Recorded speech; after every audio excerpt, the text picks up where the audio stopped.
Feeling good, feeling great now. A hater can't play with my day now. Get that negativity out of my face now. In my city, I'm the man of my state now. Yeah, I'm living life to the fullest. Baby girl, you're talking to the realest. Energy and joy, you can't steal it. Good vibes all around. Baby, tell me, can you feel it?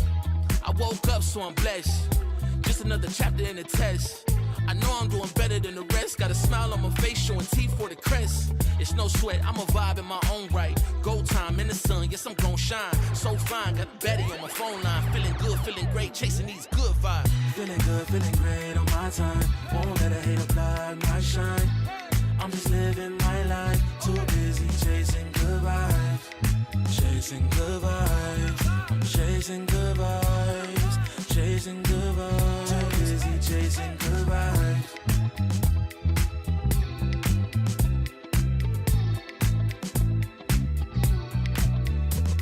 Put my soul on that beat, I'm ready to feast. Margaritas with some divas, I'm pouring the drinks. I'm living life to the fullest, the blessings in me. Don't really care what you say, whatever you think. Nah, unequivocal miracles with the lyrical. With the homies tryna pop like the cereal. Lucky Charms, got a model on my arm. Go watch on my wrist, garlic parm. No alarm, fireworks, I can feel it in the sky. I got love in my eyes, but there's money on my mind. I see passion and pride, I despise all the lies. I've been around the world, so I'm down for the ride. Good drinks, good people, and good times. Fast cars, pretty women on FaceTime. More money, more fun in my life. I'm just chasing my shots with good vibes. Feeling good, feeling great on my time. Won't let a hater blind my shine. I'm just living my life. Too busy chasing good vibes. Chasing good vibes. Chasing good vibes. Chasing good vibes. Too busy chasing good vibes.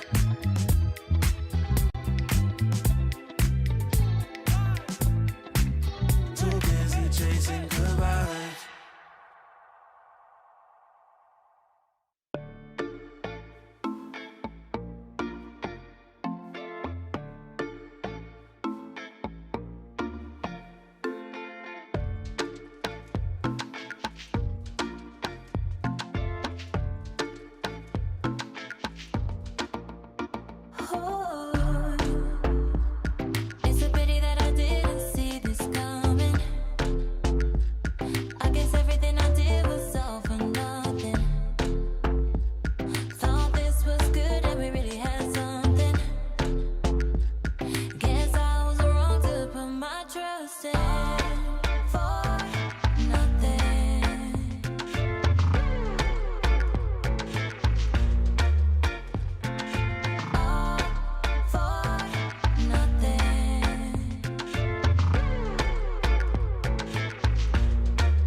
Elevate, level up, way to the top, headed to the peak. All them boys wanna talk, hit them out of law, but don't got receipts. I do it with ease, to you it's a burden, to me it's a breeze. You feel that? That witness degree, that kickback. You coming at me, boy, sit back. Came out the womb like this, hit the pedal and room right quick. Gotta get it, we going up, way up, might land on the moon. Who step in a room like this? We breaking the rules right quick. They killing the mood and up in the few, might land in a tomb.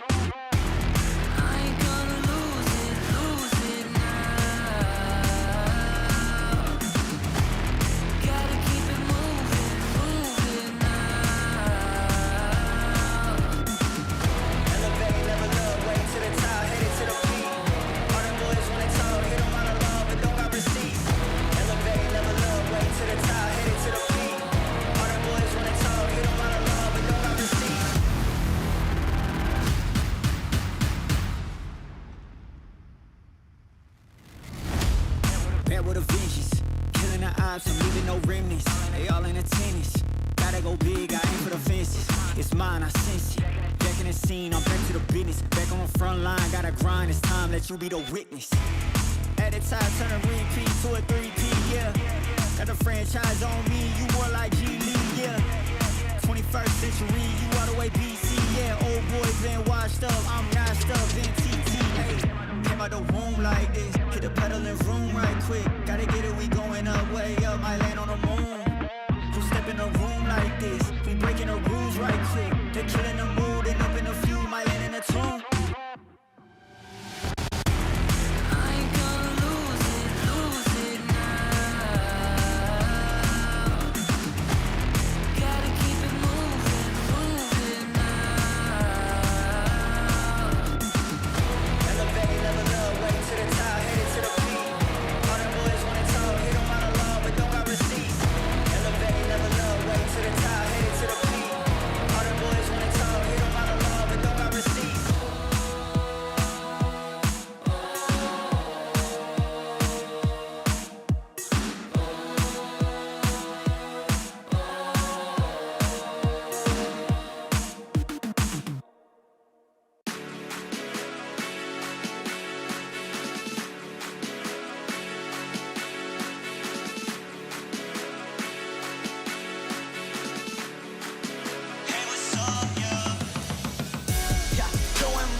Motivated, I'm focused. Came a long way from the lowest. Yeah, gotta get it, the mindset, gotta put it in motion. This is the moment. Gotta one up my opponent. Back then they ain't noticed me, now they know it's me. I'm the chosen. It's my time, yeah, I put that on Bible. No excuses, gotta get to the final. Take all of my idols and turn them to rivals. It's all or nothing, man, the trophy is vital. Game time, bet I'm coming in clutch. No hang time, man, they can't keep up. The game's on the line, seconds on the time. Who can't fight? It's gotta be us. Better under pressure, go ahead and let it fall on me. I'm destined for it all, you better call on me. They say what doesn't kill you make you stronger. All that pain, it done made me to a monster. They say what doesn't kill you make you stronger. All that pain, it done made me to a monster. Yeah, whole lot of times they doubted I wouldn't be who I am without it. Sleepless nights, I counted. It all paid off, it's really astounding. I had to keep the faith to elevate. Hope for better days, they were coming. Now we can celebrate, knowing every day is abundant. Yeah, it's my time, yeah, I put that on Bible. No excuses, gotta get to the final. Take all of my idols and turn them to rivals. It's all or nothing, man, the trophy is vital. Game time, bet I'm coming in clutch. No hang time, man, they can't keep up. The game's on the line, seconds on the time. Who can't fight? It's gotta be us. Better under pressure, go ahead and let it fall on me. I'm destined for it all, you better call on me. They say what doesn't kill you make you stronger. All that pain, it done made me to a monster. They say what doesn't kill you make you stronger. All that pain, it done made me to a monster.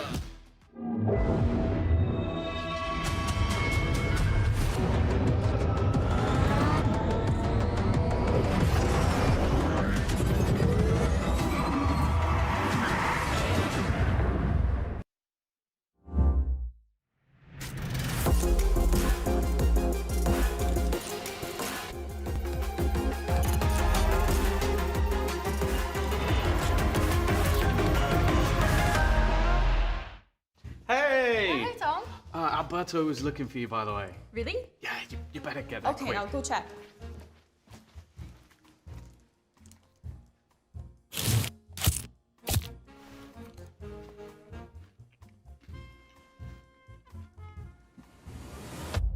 Have a break. Have a Kit Kat. Tom Biz. You've had your fun. It's my turn.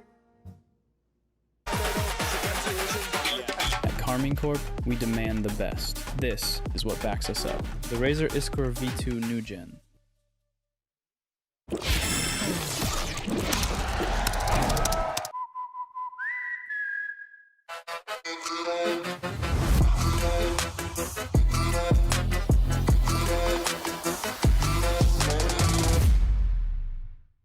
Want to find your fastest server every time? Express like a pro and optimize your connection in one tap. Express and game without ISP throttling. Express and shield yourself from DDoS attacks. Express and choose the VPN trusted by gamers everywhere. Express VPN. Experience gaming the Express way. Fast, stable, competitive.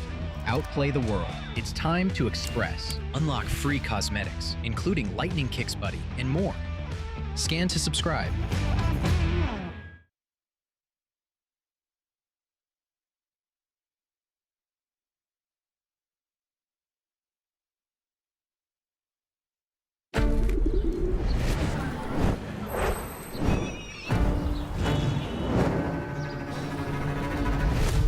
Madre mía, qué bonita la iglesia esta, que está medio a ser.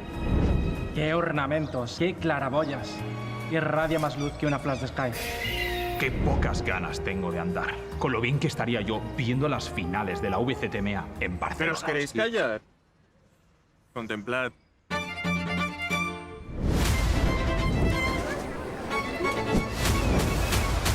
¡Qué gustico! Estoy aquí en el paseo marítimo. Vaya mar, vaya ola más grande, parece la ulti de Harvard. Qué rico me está sabiendo este heladito que me estoy comiendo poquito a poquito.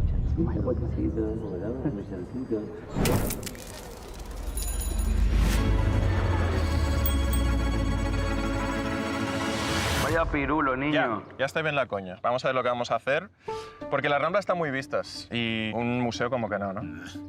Irnos de fiesta a cabeza, que ya tenemos una edad, y el Tibidabo pasando. Pero chapulines, si ya está claro lo que vamos a hacer.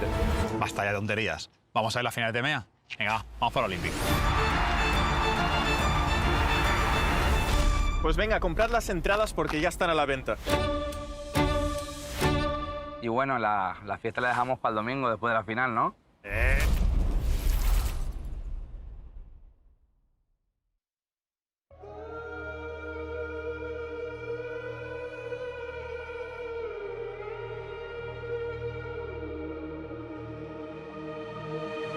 I'm out here in the cold night, running till I barely feel my feet. Wanna see it through my own eyes.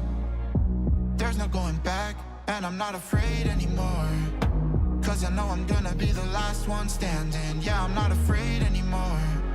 Yeah, I don't wanna wait anymore. I'm ready to fall, I'm ready to rise up. I will do what it takes, I'll run blind straight into the flames. Watch me burn, alone in the shadows. I'll carry you home on my back. If it's you or me, then I'll take the shot. Still they say I'm the villain. I scream and nobody listens. Still they say I'm the villain. Too bad you can't take me down. See that I'm surrounded by predators. It's critical, they got me in my element. It's dirty how you trying to keep it elegant.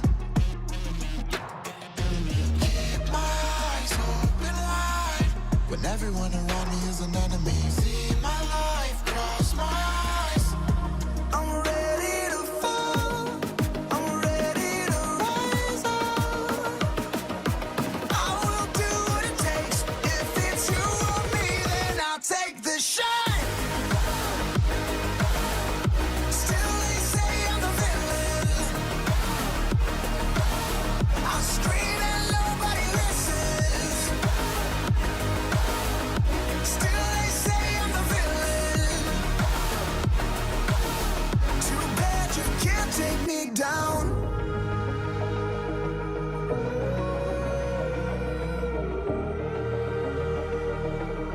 Too bad you can't take me down. You can't take me down. I'm ready to fall, I'm ready to rise up. I will do what it takes, I'll run blind straight into the flames. Watch me burn, alone in the shadows. I'll carry you home on my back. If it's you or me, then I'll take the shot. Still they say I'm the villain. I scream and nobody listens. Still they say I'm the villain. Too bad you can't take me down. Hello everyone and welcome back to VCT EMEA Play-Ins. I'm joined once again with Kukuka and Minnie on the sofa today. And we start this time today, but just so everyone knows, we do have our matches 2 hours earlier than usual tomorrow. And that is because the Challengers teams have just been doing so good so far throughout these play-ins. Let's have a quick look at the bracket so we can explain how well they have been doing, because as far as we've seen so far, they have been knocking out some titans. Of course, we had to say goodbye to Fnatic yesterday. Their 2026 had ended. And for Team Heretics, well, the journey isn't over just yet. We don't know if they'll make it to champs or not just on points. We'll find that out near playoffs, Bea. Yeah, but as you're saying, the highlight of this is that all of the Challengers teams are alive. And on the other side, we had to say goodbye to a bunch of the teams from VCT EMEA, teams that, especially if you're mentioning like the Fnatic, the Heretics, have left a very big legacy to live up to here in EMEA. I genuinely just think that these Challengers teams just know how to play Valorant. And I think a lot of these, like in this era, I think that like if you look at those teams that have been knocked out VCT teams, there are a lot of like double initiator coded teams that are playing a kind of slow style, methodical, kind of outdated, I would say, style. And it's nice to see these Challengers teams come up and teach those teams how it's done. Yeah, and I believe we can look at the specifics of how the Challengers teams have done throughout the stage so far and the kind of wins that they've been able to put up. I mean, 9-2 is kind of insane. Yeah, that's absolutely amazing for them. Even like the ones that we've seen falling into the lower bracket when the pressure has been at their biggest and at their highest, they've been able to perform and surprise us. We speak about the hunger. And at the end of the day, I always, at the beginning of the year when these teams are formed and for all the players, they want to be in tier 1, right? And you feel like it's like, oh, the rejects, people that couldn't find it, that had their shot and couldn't make it. There's so many redemption stories in these teams. Love it. In their faces. Yeah, I mean, there's been a lot of discussion whether the VCT teams have done appropriate GMing. I think that at times, definitely not. I'm not so much on that side. I do think that genuinely, you know, it is what it is. Sometimes there aren't enough slots, but I'm glad that these Challengers teams, like I said, I think it's just because they understand philosophically how they're supposed to be playing. I think there's a lot of good micro, there's a lot of good team fighting. It's aggression and it's proactivity that's really making them shine. The VCT teams, I think, have generally been a bit stodgy, I think is the adjective I would use. And I think it's incredible confidence that we've had from all of them, because it's not just a case of getting through these play-ins. A lot of them have said that they want to go on to Barcelona, they want to go on to Champs, nothing really feeling as though it's getting in their way. But let's get into today's match, of course, because it is our Omoda showstopper that is up first. Fireflux versus Enterprise. I feel like this was a perfect selection for what we have today. And I guess I want to tap back into that discussion that you were starting there, Minnie, of why are these Challengers teams doing so well, and why could this be the best matchup out of all of the Challenger teams that we have here in this play-ins? I think it's like I was saying before, it's about them using that aggression as meta. Like, we're in a meta this year, but there's less utility. You can't be trying to play a chess match, trying to micro everything, trying to manipulate rotations. You're mostly going to be doing a one-step or two-step default, or just sending it a lot of the time. On defense sides as well, you can't use your tools to get information as much. You need to use your body. And it's better to send a few people together to do that. And that's what these teams are doing. I feel like Enterprise are the best example of that, where I watch their defenses. It's like, there might be like one person on one side relaxing, but the rest of the team is doing something together. As soon as they lose space, they're re-aggressing places. They're actually fighting together, not just giving up space or just being maniacs at the same time. Is very calculated. To me, they're also, do you know when we hear the team saying like, oh, we just need to play our game? I think that the Challengers teams are the best ones, are understanding their strengths and where they can outshine the opponent. As you're saying, like, especially with going against the Turkish teams. Like, we have 3 Turkish teams playing today, just full Turkish, and there's a lot of firepower. There's going to be a lot on your face, and not for that, and not because of the fate that some of the tier 1 teams or the partner teams faced. We expect the same from Enterprise, because they will understand the strength that they have and the strength that they can bring onto the table for that not to happen and for that not to be an issue. We're in an era where, I was thinking about it earlier, Challengers teams in EMEA and Turkish teams in EMEA understand how to play this meta better than anyone else. And it's a good sign at times, but it's also a bad sign for the, you know, those legacy teams, because they're neither a Challenger style or... I think it's good, especially with things changing for next year. This is the best that could have happened. I mean, for Champs. Okay, yeah, I've already lost hope. Let's cross that bridge when we get to it. Let's focus on the now, and I think the now is seeing these players that are upcoming that couldn't play in VCT because of the age restrictions that we of course have in place. Causey being one of those players that has been having an incredible time here in Tier 1. Yeah, I mean, he's just, he's whenever I go on VLR, look at those stats, he's just up there every single time, and he hasn't skipped a beat at all getting onto this stage. I think Enterprise are a very well-balanced team. I think that I would look at Alora usually as someone who might be struggling a little bit, but since he's got here, he's been extremely good, and I think that their whole team has a very high floor, and then they've got Causey, who is that person who is just a superstar. Like, I think that second half in Summit that we saw the other day, I was lost for words for seeing someone play like that round after round. Like, you can have a round, you can obviously gain a little bit of momentum, but having these youngsters playing like this is the best prospect that we could have for the future, and we're incredibly lucky that we get to see it here today. And then this actually was challenging these legacy teams. For sure, and I feel like one of the most anticipated matchups is going to be Causey going up against Kichao. This guy has really just been taking the stage by storm also. I mean, I got the pleasure this morning of watching some of his POV, and honestly, I was just sat there. I was just in awe. Honestly, just genuinely in awe. Like, here, this clip, You see how he's using his crouch? It's like the new era, like those Premi-type players understanding the mechanics of this game. Like at the start of this game, people thought it was a very easy game mechanically. But like nowadays, these young players understand the movement so much better and the way they're using the crouch movement. They're dodging and ducking and diving and doing that thing to try and dodge dying, but also being able to take clean fights at the same time. They are getting huge micro advantages in every single duel they take, even if their positioning isn't the best, but his is still very good. It's about the fact that he's able to just stay alive so long in those fights. It's incredible to watch, honestly. You can say that Kachao has put an immense amount of hours into getting to where he is right now. Yeah, the youngsters have Although he is... They're so young. I feel like if we put Cozy and Kachao together, you're still older. Probably, yeah. Probably. Yeah, maybe. Sorry, I didn't mean Unk Mini over there. Or you. You're older I'm than me. going to bring it back and Barely. throw this over to the skirmish because, of course, we need to have that 1v1 between Bisky, the sub-player of Fireflux, and Shadow, the assistant coach of Enterprise. Shadow's back. I want to see Shadow's I told you, crosshair. redemption for everybody, even for Shadow. It's time. Where's his crosshair? We used to have those ludicrous size 8 yeah, crosshairs. the dots. He's gone for the dot. Not good start. We could have had Kozi Kachao.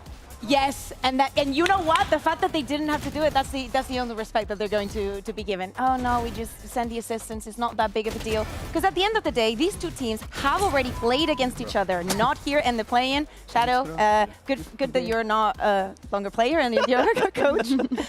I would have loved if you went back to coaching, and I would love to see you in the skirmish. But we'll get back to that. As I was saying, these two teams have faced against each other, and the fact is that Reborn or Fireflax hasn't lost in the past, I would say, like 4 months to a lot of teams. One of them being Enterprise, especially on the upper bracket final and the final of the last challengers. And yeah, as you can see it right here, the last two encounters have gone the way of Enterprise. And at the beginning, I was looking and thinking, oh, you know, let me see what happened here and this and that. And I was like, oh, Fracture, Pearl, advantages that they're definitely not going to have today. And then I look at the other best of threes and it's like, man, they've played everything against each other, so they know themselves, they know each other very well. I think we see a summit then, because that wasn't in the pool when they last played each other, Yes, so it's hopefully. nice to kind of theorize. Or Sunset after Sunset. Fireflax the other day, yeah. I think, given those previous results, I think Enterprise are probably the favorites today, but Fireflux looks so good in their last games when I was watching it. I think we're in for one of the highest skill seeding challenger games of all time. I would say that Enterprise as well, maybe challenging BBL as like the best tier 2 team we've ever had. Oh, why do you think that? They're very good. They're very all good. of those things I said earlier about understanding the team fighting, understanding the I think also the experience they have, but also having that superstar-ness in them too, I think just shows in the server. I think that's a big thing, right? Is having the experience on Enterprise. Like, you're comparing them to BBL, and I think I would say that no one was quite able to do what BBL did when they were back in Tier 2 and the run that they went on to have that ascension. I think back to 2024 against Apex, and then obviously finally being able to make it here in 2025. So there are comparisons there, but I definitely think this Enterprise roster have so much experience. Yeah, I also think of like players like Lime, and when we speak about the secondary duelist being more supportive, I actually think of him like there's been so many of these occasions where you can see, even though he's playing the Neon, he's playing for everybody else and not for himself, not creating that situation for himself, but actually helping everybody out. And that is weird to see here in EMEA. You're frowning, Minnie. No, I'm frowning. I was like, I tried to take it in. For sure. Well, I think the desk are pretty swayed towards this Enterprise side. You know, you guys had mentioned it as being favourites, but our casters, Mitch and Tom, they looked as though they're backing the Fireflux boys. Let's see who's going to win out this BO3 in our Moda Showstopper 30.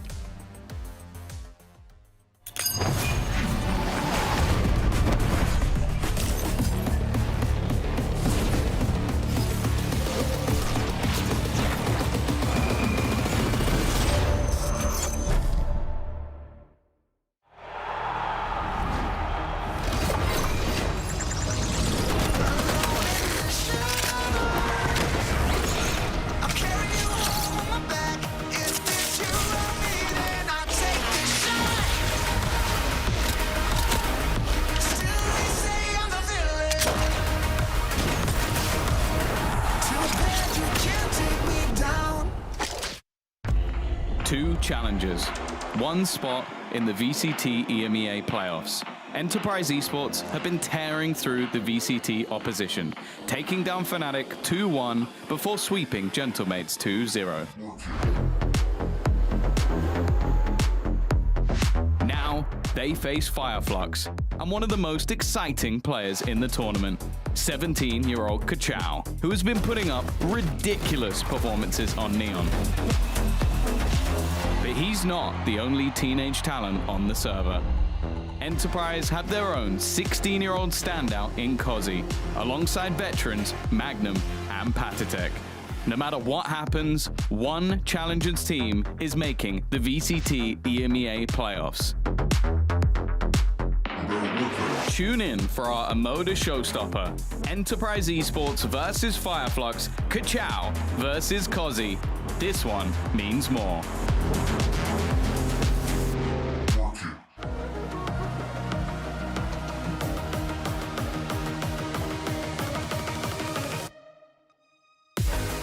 Fireflux versus Enterprise Esports.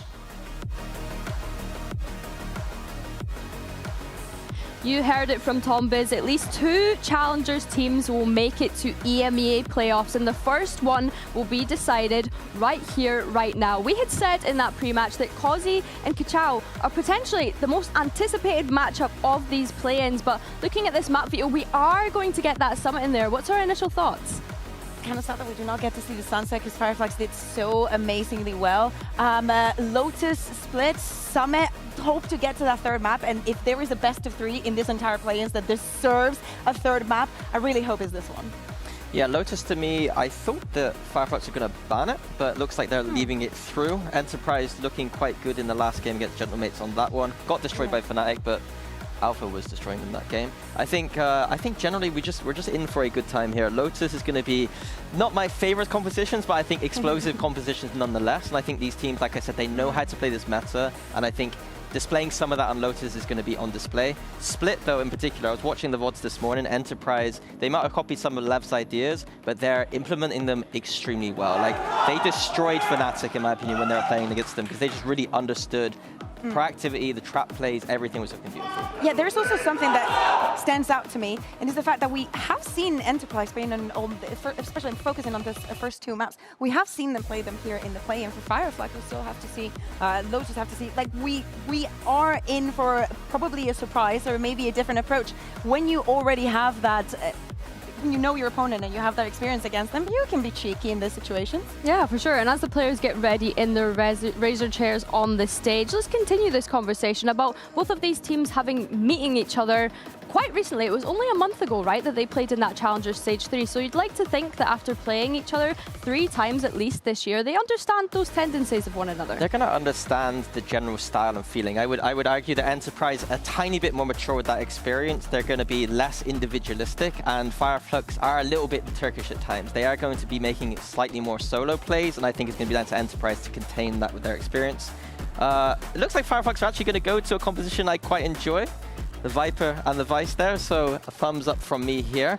But it means that Kachao is going over to that Omen. And we've seen what that has meant for a player like Koshmara's last time when trying to make a good composition work. It means you're going away from comfort here. Kachao is supposed to be one of the star players playing that kind of star duelist role. Big question mark here. Is the compositional advantage worth it over putting Kachao in this Omen? And also that since we were talking about the individuals, I think that Hezekiah has been doing amazing.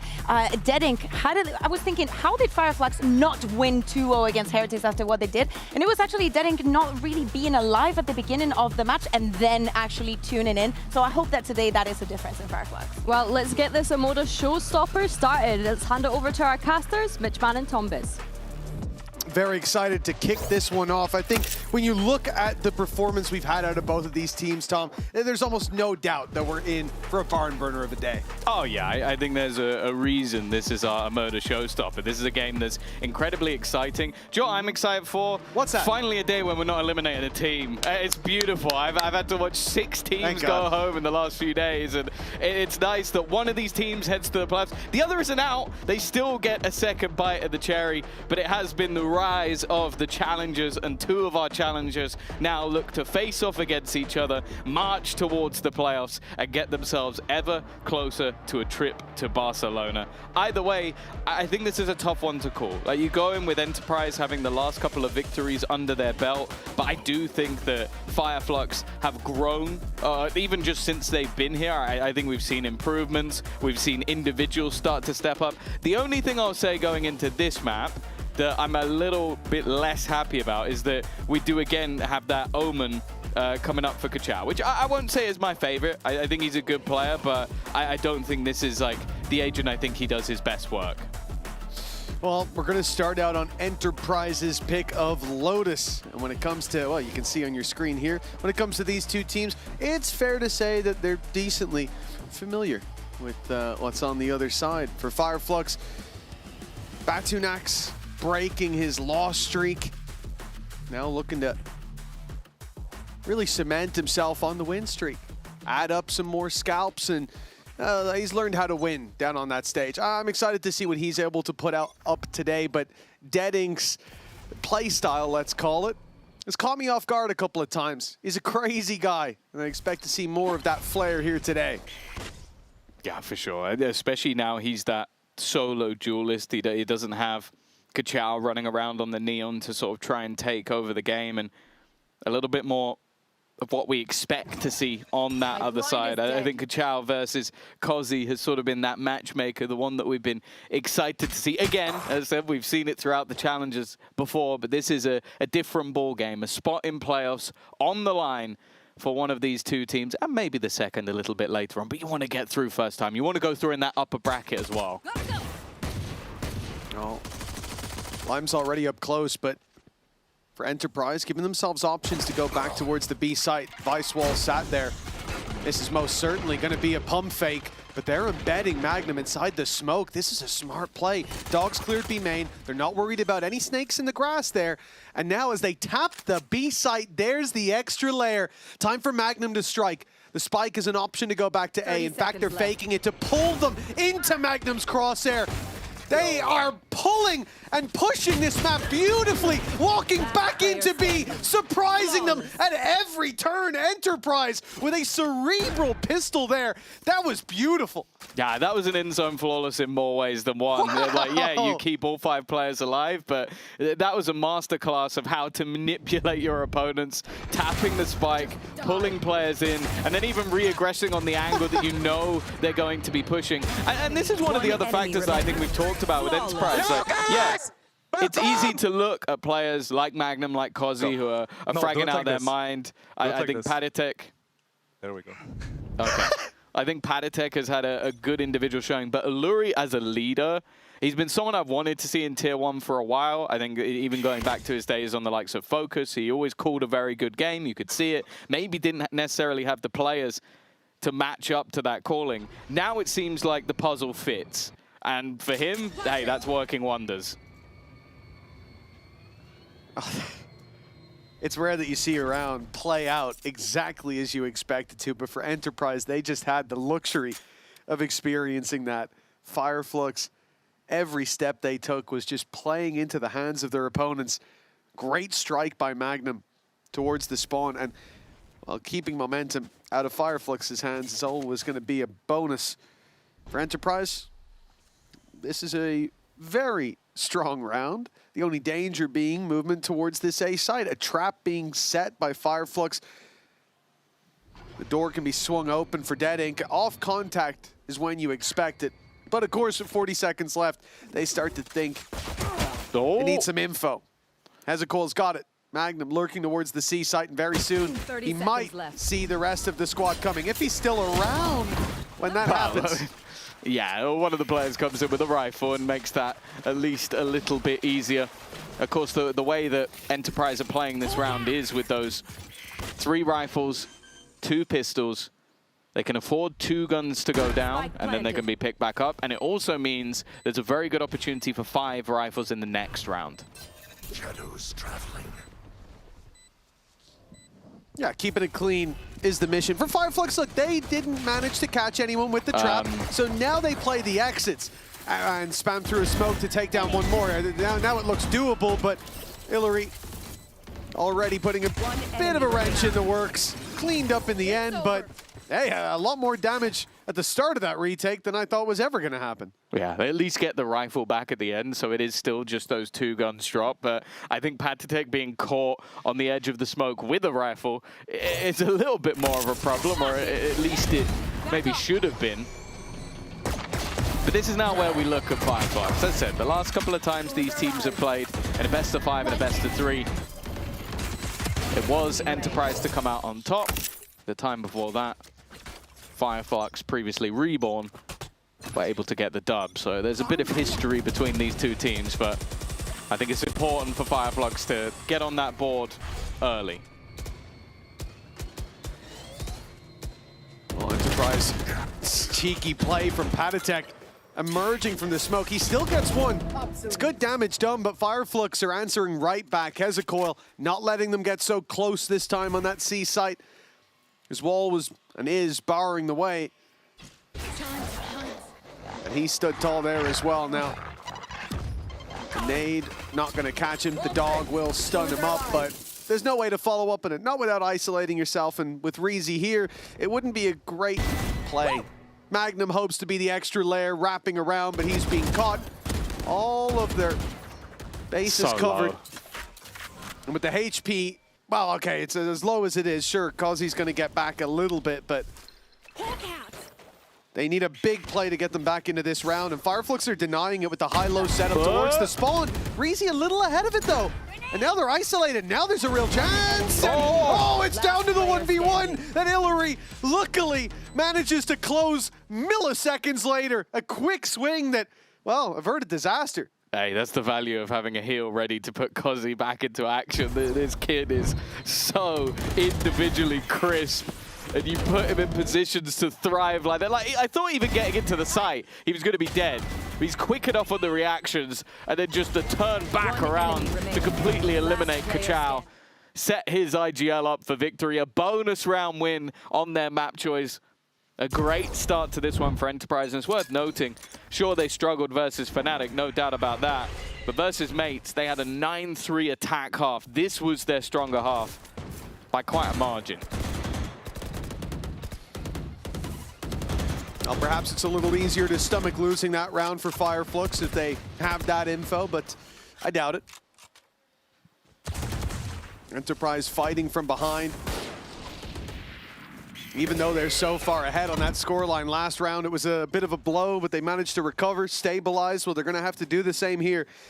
Lime falling, but the A main control seized on the back of it. Well, it won't be as easy to follow up on as they might think. There's 3 players ready on this angle.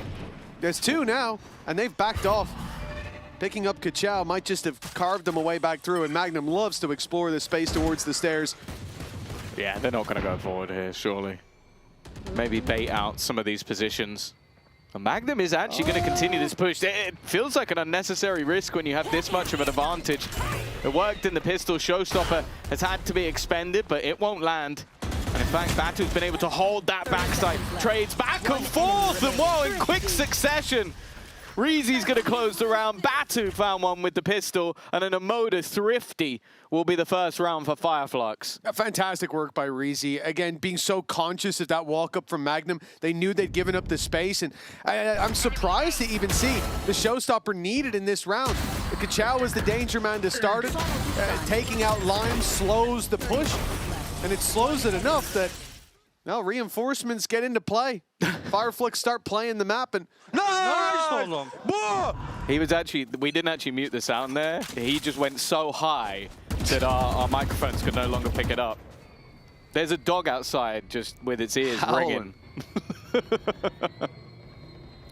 Well, the first round found Operator bought up by Deadink immediately, and they're going to leave Kachow to take all this space on A. Rotates now, stacked up heavier towards the C side. Deadink here as well. The Operator can quickly get to C if needed, and sits on the line on B, a showstopper in case someone has to press the panic button.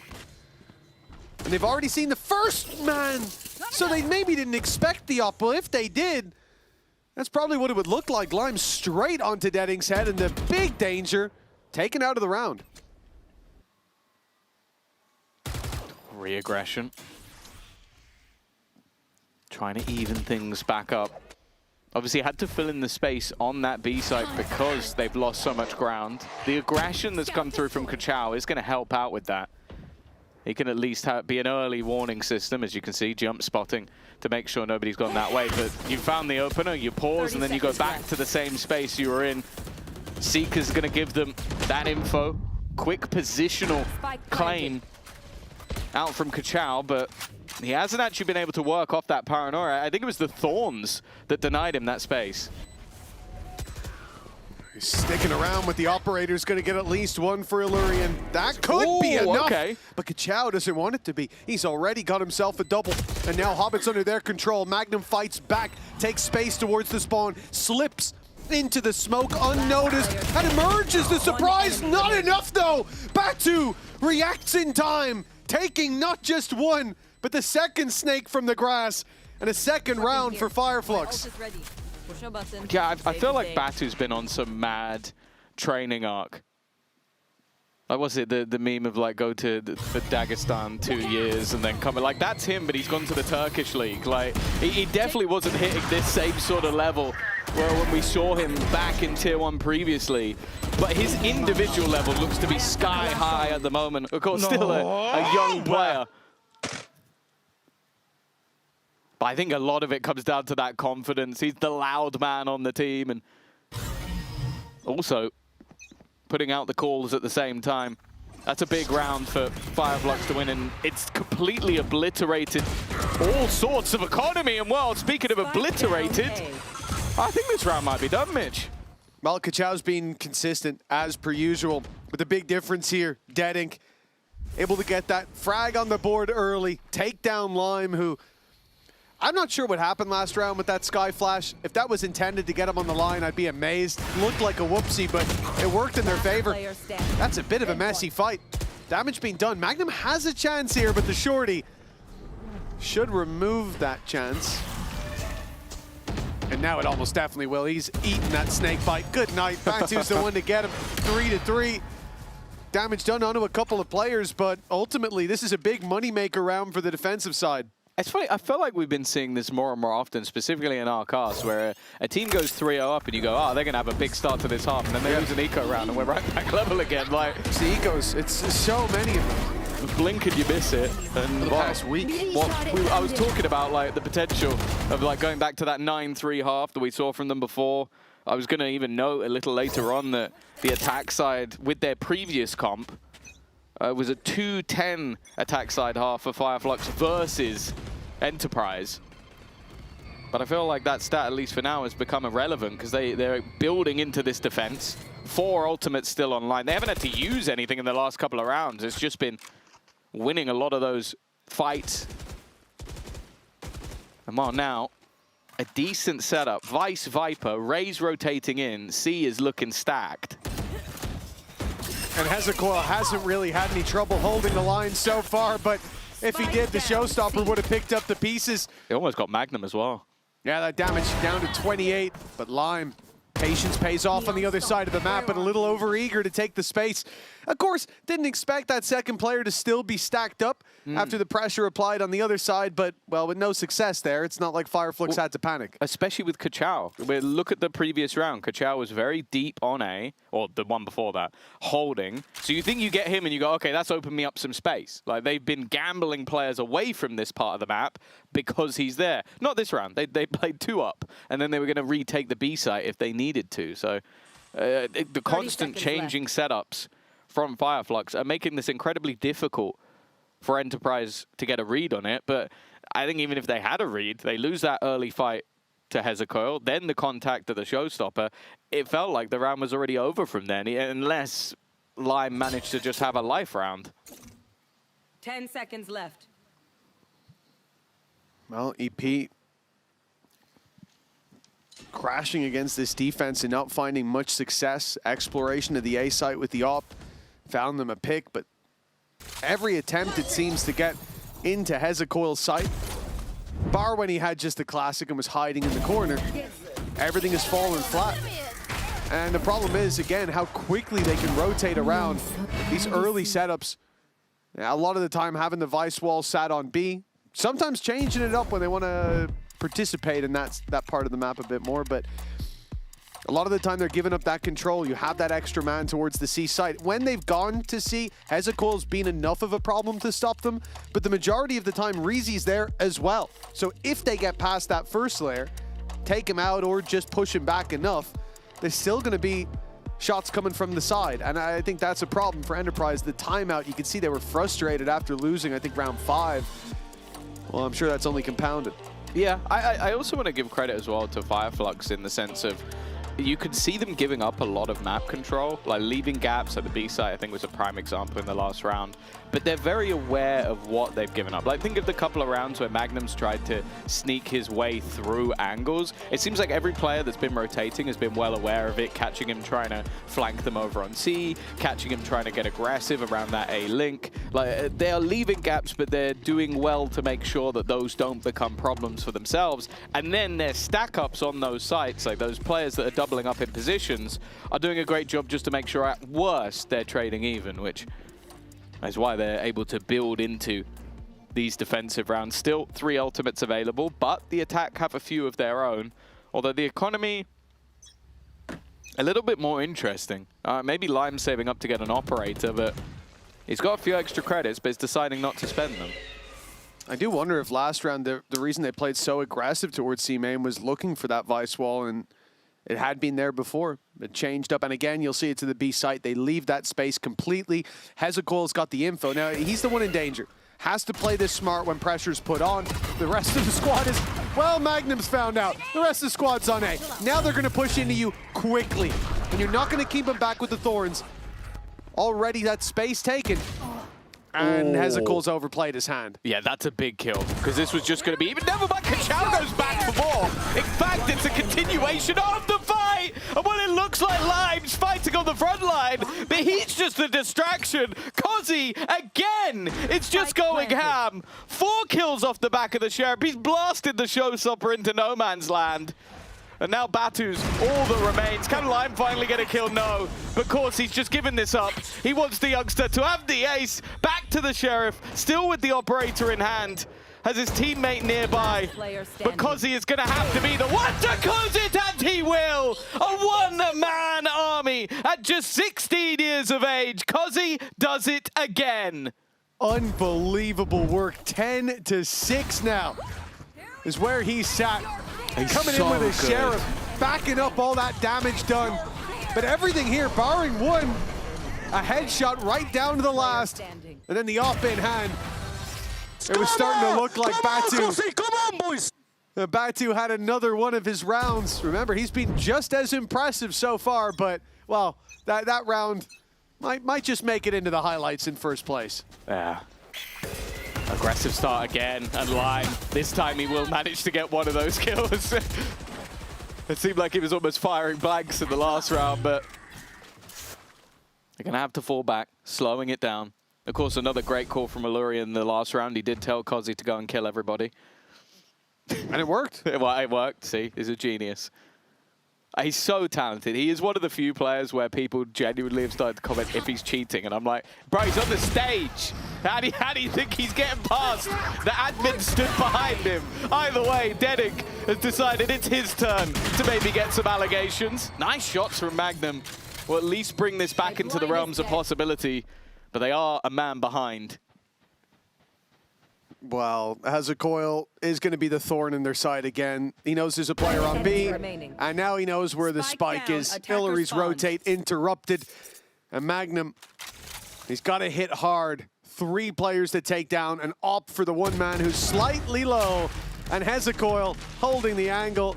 It's worked for him every time so far. 5-4, Fireflux in the lead, but only barely. That said, you look at the last 6 rounds or so, and it's been nothing but success. 1 bump in the road, but an ace.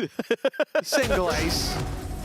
Other than that, the normal rounds have been Fireflux all the way. It's funny because it's like that was Cozzy's second ace in VCT EMEA. He has been here for 8 days, and obviously in that time he hasn't played 8 matches. In case you were wondering, this is his 3rd game. The kid is something special. There's no doubt about it. We knew it before he got here. We're definitely starting to understand and spread the word. But does he have the capability to drag his team through a couple more rounds? It feels like this one is maybe the worst buy of the bunch. Also, don't want to be mean, but why has Lime got the rifle instead of Cozzy? Remember, he took down Deadink. He took that op down. Watch this. I guess Cozzy did get 4 with a Sheriff, so I guess he doesn't need it. Yeah, why break a winning formula, really? Don't change it. Let it keep running. Lime gets 1. Rifle now in the hands of Cozzy, and he's feeling confident. for EP. Oh dear. Magnum, there we go! He's ran out of ammo, but he's done some damage at least. Made it tough. Hillary up close was jumping and catching one. The right clicks. Not this again. Almost winning the round. The nade might take him down. He has to wrap around the corner, and well, you can't let them start defusing a fight that had to be taken. But I will say that was one of the stranger rounds I've seen for a while. The good thing Magnum's gun had a silencer. All I'm going to say is I watched Deadink jumping around like that again, and I started getting flashbacks. They're going to show... Yeah, well, I thought the slow-mo would be for Magnum, but we used it there. Yeah, I love it. Like, this is...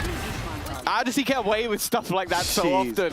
It's too often for my liking. I will say, when we swapped perspective and I saw him drop vertically down with the op, I was a little bit confused. I almost like a cartoon rubbed my eyes just to clear him, but yeah, did he use no clip by accident? Just I'm sorry, guys, I got to drop myself back down. I'm dropping in. Like, guy's playing Helldivers. I don't know what that was from Deadink, but hey, listen again, he's a crazy guy.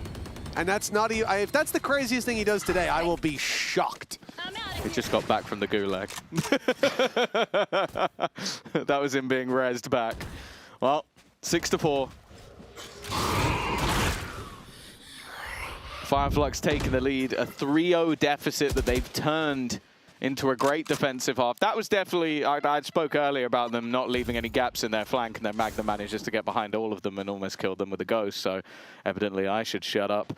But either way, Batu, good position, a bit risky from Lime, but hey, he wins the fight anyway. Risk and reward. Welcome to my... Viper's Pit's now going to go down. Operator from Deadink, bear in mind he has the showstopper in his back pocket as well. And again, they have Kachao aggressive. Yeah, leave B as the gap. Again, the lighter defense going to be stacked there as the rotate comes around. Hezekol now online towards this A site. Ult activated early. It's going to slow them somewhat, but with 22 still on the clock, yeah, Enterprise can still make this A push happen. Smoke.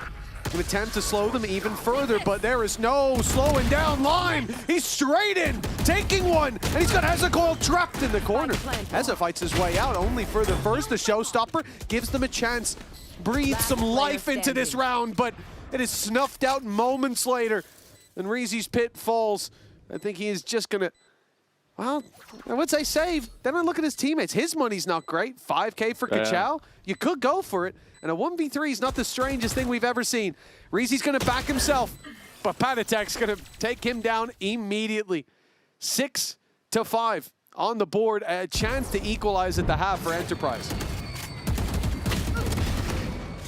Bit of an awkward first battle. Definitely started to get a little worried for them after the streak of rounds. I thought the Cozzy ace might have been the turning point, but it took them an extra round or so. As said, they definitely performed better on their attack side last time around, and versus Fnatic, it was their defense that was poor. So Fireflux definitely putting themselves into a good position. But they like to come out with a half victory. After the way they've turned this around, Panatek's got to be careful, but instead, Batu actually goes walking in. Luckily, there is more layers to this fight than just one man. Oh, there was backup on backup. Even as Deading fades away, Kachao keeps the control. And this time they'll stick around. A much more passive play towards the C site. Hezekiah no longer standing up front. Instead, he just has his wall on this side with Reezy's spot being the call to activate the Thorns. Decent bit of damage done to Reezy. No defensive B. Paranoia even used here. Fireflux, they were allowing Enterprise in. They were trying to crunch on them after. At least slow them somewhat, but the attack, the very patient approach. But they're not forcing any peaks, as we said. Fireflux are so passive on this C site. Their intention is only to get information. The wall's still there. They've got no reason to be aggressive. 30 seconds left. Magnum. On the wall. Yeah, he's on the wall, but that's the sort of the change that was made, and he's going to use that to his advantage. Clever stuff from Magnum. He's used their own wall against them. Hezekiah needs something from this, and Magnum take it over. He's had some quieter rounds, but this might just be the best of them. However, Kozi Core will put us back into a 2v2. Luri and Magnum. Oh, they're separated. And Deading has found the first. The head spotted towards main, but it's Deadings that gets ripped off. Kachao had to be quick, but Hillary was there faster. 6-6 at the halftime. And for Enterprise, well, they might have taken their foot off the gas for a moment, but they caught right back up in time. Yeah, for sure. I think Alluri having a couple of big clutch moments, but it's safe to say there is no moment that will be beating that of Kozi's. The ace earlier in the day, another to add to the collection. Let's take a little glimpse into Kozi's journey through the play-ins so far.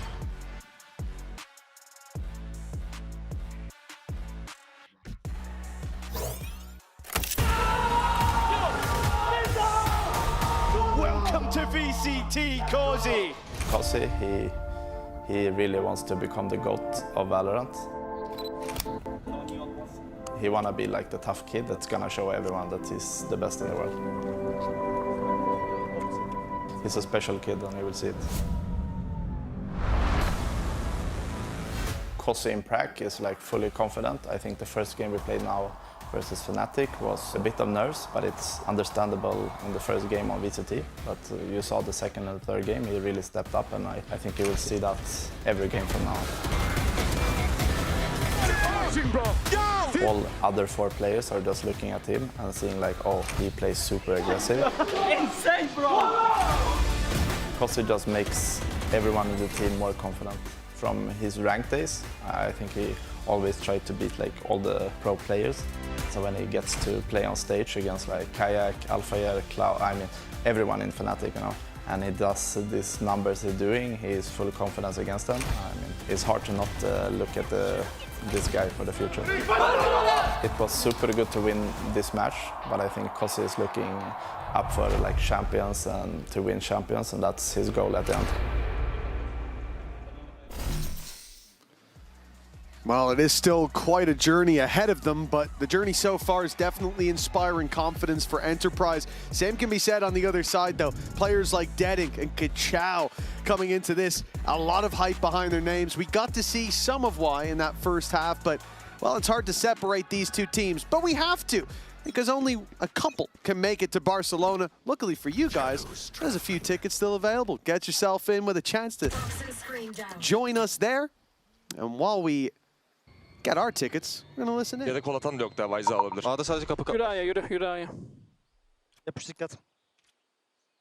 Bekle, Rubble'dan bir pick alacağım ama bir wall açsam. Trap olabilir A'da, hazır olun. Trap olabilir A'da, hazır olun. Orba geçiyorum, orba geç. B kurtaştı, oynayalım.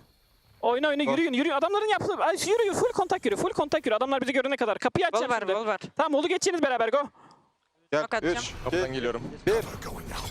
Kör atacağım backside'a. At. Go. Arka gelebilir Batu ayık. Yarak gibi bir attım. Beraber.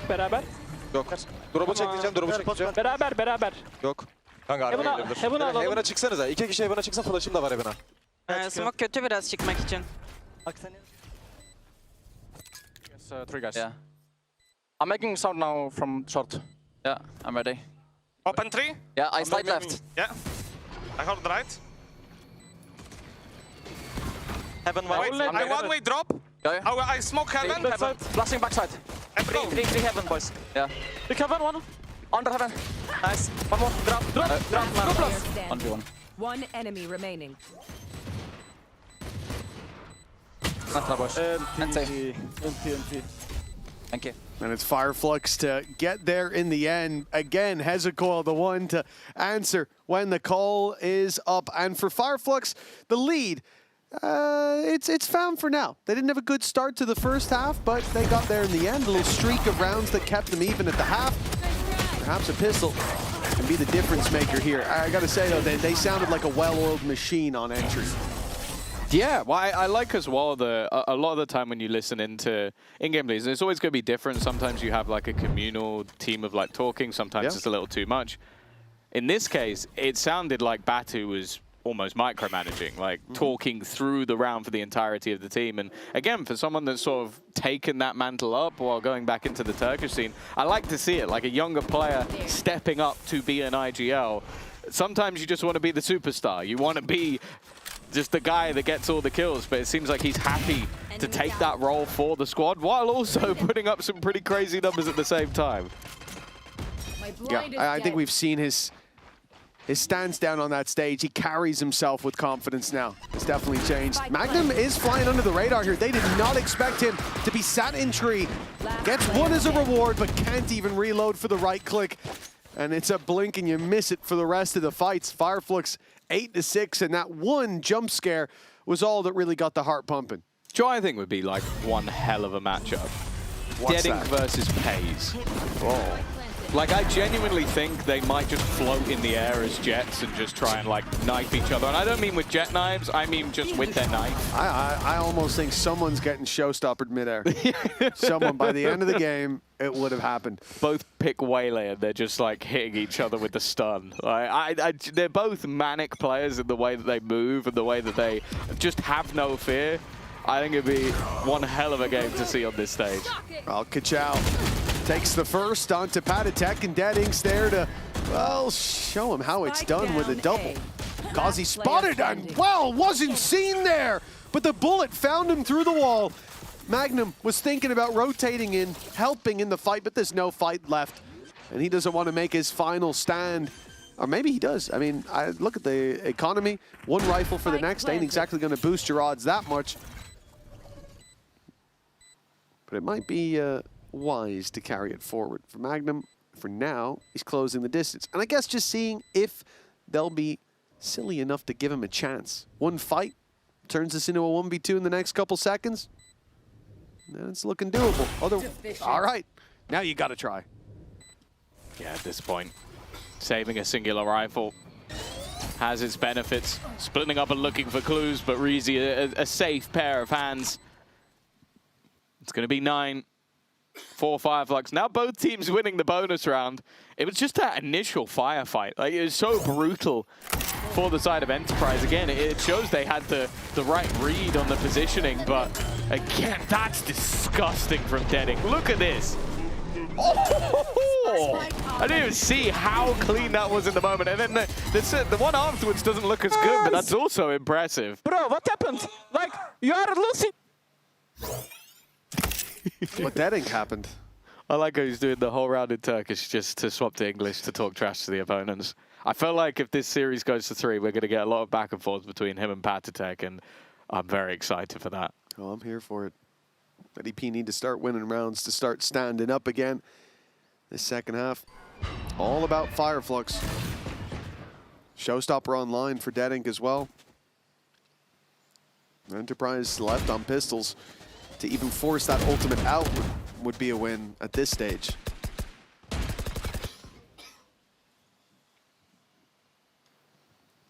Oh, early gamble from the defense is not the right one. Now, obviously, you've got the wall and the thorns over on C. You've shown a little bit of early presence there. You're hoping that your opponents maybe take that as a bit of a read that needs to be made. Okay, maybe we go back in the other direction. And they could be right. A lot of the time, teams will trigger that wall and I like the fact that we've just seen Magnum go back in and put down another set of thorns. Like they've just seen one. He's just like, all right, now I'll try. You'll think it's clear. I'm going to activate them again. No, I think they've broken them. No, they haven't. No, he had stopped them again. They ate a little bit of damage on the way out, but well, as soon as they see him, he's gone. Deleted by Hezecoil, and time low as it was, with only one player on that side of the map, it would be a miracle to deny. For Fireflux, like we said, any ultimates even being used here would be a shock. They'd have to feel the pressure, and for now, it doesn't look like that's the case. Maybe it should be, though. No ultimates left to use the Showstopper and the Nightfall. Well, both players have fallen. Kachao is the man to look to save things here. He's dodged the sights of Hillary for now and fades down into the water where Hillary can't catch him. The defuse needed, and time is the ally of Fireflux, just running the clock down as low as they can. It's a good job. Kachao red lines in that round. Otherwise, they could have been caught up on. But 10-6 we go. Big recovery from the Omen. I'd say as well, like when we saw him play Omen earlier in this tournament, we had to see other players step up to the plate. Kachao didn't really have the greatest of games individually, which I kind of see it picked into this map, and I go, I don't know if I want to see it. I like his Neon. I think he's one of the best Neons in the tournament, so why not let him play it? Well, evidently, he doesn't care what I think, because he's 18 and 11. Top fragging in the server, having great individual rounds, and again, one of those young players that's willing to just sacrifice for the team when needed, but in this case, it doesn't look like a sacrifice at all. Oh dear. That's nasty. But Lime's corrected so quickly. A big pickup that puts us back to neutral numbers, and for Enterprise, that's just fine with how this started. Oh no! Patatek! A bridge too far! A pixel that's betrayed him! And the numbers, well, they were going in the other direction. The Showstopper's got a guaranteed kill. Reezy's down, and Batu's all alone. Again, Enterprise, they stumble, but get right back on their feet. Oh, a great round from Kozzy once again. Like, the thing that worried me a little bit was we saw the blast through. I don't think the wall actually got activated initially from Deading, so he had to hold the ground a hell of a lot longer than expected because a couple of them got stuck. And I think that just gave a little bit of additional space. Patatek with the cursed position, I think he even stepped forward a little bit, but it's this shot. So clean. Immediate kill onto the player around the corner, and just making so much additional space for the remainder to get back in.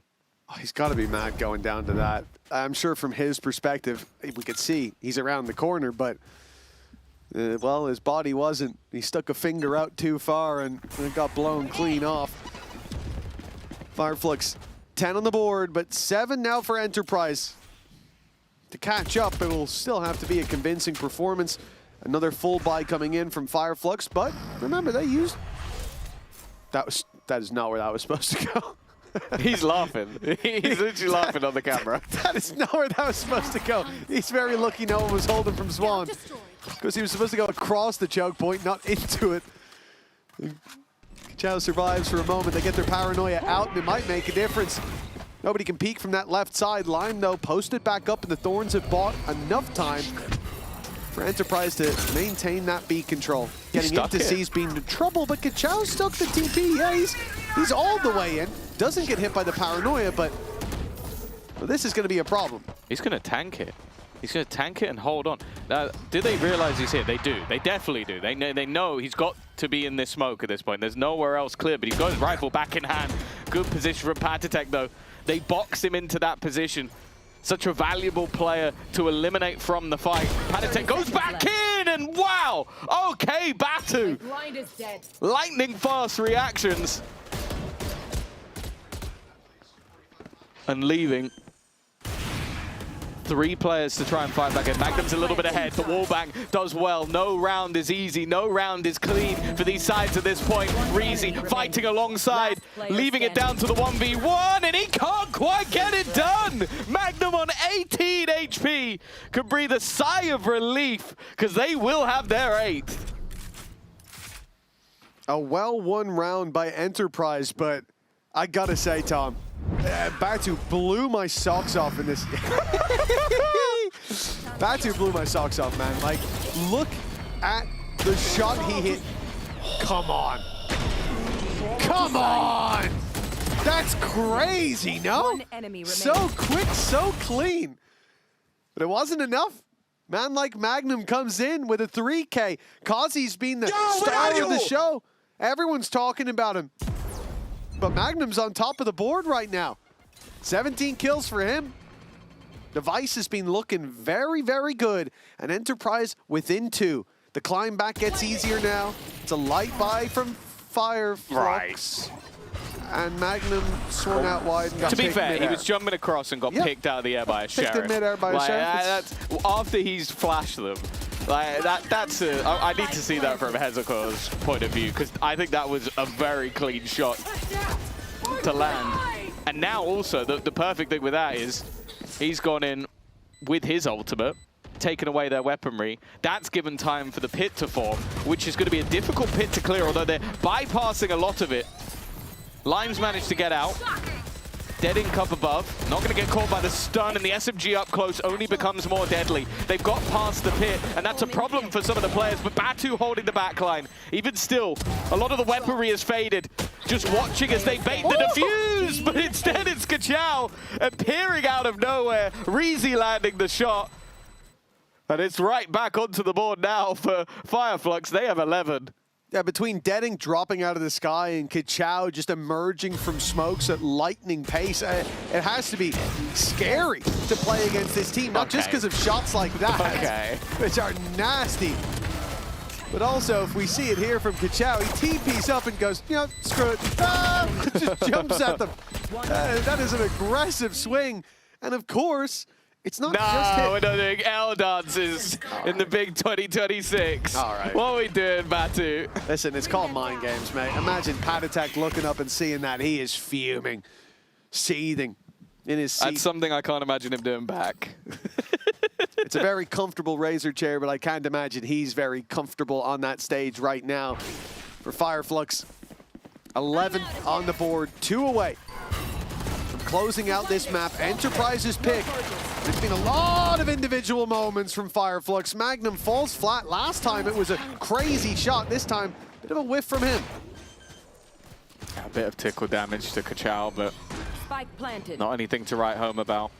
12 looking inevitable. Like, they don't have any weaponry to play with. It's a shooting gallery for the players of Fireflux. And well, Illuri, okay, yeah, I'll be honest with you. There's no weaponry on the ground, and he only has a bandit. You do not need to be fighting him. Well, there's weaponry on the ground now, and he's got a flash to get out. Luckily, Kachao, I think, turned from it. Either way, hit that very quickly. 12 to 8. I'm not sure what that was from Batu, to be honest. Can't lip read, unfortunately. Yep, no, we definitely needed that twice in the slow-mo. Did he flash it, did he? Yeah, I think we see that one more time? I didn't catch it. I wouldn't even be surprised if so. I was going to say if it was at the end of the pack. I almost thought it was. I thought that was it again. It was. It was it again. It was it again, just from a different POV. Oh, nice. Okay. I was going to say I wouldn't be surprised if that was at the end of the pack. And then... No, man, they've done it again. Another. Come on, guys. Guys, seriously. The whole round was on C, and the replay package slowed more of the early fight on A. 80% A site. Yeah, you know what, I do agree. Let's move on. Kachao, he has been brilliant. And as I said, I have my reservations. I think that we see a lot of youngsters who can play duelist and can sort of be super aggressive, have that level of flair, and then you try and put them on something like an Omen. Take, for example, sorry to do this, but Koshmaras, and it does not work at all. Kachao is the best player in the server at the moment. 21 and 13. He's been thriving. He's had high impact rounds as well. And again, 17 years of age. To have that level of flexibility is already impressive. Either way, he seems very, very happy to be here. I'm very, very happy for being 1 round away from taking their opponent's map choice and heading into Split, which, well, unless your name is Na'Vi Jr., no one has been able to beat them on this map over the last few months. Enterprise No time to let off now. 4 rounds in a row needed to push them to overtime to avoid stepping into split with the cards very much being dealt against them. And the confidence from Fireflux in some of these rounds. And players like Kachao, no doubt, are going to feel good, but Hezecoil on the defense has been clean as can be. On the attack, though, he's caught by Alluri. It's at least a man advantage for EP to play with, but the net still spread wide by Fireflux. And that might play against them. Reezy's now being cut off and watched on the cross. Nice aggression out of Alluri to scale up, and well, a 5v3, even that showstopper would have to be very well placed to give them a chance. And yeah, it's deading, so I feel like the likelihood of it being used goes up by at least 15% in comparison to other duelists. Kachao on the edge of the smoke, timing. Oh, he actually turns for it, almost gets Lime. That would have been incredibly impressive. He set his teammate up well, but Lime also is able to land another shot while on just 5 HP. 3 more in a row needed for Enterprise. But the rounds have not really been coming so much on this defense. It needs to be the longest streak they've had in their second half so far. And of course, you mentioned it already, there is still the showstopper, there is still the Nightfall. There's a good amount of economy to buy as well. Fireflux are not going anywhere in this next round. Well, yeah, those two in particular, like the 2 ultimates they have are the ones I'd want them to have in combination to really lock in that early fight. Enterprise, well, they're being proactive, contesting the A space, but then backing off, making sure that they're not going to be caught off guard, and then C-Mount fully taken. Unfortunately, Alluri has no way out. I thought maybe the lip would protect him. Instant fight, back by Magnum. The man who bailed them out last time with the triple. And 2 kills under his belt already. Deadink has to think twice about aggressing, and he's caught in no man's land. Lime dropping him with the paranoia perfectly placed. It's down to Kachao. 3 players to drop. Oh my God, he's quick! Lightning fast for the first, but he won't find more. Another 3K from Magnum. Enterprise still in the competition. I don't know, I feel like I've seen people with literal cheats with worse aim than that. That was insane. That's crazy shot, but another great round from Magnum. A pre-take almost on this B aggression. It did seem a little bit telegraphed. I feel like with a couple of ultimates they have, they like to throw that showstopper in. Come on, boys! And I think you can tell that the Enterprise players are definitely not out of belief yet. The economy of Fireflux doesn't allow for much, but I am looking at Reezy with that Outlaw. And wow, that's not a bad start. That was Lime not having full shields, has gone down immediately. Spam through from Magnum though. Okay, that's taken away a lot of the interest from this round as he has just decimated them. This guy's catching them every time they fall. A player down and he pulls it back to a man advantage. Patatek hammering home onto Deadink, and it's another triple kill for Magnum. Again, the second that this map was really under threat, I don't know what clicked inside this man's head, but things are going swimmingly now, and the sunset looking further away. Wait, it's funny because it's not crazy surprising to see like a Sentinel player and be like, hey, look, they're doing better in the defense. But he's not playing like a Sentinel player. Like this round, tell me what bit of his utility helped him get these 2 kills. Like, it's just him playing contact and out aiming people. The last round was him running through the door and spraying down 2. Like, it's not that they're walking into his setup. He's explaining to them what they're doing. That's how nice of a guy Batu is. Like, what are you doing? Well, what I was trying was to actually make my way towards the A site and push in this direction. It's cost a lot now in terms of ultimates. The showstopper, the Nightfall, committed for nothing. Man trapped on the other side of the wall. Batu, I don't know if he was trying to bait it out, but he jumped right through. An easy pickup for Enterprise. And that overtime looking more likely. Deadink has stolen back the spike with style and is taking an orb. Now, that's a confident man if ever I've seen one. Denying their orb, perhaps. I'm not sure from who. Certainly not from Magnum, who's picked up a few more. All down to Hezekiah as Enterprise continue to clean up. And guess what? Another triple kill for Magnum. The guy has entered overdrive and overtime as a result. 3K. Yeah. How? Like, he's coming for your job now, man. You better watch out. Magnum in the last 2 rounds they've been able to win has been by far the difference maker in every single one of them. Hello. Hi. 26 and 15. Shadow's on his feet, mate. I love how invested Shadow is. Like, I missed him when he stopped like playing on the stage, like being here in EMEA. It's great to have him back, but you can just see the passion that's coming out from Shadow and, well, from his team as well.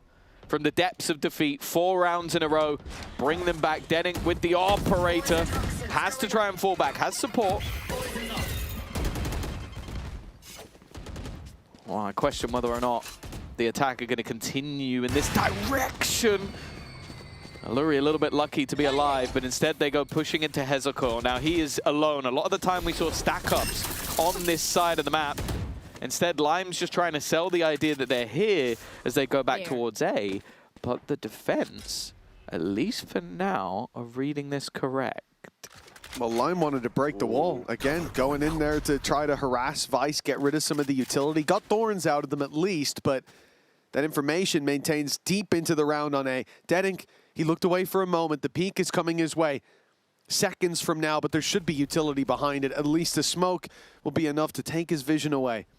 Remove the danger of that operator. They've seen this wall before. They should know, having put one down very similar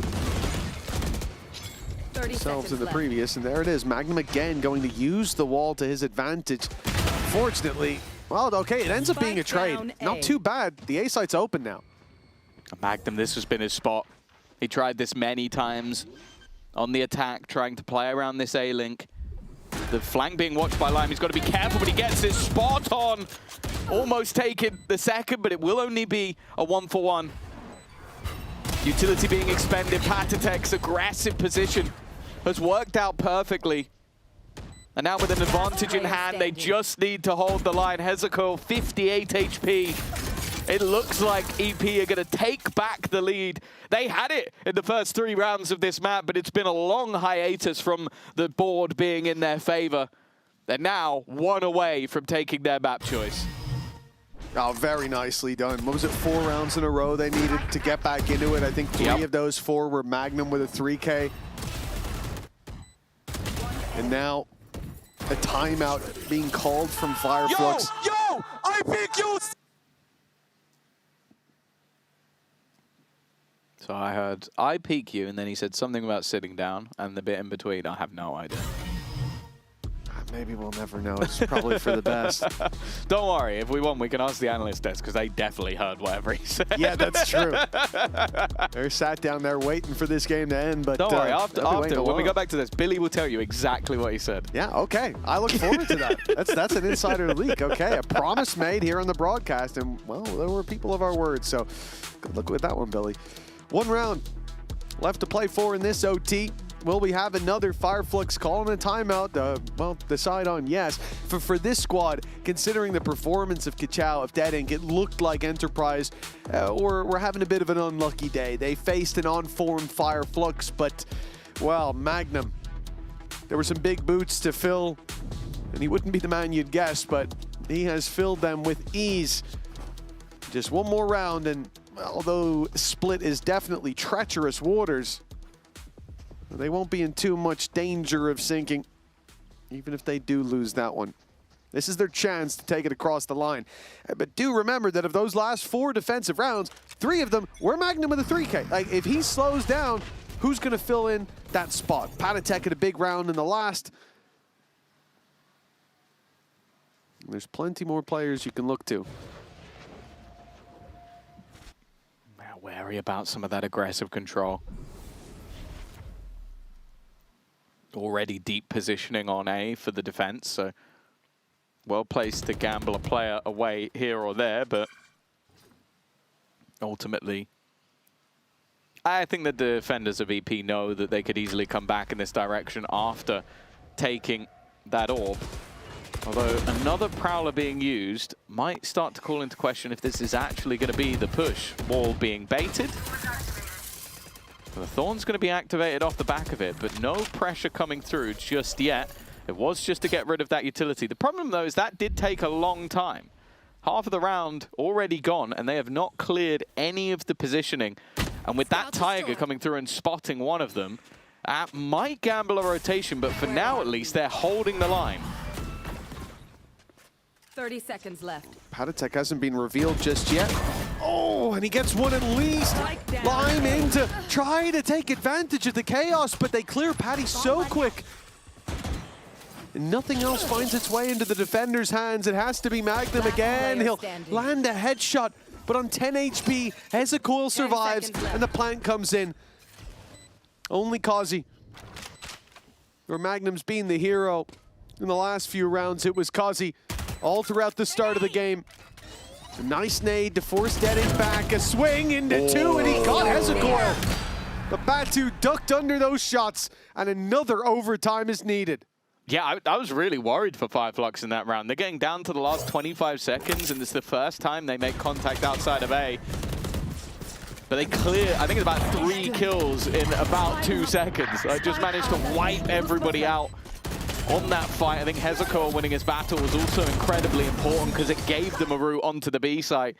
It came down to the finer margins. Well, both sides having fun, you know, it's jovial. But 13-13. The battle for Lotus continues. And well, although, no, you said it, like it feels like both these sides have the ability to break back in the next map. Is this going to do damage to the mental just because of how long this map has been? It didn't look like it at the end there, you know, all smiles, but the game's still in contention. Exactly. You know, you talk about the no elimination on the line as well. It's definitely going to relax the shoulders somewhat, but you lose this and then you're facing it. And no one wants to be in that position. For now, the map's still up for grabs. Deadink, that's going to bounce the other way. He can post back up on this angle. They know that. They know the gap that's being left, but they step in anyways. And Magnum is sent spiraling out of this round. Now Fireflux, presence spotted towards this C site. Snakebite's going to delay. Lime cannot get through.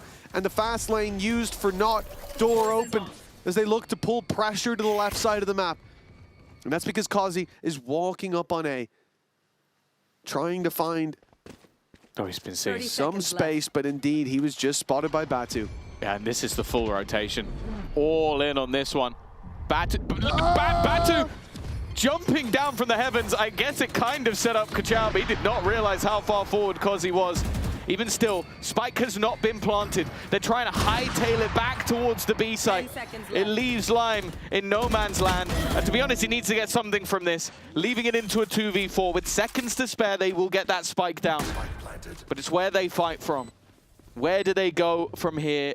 The high-low on the site. 4 players looking to round the corner. It needs to be a spray down, and Illuri looks to do it all! I don't know how he has brought that back. They look dead to rights in this round, but Illuri will take another for EP. Illuri eliminating 2, 3, but 4! That's ridiculous. Crazy. He tried to fight into the spawn and realized they heard the steps. They knew, why would they split up? Why would they Scooby-Doo? There was no mystery to be solved. All they had to do was leverage the advantage.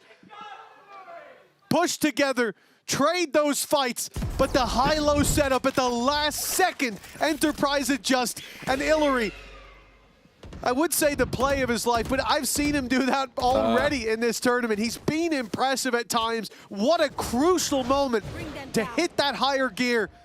Not bad for a 50-year-old. Not bad at all. He'll have some words for his teammates now. A 15th is what they need. And Line is looking for the opening. Not the start the Fireflux were looking for. Reezy, that's their flank control. Kind of pigeonholes them in to make a move. They know that they're going to be getting flanked. So either they have to run in towards the A site or try and split back towards B with no control.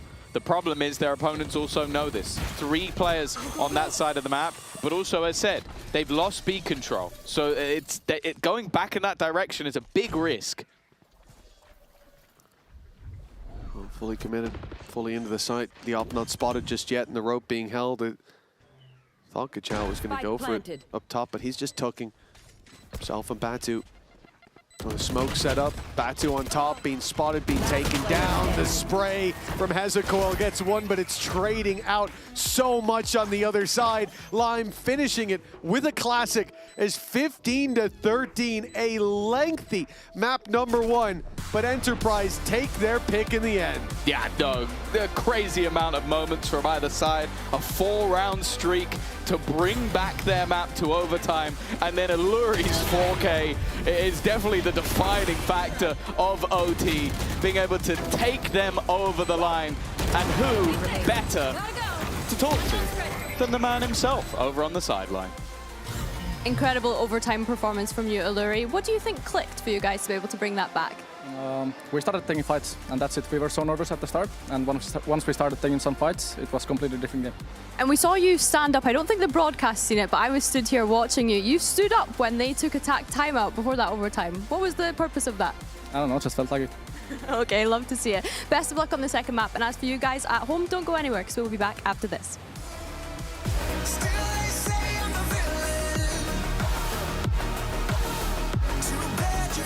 Take me down.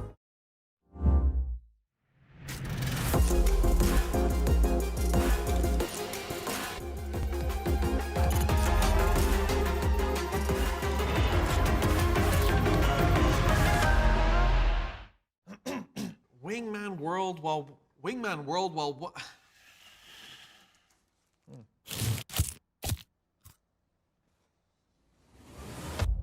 Have a break. Have a Kit Kat. Wingman World while wanting a well-won break. Let's go! At Carmine Corp, we demand the best. This is what backs us up. The Razer Iskor V2 New Gen.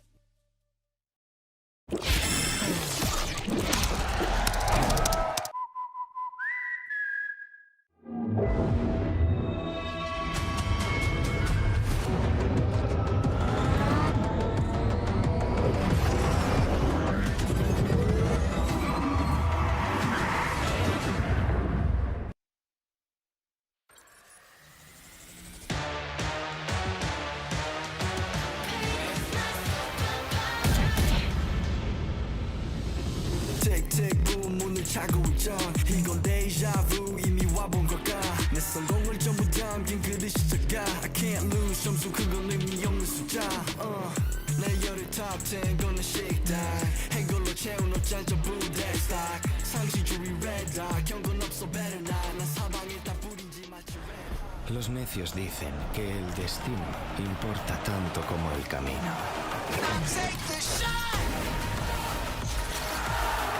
¿No es así? No. El destino.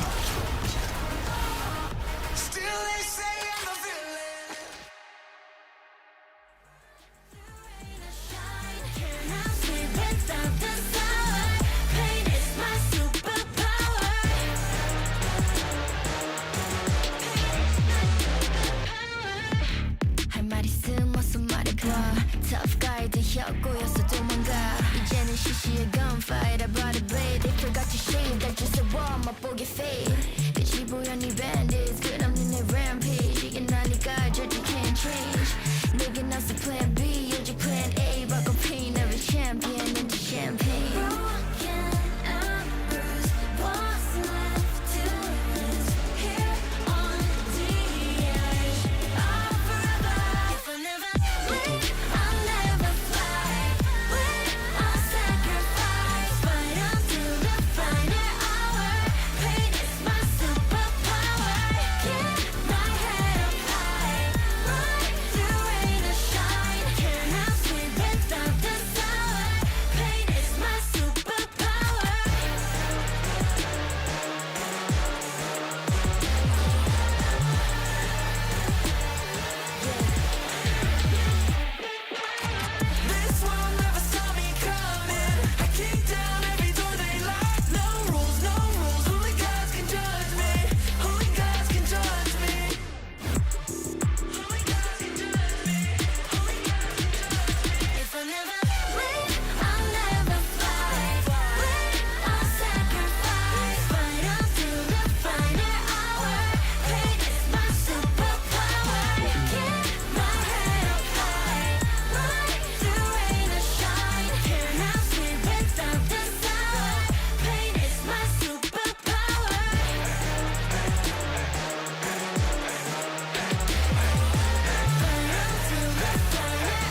Do you feel like this matchup is more difficult than some of the tier 1 teams you have been facing?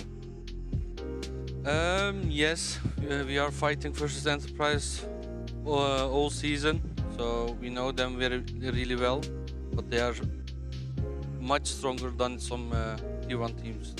So it's a difficult match, but we are ready for it. We are fighting like usual, and we can of course win first step. Do you feel like this matchup is more difficult than some of the tier 1 teams you have been facing? Yes and no. I feel like we're probably the only team that knows how to beat Reborn Fireflux, right now. So I think for us it's a good matchup. I think for them it's a little bit more hard in a way, but they are definitely better than some of the tier 1 teams we faced. I don't know if I like the way that Itapata is laughing about that, the way that he's delivering that. However, I feel like it was kind of similar tone to the way that you would deliver it, Mini. Whoa. Yeah, probably. Yeah. Evil, is that the word you guys use, right? Both evil. Evil, yeah, potentially. But yeah, I mean, a long match. It very much felt like it was the story of Fireflux, but Enterprise, they managed to pull it back in the end. Yeah, Magnum finishing 27 and 17. I think all the way through the green one was like, oh, Magnum lost him that round. Like a couple of anti-ecos, he kind of threw a little bit, but finishing 27-17, then I feel like he got more value probably in the end. Than, I'm not gonna lie, every single time, it's still to this day when Magnum goes into Lotus, I just think of this 0-16. So anything's better than that. Anything's better than that. My king. Now let's check out our team up moment presented by Aorus, because Bea, round 1, it was incredible. Yeah, so we were watching here the first round of the entirety of this matchup, right? If we show it on the screen, and to me it was like how the tone was set for the first half of the round. So I'm going to give you a quick TLDR of the 30 seconds that you missed, because many things happened. Enterprise is on the attack, as you remember, 28 rounds ago, and Fireflux has divided themselves into 2-1. This is pretty like a standard. They want to fight, and I like the fact that Illuri has been using a flash over here, causing a little bit of pressure, and so the same thing Magnum has done onto B, creating a little bit of like je ne sais quoi, what is going on in the map, while the rest of Enterprise was just waiting here on A.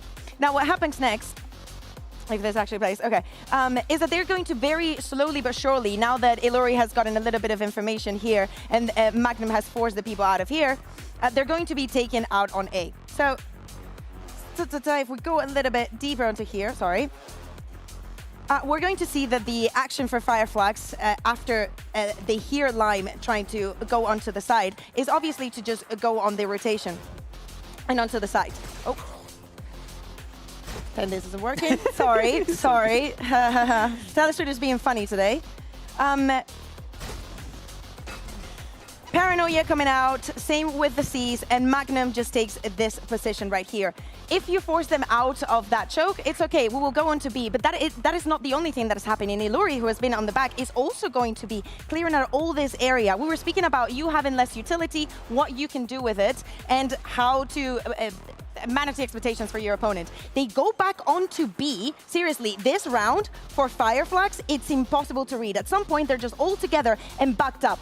And they're just, for Enterprise, they're just waiting for them to make a mistake. Magnum, who is already catching up those kills, manages to take advantage of that situation and get on those 2 kills. Again, 1 round and all of those things happen. In the meantime, of course, they were already going back to A and back to B. Insane for just one round of play. Yeah, I think there's a really fine line between overcooking a round and then it looking brilliant. And I think Enterprise were able to, balance that quite nicely. I think especially Magnum's position there, that kind of deep stairs position, it's very mature. Challengers play. I was about to say, the fact that they get those deep inserts, the one on A, you have Illuri reclearing B as well, and Illuri's already caused that pressure towards the C.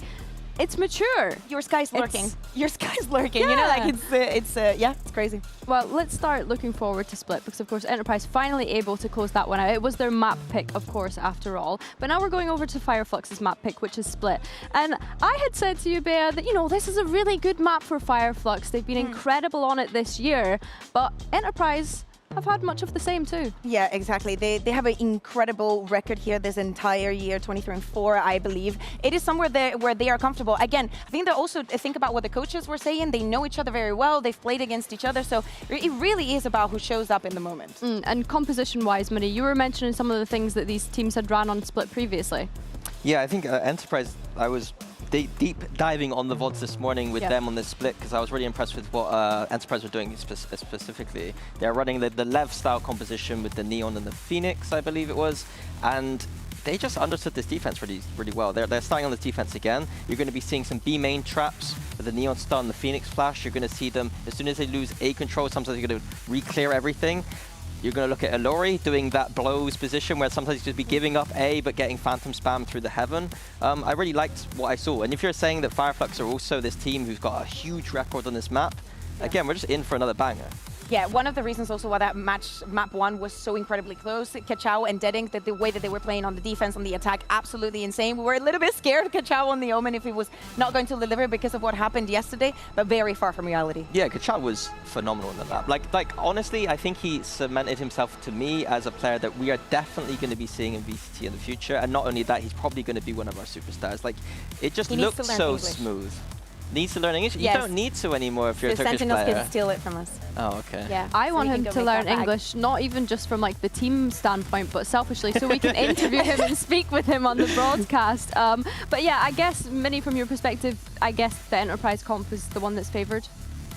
No, I think they're quite even. I'm not the biggest Phoenix fan on this map personally, but I think that obviously we've seen Lev set the standard. You can copy a lot of their ideas. So there's a lot of stuff there that you can look at. Fireflux's comp, I quite like the double dive, so to speak, with that Sky flashing in. Astra, I think diffs the Omen too. So I quite like both approaches. Well, let's see if Fireflux can push us to a third map, because one Challengers team will be making it to EMEA playoffs after all. Mitch and Tom, take it away. Thank you, Billy. Yeah, so far Fireflux have found VCT easier to conquer than they have Enterprise. One map down, but now they come to Split, and this is where we expect things to, even if the first map had been a slow affair from them, which it wasn't, double overtime, but this is where things pick up in Fireflux's favor.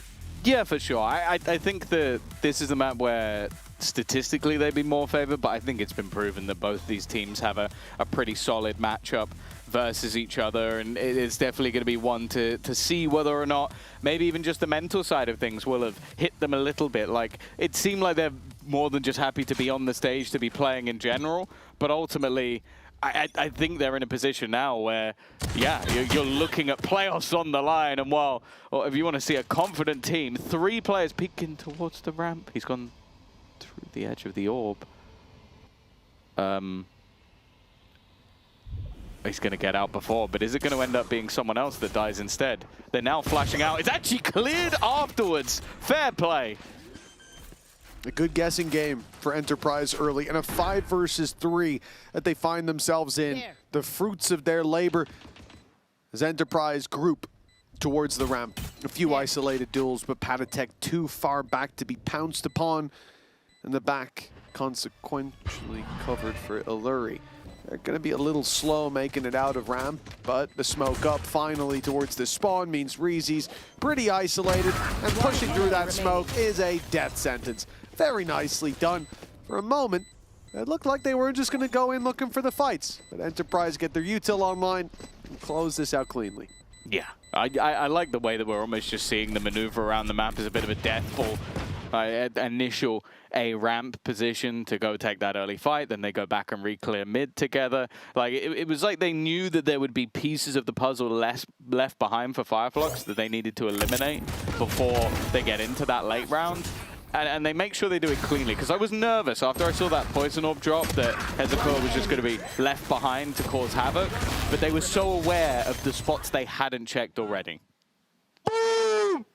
Yeah, that's it. All the bases covered there for Enterprise, and a pistol round, a strong start. Could come off the back of it, but if I see 3-0 on the board, I'm still not going to believe. You'll see 3-3 soon after. Yeah. The eco rounds have been crazy, and maybe we should put some stock in this one as a result. Fireflux don't really put much themselves, though. It's classics across the board, barring Deadink, who has got a shorty and an opening pick. Magnum out of the round, seconds in, and a weapon recovered in the hands of Kachao. Some damage done though. It's worth mentioning that unlike in the last half, where they had 2 pistols, 3 rifles, this is every single player on Enterprise purchasing into the round. The SMGs on a lot of these tighter angles on split are going to hold a lot more value in future rounds, but it means any players dropped is going to be very costly. Oh, that's a little awkward for Kozzy. He doesn't even react in time to pull his gun out. So again, another weapon placed onto the ground. Spike going to be planted. They should know that there's a player behind. It's been denied. Patatek's position has made it too awkward, but they're just not checking angles. They're walking back into the site, assuming things are clear. And now both rifles are actually on the ground. In fact, no, one of them's in Deading's hands. They weren't respecting this low buy at any step of the way. And now they are being punished at every turn. Patatek already tagged, and that's the classic he's fighting. The rifle in the hands of Deading, soon to meet him. Greet him through that smoke where he walks to his death. And a Moda Thrifty spoken into existence. And another low buy round with huge payoff. But we didn't even get the 3-3. Too early. Too early in the day. They got there up front. The dive in. It was the only investment they had that round. But yeah, from then onwards, it was like the last round in the pistol, they were so methodical to make sure they checked everything. Yeah. And it was like they just forgot everything they did in the previous round and just went walking into angles without checking any positions. Guys! I agree. I think it's a valid question. Big round for Deading. The recovered rifle carries them across the line. But even then, the pistol's doing the heavy lifting. And Enterprise, well, they have to hope for the same. Classics and a pyramid built towards this B site. But that monument will not be touched because they're about to find out. Oh, yeah, they saw one. Everybody tucked in, and I like that approach. I like Patatek. Yeah, he tanks the Tiger just to make sure his teammates aren't seen. And now they have been seen, though. And this is normally the moment where you say, okay, probably a good opportunity to go back, but their opponents are going forward. Looking to try and use those numbers, their best opportunity to do so. Lion will at least get one, but that is all she wrote. Batu building up a few orbs throughout that one, but the most important thing is they convert it cleanly enough that they have a lot of bonus credits in the back. So much so that I think they're even going to upgrade off the SMG.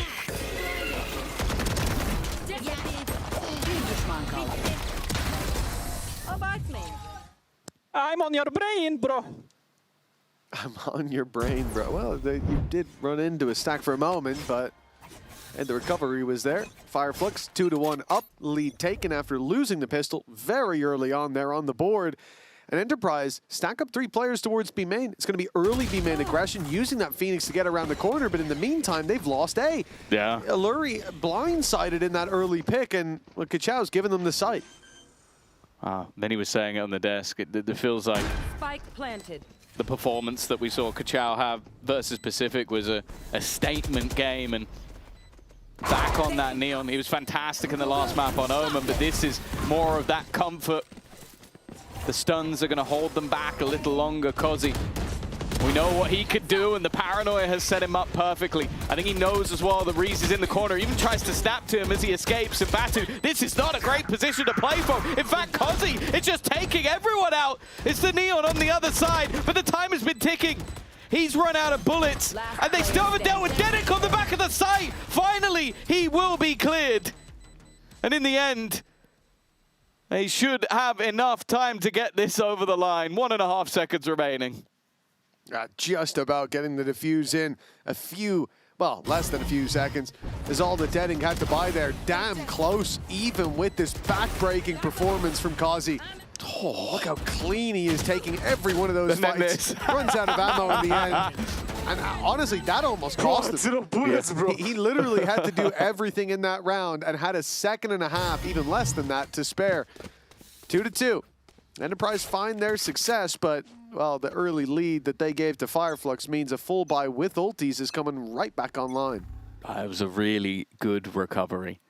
The paranoia from Patatek definitely helped out, but again, you talk about Kozzy. This time they've doubled up their defense of this A site. But this is good. That little extra delay towards A should get them the Phoenix Orb onto Lime. He's clearing outside B for now, but the ult will be online. They'll run it back for the retake. It's fine, but Alluri's just gone onto the site. I thought they were leaving the space open, expecting the execute, but now they're in danger. Magnum becomes the danger! He's taken two, bailing them out yet again! And with Patatek following suit, that run it back won't be needed. Spike in the worst possible place. A lot of damage, but getting into a position to find value from it seems almost impossible from Hezekiah at this stage, and what, again, looked like could have been a pretty hefty lead. I think in the last round, them getting that opener, getting into the post-plant, looked like a setup for Fireflux to build into this half. 30 seconds left. It's now been 2 rounds of immediate responses from Enterprise. And while both Magnum and Patatek on the clear back in have made sure that there really isn't a choice for Hezekiah. He could try and get a couple of extra kills, but you look at the credits on their side, mention it, it's just not really worth it. No, it really isn't. Carrying forward the only way to go, and for Enterprise and Fireflux, neither are looking for those battles, for those fights. What a performance by Magnum there, though. That really looked like a mistake from Alluri to step onto the site. And they're playing for the retake already, sitting outside the extremities, not fighting ramp, not fighting on site. Your Fade walks in as the ult is popped by Deading, the convergence path catching him. And from that point, they should have been dead to rights. But Magnum swung in. They're so focused on the site, they weren't ready for that man to come out of the smoke. I'm not sure what that celebration was. Shadow's emoting, and I love it. He's the passenger princess while Itapata's trying to drive the car. Like one very serious, the other just jam into the tunes. Pedro Pascal and Nicolas Cage. Exactly. We know who has the orcs. Let's put it that way. That was something. That would inspire me. That's a leader I'd lay down my life for. Good old Shadow. Oh, Fireflux, bit of a mixed buy. They've ended up with 2 sheriffs coming into this. And remember, like, even finding some success in a round like this, there's no guarantee you can follow up on it. Lime has a second run of it if he needs. The ult there for Kazi as well can get them right back into any site. They're not far away from having Magnum and Alluri as well. And Patatek's got an ult. That's cool. But for Fireflux, yeah, pick or two, going to be difficult to convert that into a meaningful advantage. The only thing that worries me a little bit is how much space. Like, you've got that deep B main control, but the Seekers are really going to get them information. They have to spam to break them. Batu, I don't think he realized how much danger he's in, and now his teammates in a lot of trouble. Patatek's reclaiming the site. I was going to say, maybe they didn't expect rifles. The range might be a problem, but now they've found themselves in a great position. Running back even going to be utilized by Lion, buying additional time, but they're all trapped in this corner at this stage, and that starts the trades back. It left all down to 1. Come on, nice couple of shots from Hezekiah, but I think the reactiveness and, again, the pack mentality from EP has brought them through another round. Now they're starting to lay down the law 3 in a row, expanding little in comparison to what they have in their arsenal and pushing the economy of Fireflux to the limits. I wouldn't be surprised to see a timeout soon from Fireflux. It can be difficult to get those rounds on the board here in the attack, and let's not forget they were gifted a low buy round, an eco in that second. We can't play even half a second of what you say. No, not even. Not a decibel of that can make it to air. Even the buy that's coming up into this round is not great. They kind of went in with a low buy in the last round and then still haven't come out with a particularly strong buy in this round. Spreading the net. Again, it was mentioned on the desk about these trap setups, and they've been constantly maneuvering around. Lime has been a big part of the, but I also want to give a lot of credit to Patatek. We always used to hype up his KO flash assist, but I think his paranoia assists have been fantastic so far this game. Very passive A play from Enterprise. I mean, even Alluri doesn't really have the info on how close they are. Now he does the jump there from Batu, giving the game away, and an immediate redirection of these forces. Mid giving up. Magnum left to watch it while the rest fight for heaven. Get back in there early. Look how quickly Enterprise are taking space back. The thing is, Fireflux, although they're planting, there is a double lurk going on. Deading's playing it through mid, and Hezekiah is coming from the spawn. The problem here, what's just happened? Patatek's gone back. Patatek's covering his own spawn while all the fights are won on A. He heard the lurk, but I don't know how that's worked out for Fireflux. But excellent work. Reezy does extremely well. Like, they needed to delay, they needed to survive, and in the end, they just win all the fights on site before the flanks are needed. Yeah, the individuals getting them through the round, and for Patatek, although there's a few extra credits to play with, wanting to make sure that defensive side economy doesn't get away from them. Not going to be hunting down any of these remaining players, and again, it's a buy that had some weaknesses. Even seemed like it had a good setup from Enterprise once again, with how many players were around the heavens, wrapping him from behind, but I guess it doesn't matter sometimes if you just get punched in the face, and that is seemingly exactly what Reezy did in this round. Fantastic individual round from him. That puts them up to 3. Yeah, no timeout necessary.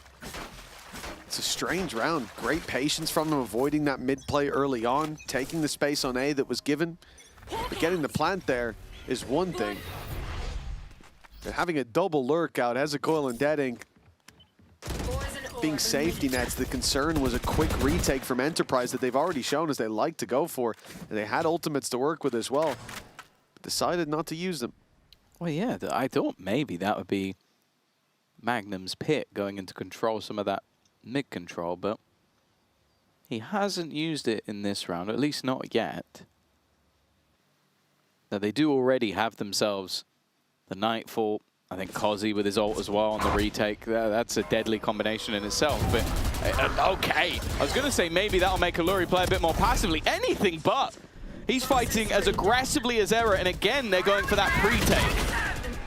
Wow, it's worked wonderfully. The TP to the other side of the map ain't gonna work. Lime is staring him down and saying, you want to die to me or to Alluri? It's really your choice. Decides to give the orb to the Fade instead. An in-zone flawless, though. A hell of a response to the one round Fireflux just found. I am surprised, like, genuinely, the way that Alluri plays. Because it's like, you look at this and go, you have your ult. Yeah, you've got the opener, but he's like, I'm not giving up that space. I'm not letting you have control of that side of the map. But then it's again, Magnum swings off the timing, Patatek a kill and another assist off the back of his paranoia. Yo, stand up, where are you? And he now puts himself to the top of the board. Patatek is genuinely having a fantastic game. And after a bit of a quieter performance individually on the last map, it's safe to say he's going to be standing up even more than before. Oh, Deadink, he's up to his old tricks again. Kozzy's gone down to the dive with the shorty. It's so annoying. Even bring that same energy down to Vents there as well. No one caught by the flash, so they won't pounce. Magnum should probably give them this space. He's playing a risky game, and luckily he'll tap their toes away. Reclaim that space himself, actually. I think Deading's going to fall to this. You won't expect Magnum to make this. He's going forward. I'm not sure about this one, but it's worked. Fair enough. Advantage back in their favor. It's a round that they're more than expected to win with the weaponry. But you always know that this Fireflux team are good with the weaker weapons. Bit of an awkward position to play from, but it's almost just contact for Magnum. And Lime is going to get an extra couple of orbs to end out the round. 4 surviving for Enterprise.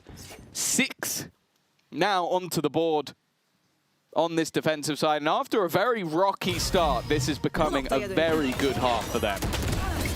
Yeah, well, considering they lost round 2 and the other, low buy to a bit of crazy wide net play from Fireflux and a big performance by Reezy in the round. This is a very successful half. Okay, it feels like when it comes to the rifle rounds, they are the team that is just miles ahead. And you have to hope that when it comes to this timeout, Fireflux can find a solution to, getting a couple of confident rounds on the board before this half is done. I will say, like, I know we get to do the listenings. If I could listen to just one player's comms and that was it for eternity, it would be Magnum. Some of my favorite memories I would actually not even Valorant, in life are to do with Magnum. I bless that boy. Yeah. Bless that boy. I love the way his brain works. I'm not going to explain any further than that. Yep, that's enough. You get little nuggets of knowledge when you listen to him, and screaming too hard that he's hurt himself is a very Magnum thing to do. Either way, 6-3 for Fireflux. An important moment to try and find some sort of recovery. Of course, this is their map choice. They were very close and probably should have taken that previous map. 4 rounds in the lead, 4 chances to close, and weren't able to do it. And now down on their own map choice. One that would not send them out, but would send them into the lower bracket.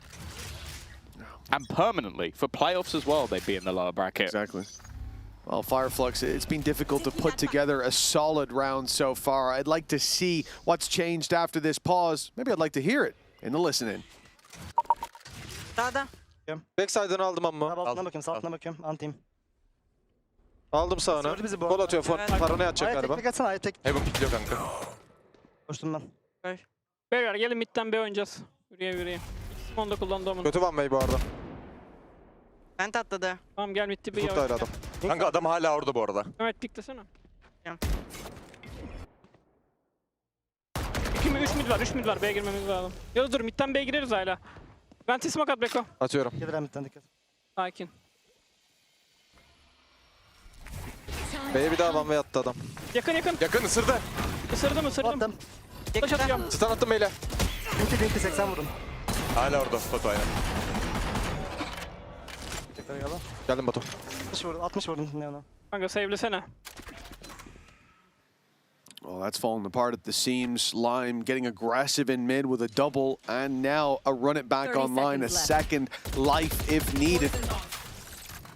For Enterprise, winning this round, well, it not only guarantees the lead at the halftime, but it's going to make it very hard for Fireflux to fight back for anything. Yeah, and obviously, like, you look back to the Pacific game and they were very good on the attack side, but if you go back to challenges, I think Fireflux have proven time and time again that their defensive side is the better half. The worry, though, is that I don't expect Enterprise to fall flat on that attack. Like, you're going in with that double duelist. I think you're going to have those opportunities for Lime and Kozzy to take over rounds. So it's getting to the point where Fireflux need to get their momentum back, but also give themselves a little bit of wiggle room to get back into this one, because they are really struggling. You know why he does that? Because they are completely clueless on what to do right now. Nothing is working for them.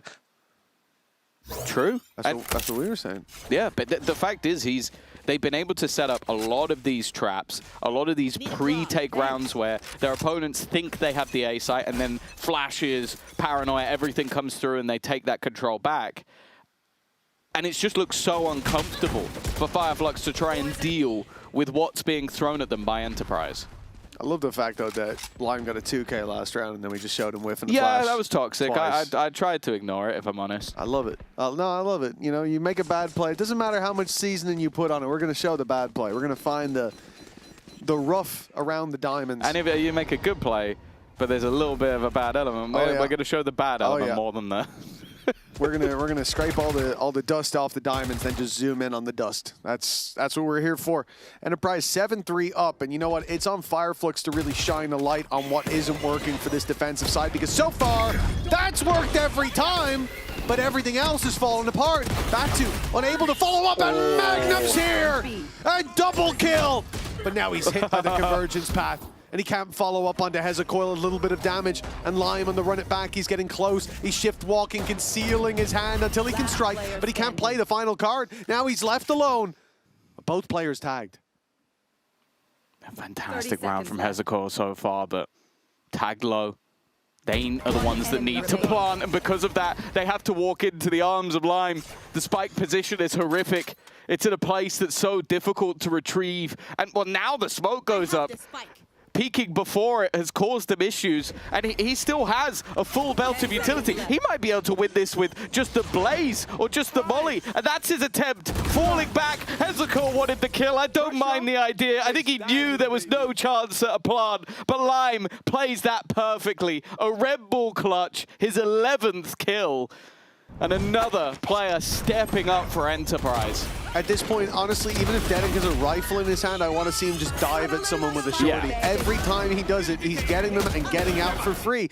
But it's not enough. Magnum interrupts that play, dives down low, and drags them to the depths. Fireflux, 1 round left to play for, 8-4, the best half they could walk away with, and be damned whether they can have a good or a bad defensive half. It'll have to be great to slow down Enterprise at this stage, and look at Patatek. This won't be the round where you expect a ballsy play like that. He's not going through. Okay, he's going back. Jeez, Patatek, you worry me sometimes. He's not going to stick around too long on that ambitious hold. You are divided. Oh, they're going straight through his utility, nowhere to escape to it again. That shorty's done work. It's Lime to bite the bullet. Magnum, he's been going through things all day, and well, it's only going to be the one this time. Even still, though, look at the man who's left. It never gets boring watching Deadink play, man. He does it with a rifle. Nah, I'm going to dive in and shorty them. Why not? I think he's 4 for 4, unless I missed one. Alluri. High-low setup, and a player in main ready to swing. Win this, and somehow he'll go up in my estimations, regardless of how high I already think of him. Spotted 2, expects the 3rd. Good read, but, well, the wall wasn't quite thick enough. 8-4 for Enterprise at the half, though. Even with that final round, there's a lot of ground for Fireflux to make up. Yeah, for sure. I think a little bit of a tougher half for them. A pistol round is going to be fairly important after this one. Nonetheless, we heard from Reezy earlier in the day with a pre-recorded interview.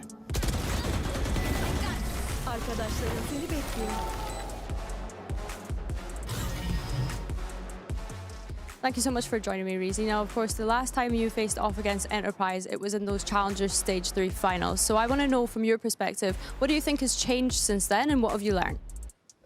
They beat us a couple of times in the Challengers 3, but it doesn't really matter because we both guaranteed to play here in the Berlin, and that's why some kind of our players are not really focused too much in this game, but this time it's gonna be different and we're gonna beat them us. We are very close to go Spain. It's quite impressive run by us. We want to keep it run complete through the Spain. I love to hear that ambition to be able to make it to Barcelona, but win today, of course, you'll make it to those playoffs. Had you ever played in playoffs when you were here previously? Did you make it to playoffs? No. So how would it feel to be able to make it to the playoffs, first of all? I'm actually very calm about that, but I don't know, it's been a very long run. We're playing together this year. Like, only enjoying the moments, I guess. We are not thinking about that too much. Just we are focusing our game. That's what I'm saying. For sure. And how has the support from home been as well? Is there anyone back home that's been watching you guys and cheering you on the journey? Yes, all my family is watching me and they're proud of me. Also, my teammates' family is also prouding us and supporting us in Fireflux. Like communities watching us, they supporting us. It's very good. I love to hear it so much. Thank you so much for your time and best of luck today. Thank you so much. All things are going swimmingly for EP right now. Magnum 12-6 leaving that first half. The defense is certainly somewhere that he was thriving. And now I look to Lime and Kazi already with a good game under their belts. They will be the tip of the spear here for Enterprise. And a good start could be a quick end to this series. Yeah, for sure. And I think that it's worrying, the position that they currently find themselves in. I think that we know that they could do well in these sort of pistol rounds, and definitely on the defensive side if they can get going. But you've lost a close map in overtime. Being real, they probably should have closed out from the position they were in. 4 rounds in a row needed for EP just to get to OT. And now you lose a pistol and you might see yourself 2-0'd into that lower bracket, which, hey, sure, we might have eliminated a lot of the quote-unquote tier 1, but there's some nasty teams down in that lower bracket already. No, without a doubt. And for Fireflux, something they'd rather avoid. Map 3 is where they need to take it if their dreams are to come true.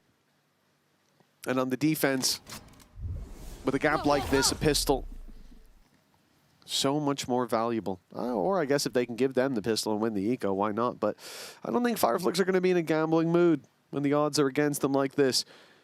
Very passive play by Enterprise after they take top mid. 30 seconds wasted to see if Fireflux would step forward. Nobody does, because look at the control they have towards this A site. It's a stun that gets Enterprise out, but they're already a man down, and Magnum's flank is being watched. Prowler's been put through on the other side. Spike trying to battle further towards that B site, and as they come back, it feels a little bit more disjointed. Maybe expecting that rotation to have worked, it seems to have done so.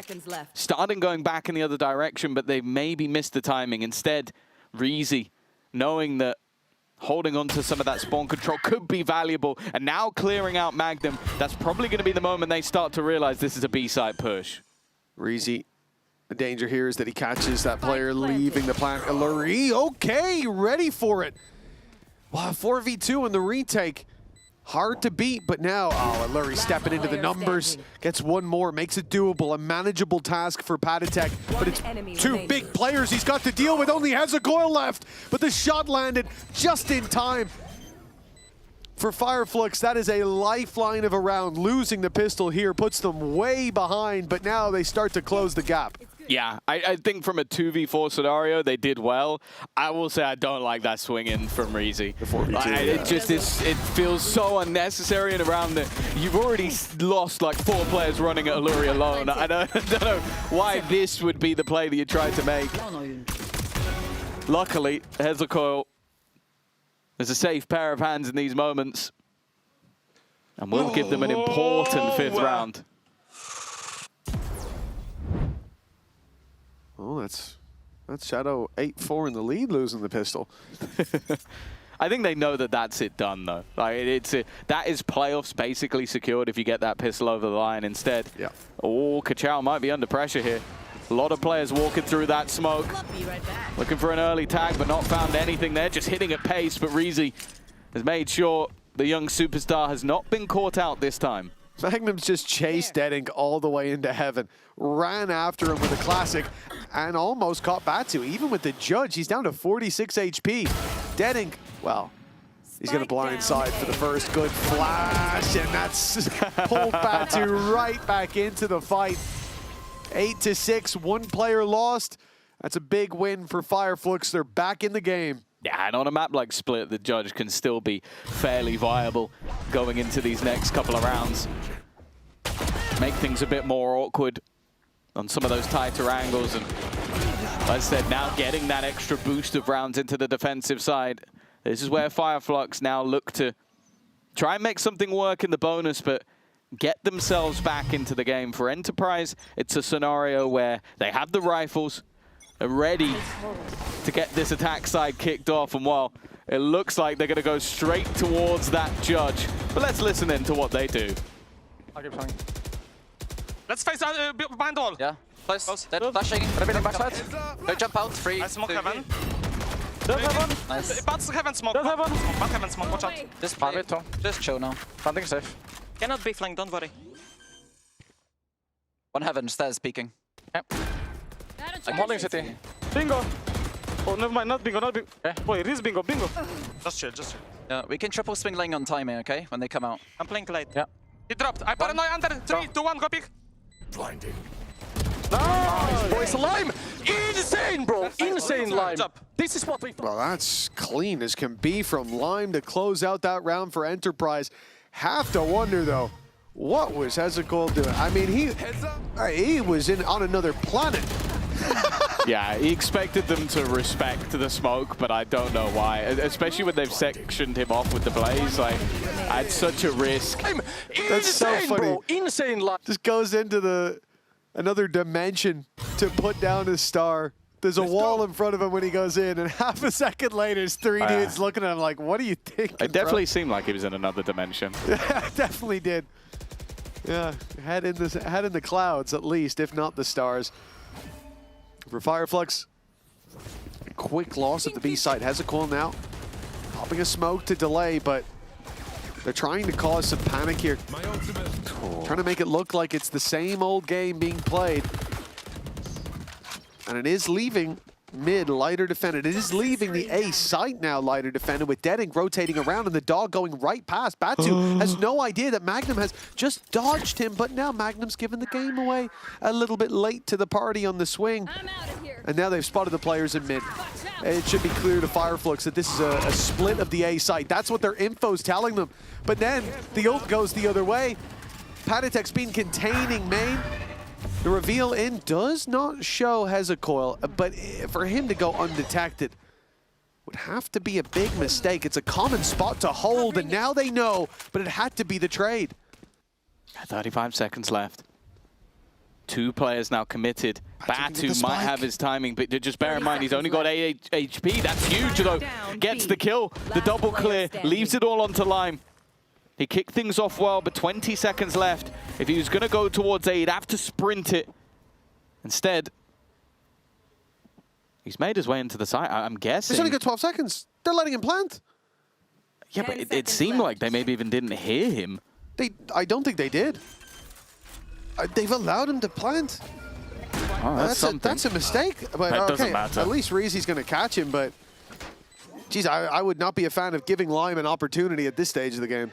No, for sure. Like, he's definitely had some good moments, but I think with the amount of control they had, again, I feel like Reezy's a little bit ahead of the curve. They were all split out in 1v1s, and Reezy swung early. Yeah, I mean, I'm not sure about that one, Chief, but hey, a win's a win.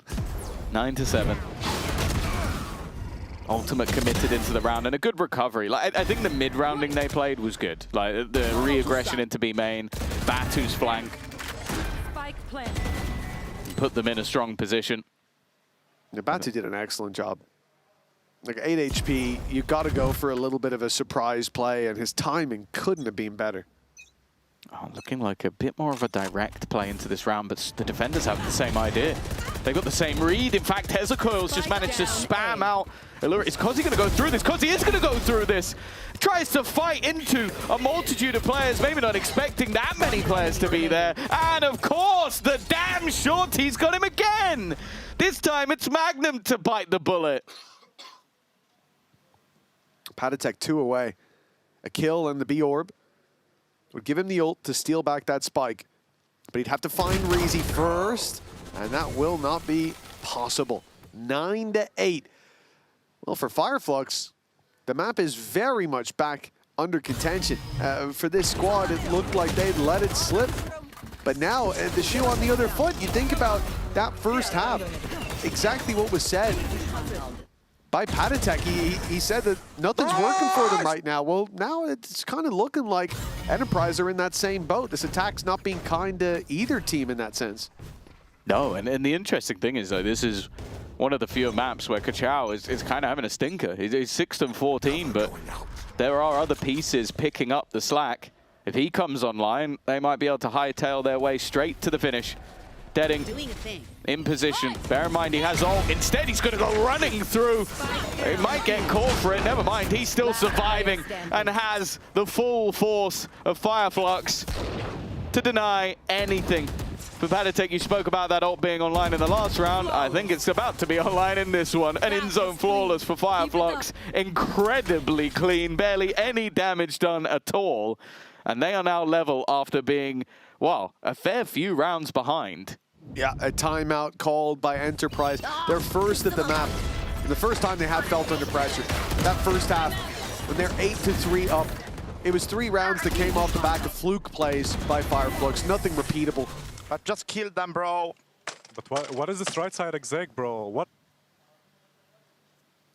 Well, a valid strategy just killed him, and it has worked for Lime a few times in the past. We've just been blown a kiss by Kachao. That's what we got to. Maybe blowing a kiss over to his opposition, saying goodbye to them as it looks like they're checked out of this map. He turned to the side. I think it was to a teammate. Oh, okay. Hopefully he's not got Fizzy on the other side flipping him off. Yeah, no, but this has been, I think, a tough one to process for Enterprise. Like, losing this many rounds in a row. You saw it even in the pistol, the frustration that was there. It felt like that was their chance to pretty much guarantee it, to lock it in. that they were going straight to playoffs. But now qualification, up for contention, and Fireflux putting it neck and neck with all the momentum in their favor, with Deadink recently looking unkillable at times, taking a lot of risks. They're paying off. There seems to be no downside to his gameplay right now. Double digits for one of these teams. If Fireflux take the lead, we might be going to Summit. Yeah, Summit's felt like a much more open battlefield. Few teams able to get it right consistently, and definitely learning as we go. Bring them down. Seems like the plan this time is maybe sell a bit of a... Look at Kachao! Kachaw's all the way down mid!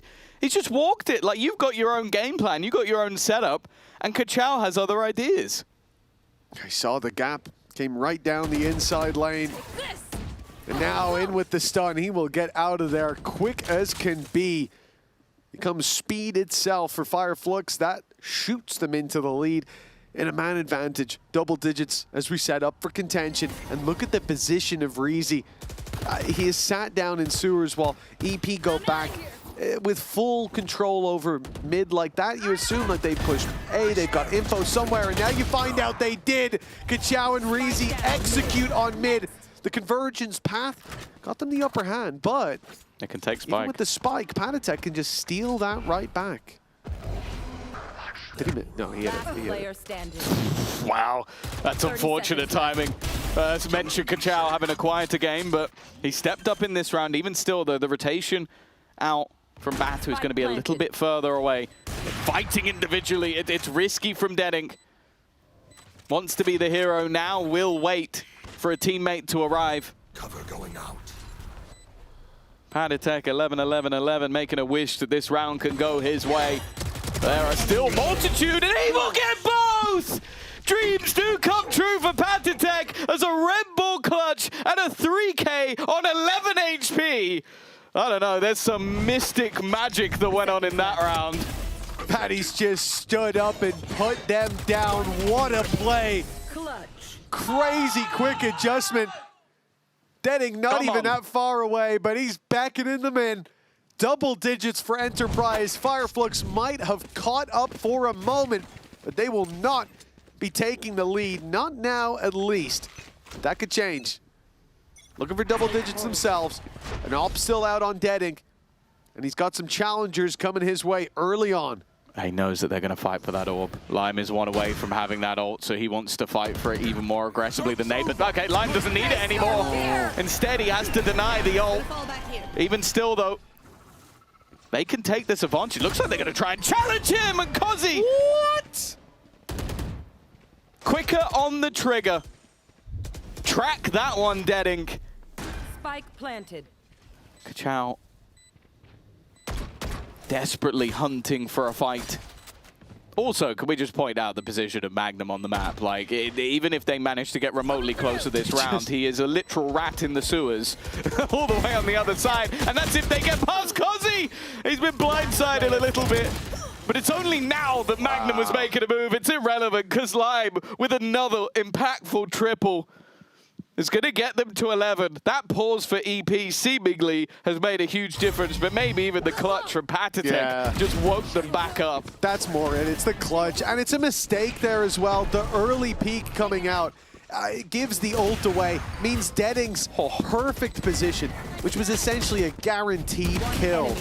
Well, he does. He lands his shot, but he lands it into a guy who doesn't exist. That guy right there is not real. He just wastes the position, wastes the shot, falls back, and EP trade out then successfully. This is, for Fireflux, the last line of defense, as they call this timeout. Yeah, they were streaking rounds together. But as this man, once again, Lime, over on that Phoenix. Someone I've always noted, he's quite self-critical. I think he doesn't normally get put into those superstar roles. Like, at times it will be like the supplementary duelist, but in some of the games we've seen today, he's definitely been important, like picking up the operator in the last map and managing to get them openers. And there's no doubt that him 20 and 12, top of the board for the team, have been the most influential player in this map so far. Of course, as we saw in the last, it's certainly not over till it's over.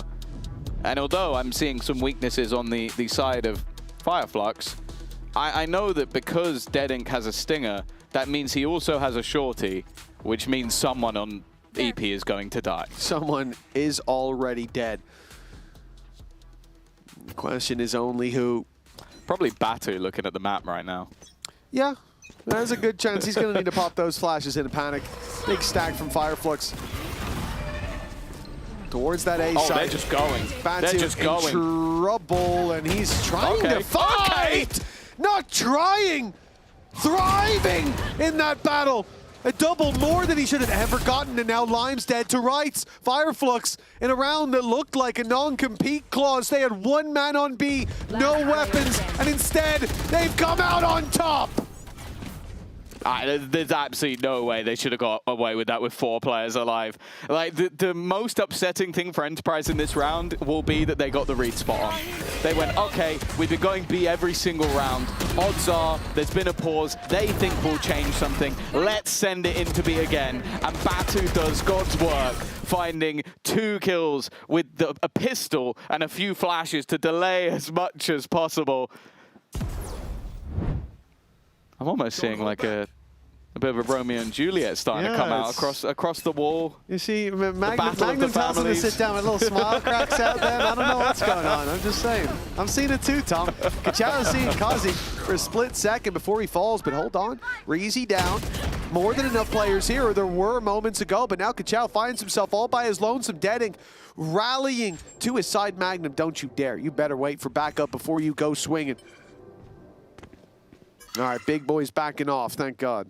I think it may be just wary that someone was going to go through the other side and take an unorthodox angle. Even still, though, a good advantage for them here. They managed to win those early fights. They're going to have to figure out that there is actually an A site. See, even I've mixed up now. That's the confusion they've had, because they've been hitting again and again and again. You can kind of understand why. They found some success there. Dead Ink's in a good position, but he loses the fight. Magnum now has cleared out mid. They've got A completely open, and it would only really be if they second-guess themselves, which with 35 seconds left, I'd be a little bit surprised. They're just doing their due diligence, making sure that, okay, if there was somebody aggressive that played into sewers, they don't have a fast flank. This is just them being a well-rounded, smart team in these moments. No better time for it. 12 to 10. No way. It's for 12. Yeah, I was more gonna finish. That sentence was going towards being like, oh, they got 12, 10, and a pit. You know, like this could really help. They get into side. It's tough to get back out. But as much as we can see, first of all, I don't think Hezekiah and Kachao were gonna go for it. And it would be great to have a pit in the next round and yada yada. Of course, those are valid points. But I do think that Magnum is completely without blame for putting it in here, because you don't want to let this round slip. Guarantee it. And if you really need a pit to win one of those other 2 rounds, well, maybe you should fix your game plan. I also think, like, you look at the rounds that we've seen so far, I don't think there's been a moment where they could have even used a pit. Like, they're running into that B site so fast that it's like, and there is resistance every single time that realistically, yeah, it probably, the round's already over by the time you'd use it anyway. So I'm perfectly happy with them to secure overtime. Oh, wow. It was this kill that ended up making the difference for Magnum. Back to insane round! Come on! Come on! I felt like me and Patstick are just on the same wavelength. Yeah, the energy's a little bit different. Yeah, and but also, I'm not winning rounds. Your mic's not muted when I see you talk a lot of the time. That's also true. It's another difference. I actually just hold down my own mute button for when I want to say something like that. I was wondering what you were doing. Well, 2 rounds left to play for. Fireflux need them both, or Enterprise are going to be taking this series with flying colors, proving that they are the real blocker to Fireflux's success. VCT teams showed next to no challenge at times. But Enterprise up against Fireflux, it's a different opposition altogether. They looked down and out of Lotus, but they fought their way back. It was Magnum 3 out of 4 of the rounds they needed. He popped up with a triple kill to pull them across the line, kicking and screaming. And now they have a chance to end this series early As a Coil was so solid on the defense last map, nobody could get past that Vice setup. But this time they've slipped through on mid. Seekers gonna give a rough idea to where these players are going. Batu trying to slow them down as much as possible. Got to be careful of the flash. He dodges it, but he can't find Kozi. Played on the rope. 30 seconds left. Overdriving. It's making things very awkward for Dedic, but he has been able to save himself. They're going back, though. They expected a rotation. It's a bit of a misread. It might not matter, though, because even though there were two players waiting, they've cleared them both. A last-minute switch-up from Enterprise that takes them into the B site. And for Dedic, a 1v5 that will not happen. An in-zone flawless to close. And Enterprise are the team that was promised.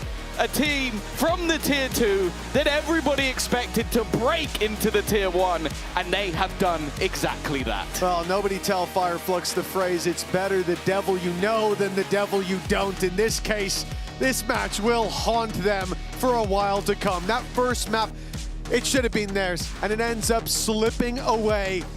And then in the second, a similar story for Enterprise. They certainly put their best foot forward here. And now, well, they're all the way to playoffs. Yeah. Qualification locked in 2-0 fashion. Yeah, I'd say it's arguable that they've probably just faced the toughest team in the play-in. I think Enterprise has proven time and time again, going through the Gentlemates, going through Fnatic. Like, I think most people would have had those battles going the other way. But that has been the story of the play-in. The rise of the challengers, proving that they should have been here all along, and the fall of some of the greats to the depths of the play-in. They have deserved their playoff spot. They will go in as a team that I think nobody will want to play off in those opening matches. And most importantly for them, they go in that upper bracket. They keep their extra life alive on their road to Barcelona, on their road to Champions, which is something Fireflux does not get to keep.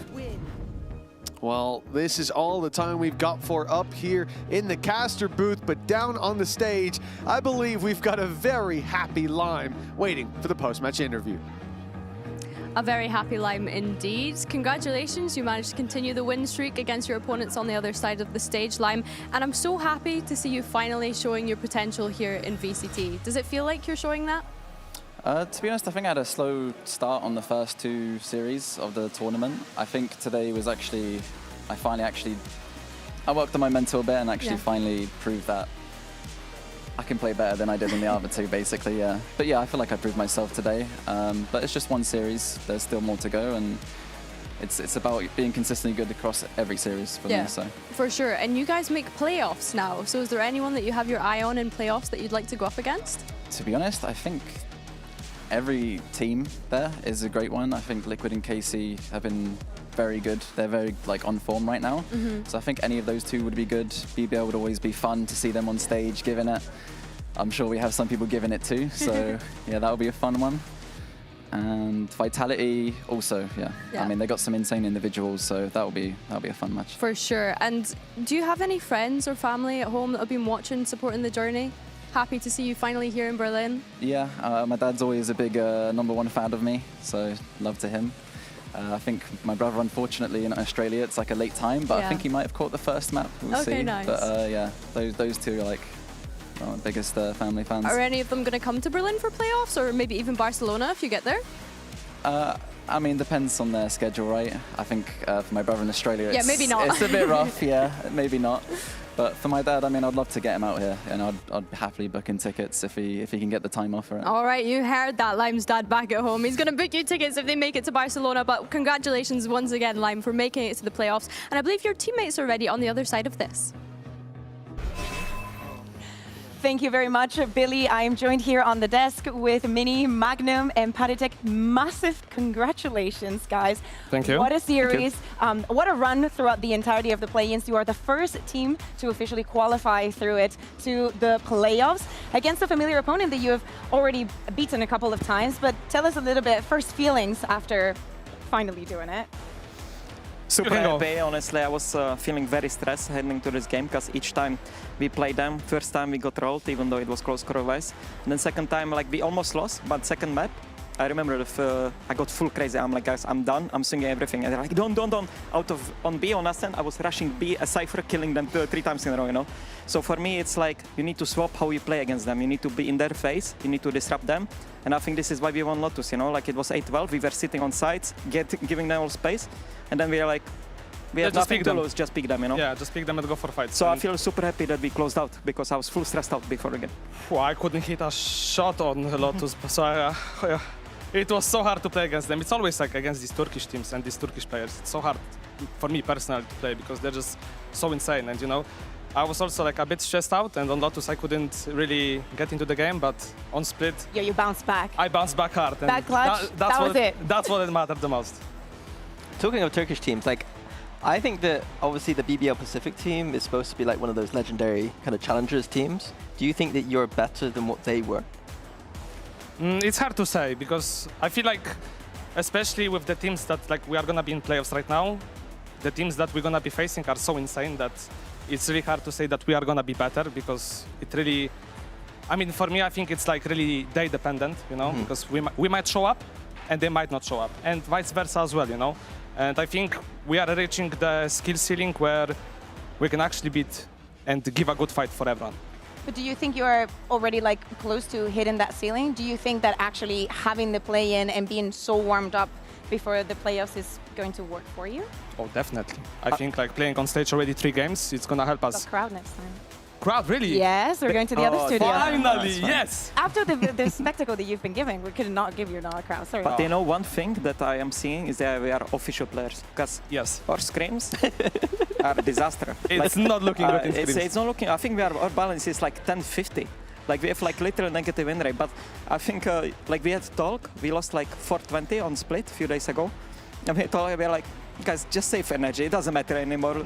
Like, forget about the scrims. We are just now we started tryharding against SG in scrims. We beat them 7. They told us the other day that they had just won against scrim against you. Yeah, I mean, on that day we were playing with no comms, because we came there, we were celebrating the day before, and we were like, guys, just play with no comms. So we are playing 4 scrim without comms, like literally no one speaking.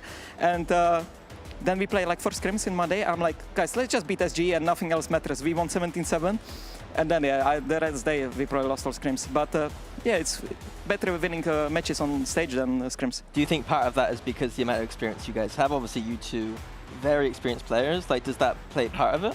I have no idea. I think it definitely helps, but it's not like all of it, you know? I think it definitely helps because like you can manage the guys. Like, for me, example, like I'm just giving like, guys, just chill, do breaths. If you don't need to speak, don't speak. Even close your eyes, just chill a bit, because it can get really hectic, stressful, and I think what's most important on stage is just taking a chill pill, just breathing, calming yourself down, and then resetting and going to the next round. And I think that's like the experience that where it comes from, and yeah, it definitely helps. You both have been on quite a few teams at this point. What would you say the kind of strengths of this team that you're on currently are, and maybe areas that you need to improve going into playoffs? I mean, I just think it's the resilience, you know? Like, I feel like sometimes we gave up many times, but we always bounce back, you know? One day you gave up, next day you come back to office and you need to go again. And I feel like we are always striving to fix things, you know? Like, for example, like there was maps, like Summit, we are full struggling. I brought stuff. Then we are struggling on Fracture back in the days. Ito brought stuff. We are struggling on some map. He's bringing stuff. So I think it's the experience that shows up a lot, like behind the scene, you know, where we are fixing all the time stuff. And we reached the point in the team that right now, like what's very good compared to KC and BBL is we found out that we don't have to speak. Like we are in clutch, we don't have to speak because we know what we'll do to, like with each other. And it just kind of makes you hit shots, you know? Like when you don't need to come, let's pick one. Then like a natural chemistry. Yeah, and it feels like super good on the stage because we had this in scrims, but we could not convert it to like officials, you know? But now we are doing it more in officials than in scrims. And sometimes we lose, sometimes win. We just reset, go next. But that's what matters, we convert it on stage. And I think many cases with many players is that they try to over-communicate in many situations. And I think as he said, it's better sometimes to just don't talk and just go for headshots. And if you see someone picking, either pick off of him or off his contact, and that's it. You don't need words to do this. Picture chemistry. You are describing chemistry. Well, before I let you go, guys, you will be drawn against either Team Liquid or Vitality. That will happen after the show tomorrow, the draw show. Any preferences? Padutek? I don't have any preferences, but I mean, it would be nice to play against Liquid, right? Against my former teammates, but I don't really have a preference because, like, as I said earlier in the interview, I'm going game by game, and I don't really it doesn't really matter who I'm playing against. I'm just gonna play, you know, and I'm just gonna show up, and I'm gonna show up with my teammates, and we're just gonna try to win, and that's it. Do you want Vitality? No, honestly, I don't mind. Like for me, it doesn't. I don't like to say who I want because it's draft, so I don't care. Like honestly, but I think they're both great teams. I just think Liquid have better chemistry between each other, but I think Vitality is a stronger team on the server. So, you know, it depends on the day how we're feeling, how they're feeling. But honestly, I think we can beat them. We just need to start good, and we can beat them. Okay, well, thank you very much, guys. We will see you in playoffs. Yep. Enjoy a couple of days off, relax, play hopefully with comms, if necessary only. But for you guys, do not go anywhere because we still are going to qualify another team to playoffs, and it will be after this break, Foot or Eternal Fire. Ricardo! Come on! Bro, I had 0 bullets, bro. Yo! Where are you going? Beast on full lockdown! Nice! Let's go! Oh my god, I will pass out. I screamed too hard. Insane, bro! Insane lime! Nice! Come on, Patty! Come on! Yo, where are you going? Everything is on lockdown! Yo, stand up, where are you? I always, like, every time I see Pate, I'm like, what is he gonna say next?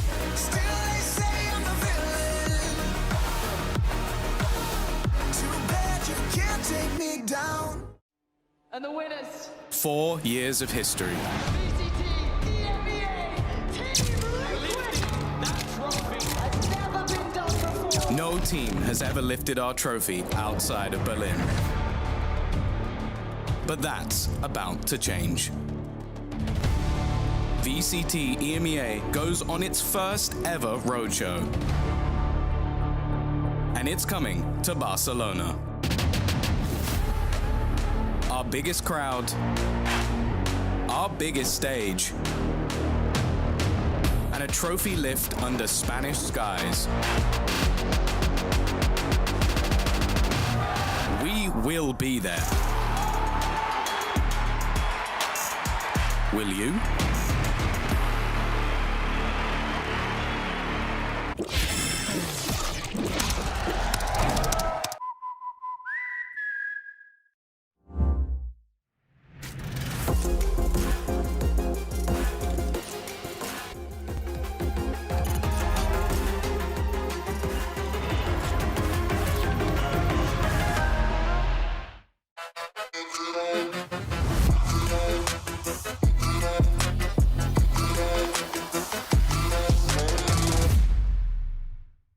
Want to find your fastest server every time? Express like a pro and optimize your connection in one tap. Express in game without ISP throttling. Express and shield yourself from DDoS attacks. Express and choose the VPN trusted by gamers everywhere. Express VPN. Experience gaming the Express way. Fast, stable, competitive. Outplay the world. It's time to Express. Unlock free cosmetics, including Lightning Kicks Buddy and more. Scan to subscribe.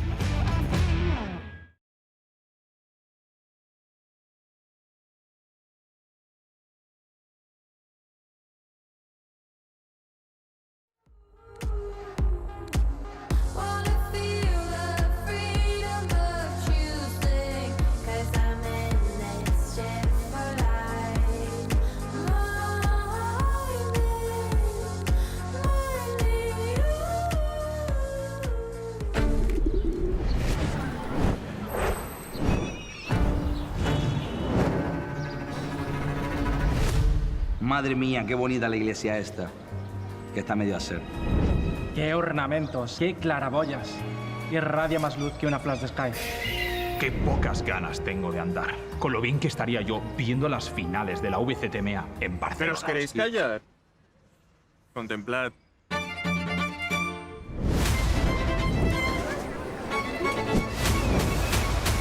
¡Qué gustico! Estoy aquí en el paso marítimo. Vaya mar, vaya ola más grande. Parece la ulti de Harbor. Qué rico me está sabiendo este heladito que me estoy comiendo poquito a poquito.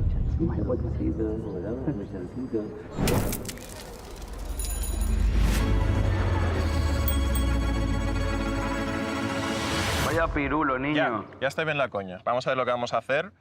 Porque las Ramblas están muy vistas. Y un museo como que no, ¿no? Irnos de fiesta a cabeza, que ya tenemos una edad, y el Tibidabo pasando. Pero chapulines, si ya está claro lo que vamos a hacer. Basta ya de tonterías. ¿Vamos a ver la final de EMEA? Venga, vamos para el Olímpico. Pues venga, comprad las entradas porque ya están a la venta. Y bueno, la fiesta la dejamos para el domingo después de la final, ¿no?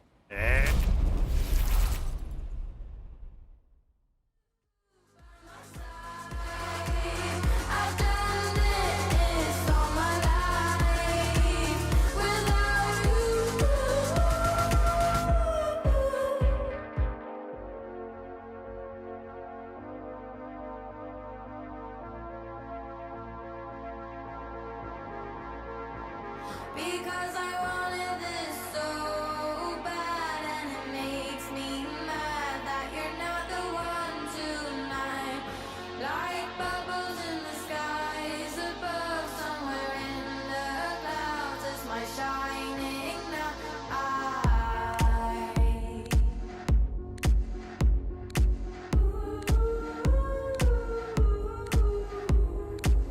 Try to feel the seasons are changing, and I might just let you down. Leaving you.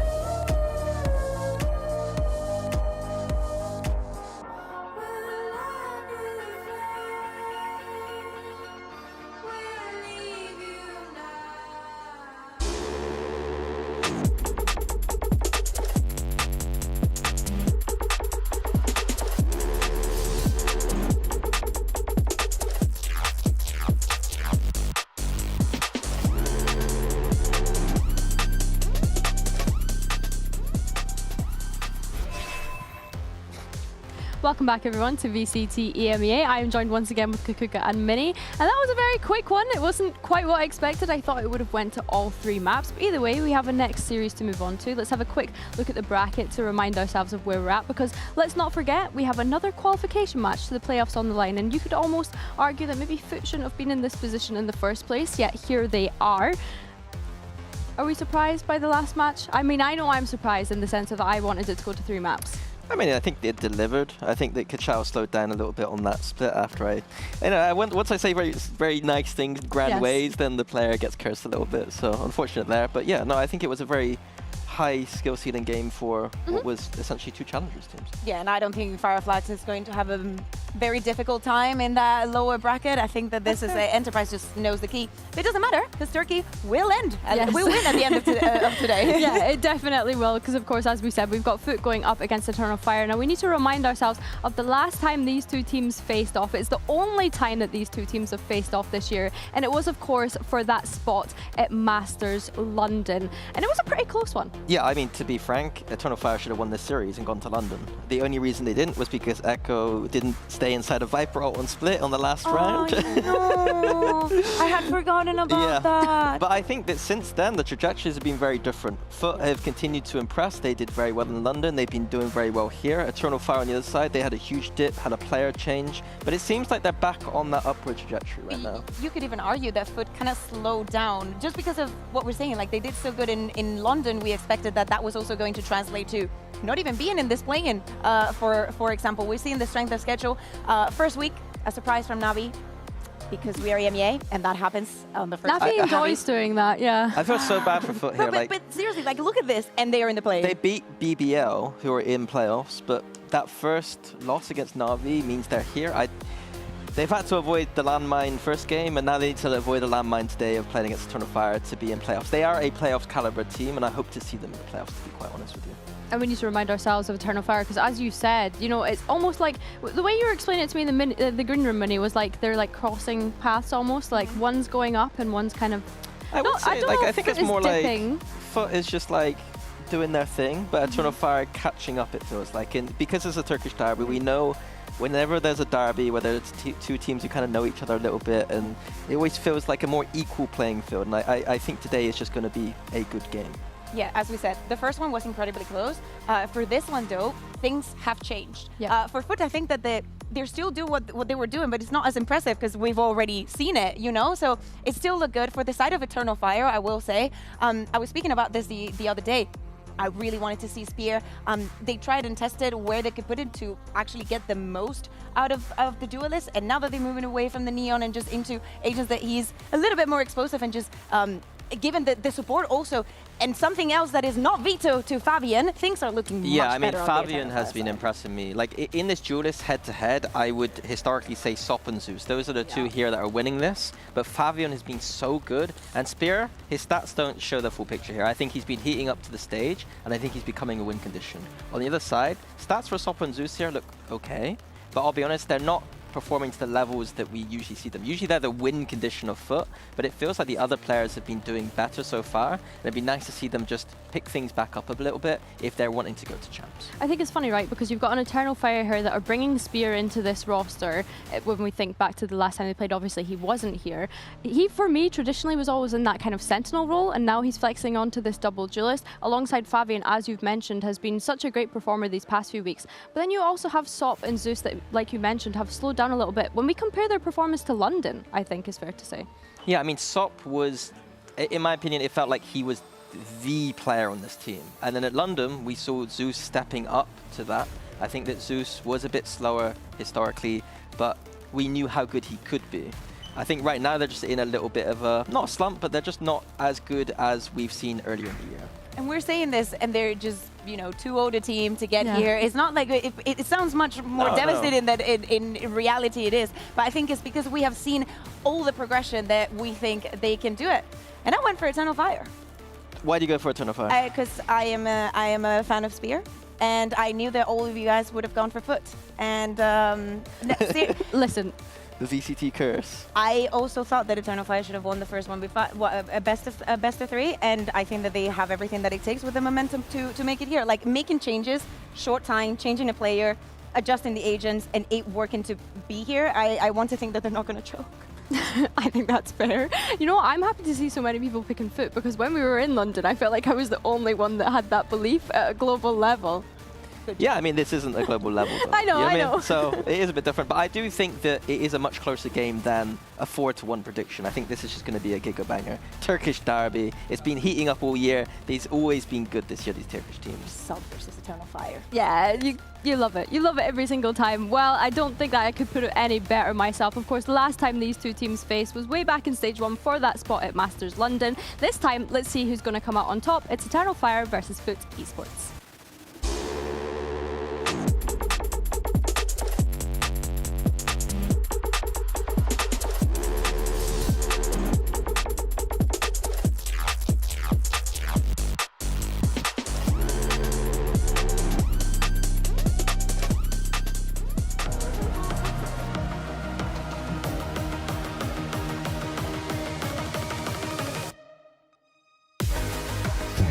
Esports versus Eternal Fire.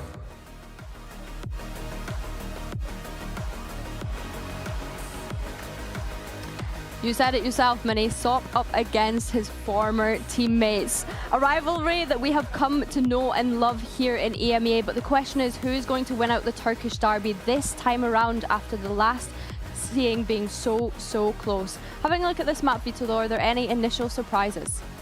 I got the map veto completely wrong, so I'm going to have to look at my iPad and figure things out a little bit. And that is perfectly fine. Do not worry. Eternal Fire picks onto this Lotus that has been always and historically a wacky map for Foot. It doesn't matter if it's in this roster, like some of the best and worst memories of EMEA I have with Foot playing Lotus. We just saw in the first series how advanced some of the teams are managing the map and how well we're doing in EMEA as a whole, so I expect a great first. So I got this very wrong because Eternal Fire chose Lotus, and Lotus is a map that they're not very good at, but neither are Foot. So I guess it's trying to punish their opponent's map pick here. I sent a map where we know that Foot can play very well. In general, it's that kind of Turkish map that everyone talks about, but Foot have looked very strong there.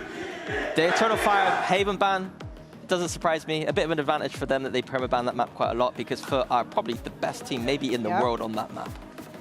And having a look at this Lotus, first of all, what are we expecting coming out from both teams? Because I can't remember if the last time Eternal Fire played this, it wasn't the Vita that they were playing, right? Is that No, just scarred? That's just scarred on my memory, right? Exactly. That is the important thing. No more Vito. No more Vito, no more Vito. They're both playing the double duelist, but they do play the Viper, so I'm not too disappointed. I think it suits their style, and they still have that Viper there to be able to control the map like you should on this.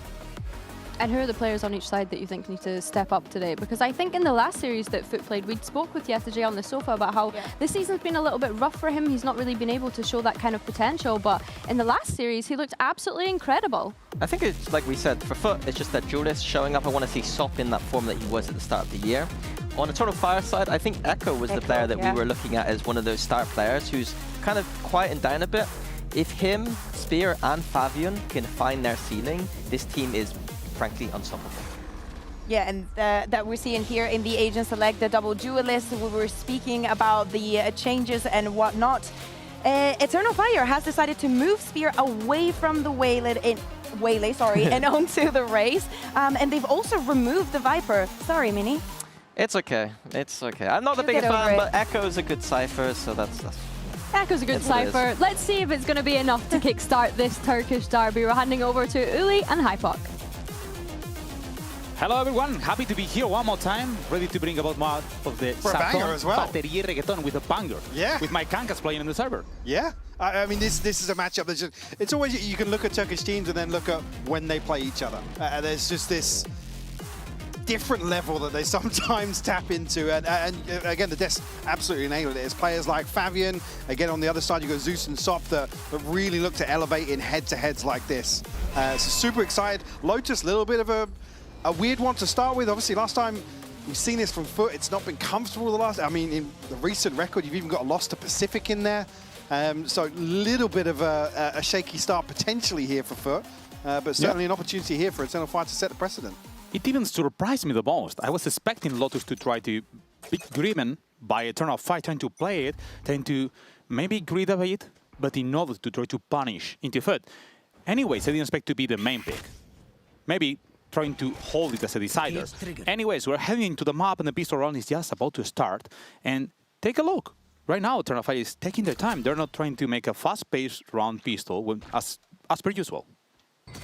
It's certainly stacked up here to make progress towards 8. Crossley's actually going to catch a little bit, but no confirmation on the back of that. Just how heavily invested this is on the side of Eternal Fire. Dog to come through. We're prevented here, so further information denied. Sop actually they want to open up here. Spear will fall. Go, go, go. Fabian heavily tagged up as well, Willie, but elsewhere, Eternal Fire taking the space on B. Echo's been shut down, though. Neki trying to be greedy. He gets the first one. The second was coming too, but Sop is going to stop him fast. There is no chance for him, and now the rotation is moving into C side. Getting the plan should not be hard for them. But the biggest issue is, Mike, how can they manage to try to get this over? Yeah, Fabian has to massively over-deliver here towards Spawn. 13 HP. It's unlikely he's going to get much done here. Yetishay is going to be the first on the chopping block, but does have reinforcements on the way. Check down now, that's also the Paranoia. The stun is coming. Crossing over Sop! The third one is coming for him. Abbas is called in. Short angle. The first one to Sop. Paranoia was hit. It's perfect Paranoia just to avoid Abbas to trade, to try to get the next one. The Paranoia was not hitting anyone. The first one is jumping. He gets the kill, but he's sold out. He's going to be the pistol run. This is going to be going for Foot, and it's not even any kind of pressure from Eternal Fire. They were playing just slowly. Waiting, Mike. Yeah, I think sending out maybe a couple of probes here, not anticipating Spear falling certainly at the time that he did. Obviously preventing the information from Crossley, but you can see here on the replay just how many bodies were in place to rotate away from the backside of B. Just as that safety net. Unfortunately, at that point, the numbers too thin. I mean, Ordaz just gets overwhelmed. Foot do not mince their words at all on the retake here. Happy to stack up and play the numbers advantage. Stop already off to flying start here. 3K in the pistol. Well invested here for round 2 as well. It's a judge in hand for Sop and Bulldog for Social. Expect us to round that purchase out. Smart move right now from Foot, just checking for any information. Trying to anticipate any move coming from Eternal Fire. They're gonna grab some orbs. Slow the pace. Oh, there was a slightly gap enough to get the kill. I don't know if he did see him on that gap, actually. I thought it was just a blind spam. Could be. I got surprised at all. And let's see. I mean, it seemed very well timed, at least, yeah. Yeah. I mean, the timing was perfect. I thought that maybe he just seen something. Or He gets too smart, maybe, Mike. Too smart. Holding shoes, trying to get a good angle here. The stun is not hitting. Double swing, not enough. It was not fast enough. Shoes getting the double. Above the Neki are gonna get 2 kills, and maybe the plan could be done. He's trying to it. Audath in a 1v3 situation. Sop, how smart, how sneaky. He's going behind him. Don't make any noise, Mike. He's so close. He's spotting with the judge, and he's getting the kill. He's gonna be a 2-0. This antique was, I must say, it's okay. It's a good one. You don't lost that many weapons. Yeah, sure. Added bonus being they get the plant down here. Not going to impact the round 3 purchase an awful lot, but well cleaned up here by Foot to keep 3 alive and carry across some of this investment from round 2. Yeah, oh yeah. I mean, from Croston's angle, you can see it. In the spam perfect, Echo just looking to maybe rely on some misdirection here, force a rotation, but Foot well equipped on the other side of the map as well. Judge still in hand. There's going to be pistols to round this out, so still riding through that investment from round 2. Wardaz actually has a TP already. Elsewhere, not really much notable ult progress on the side of Eternal Fire, so nothing really to bolster this purchase here, other than the aggression here from Zeus. Smart move, not gonna lie. We know that kill will be the weak point. He's pricing up and getting Echo. That kill could be the key in order to win this round.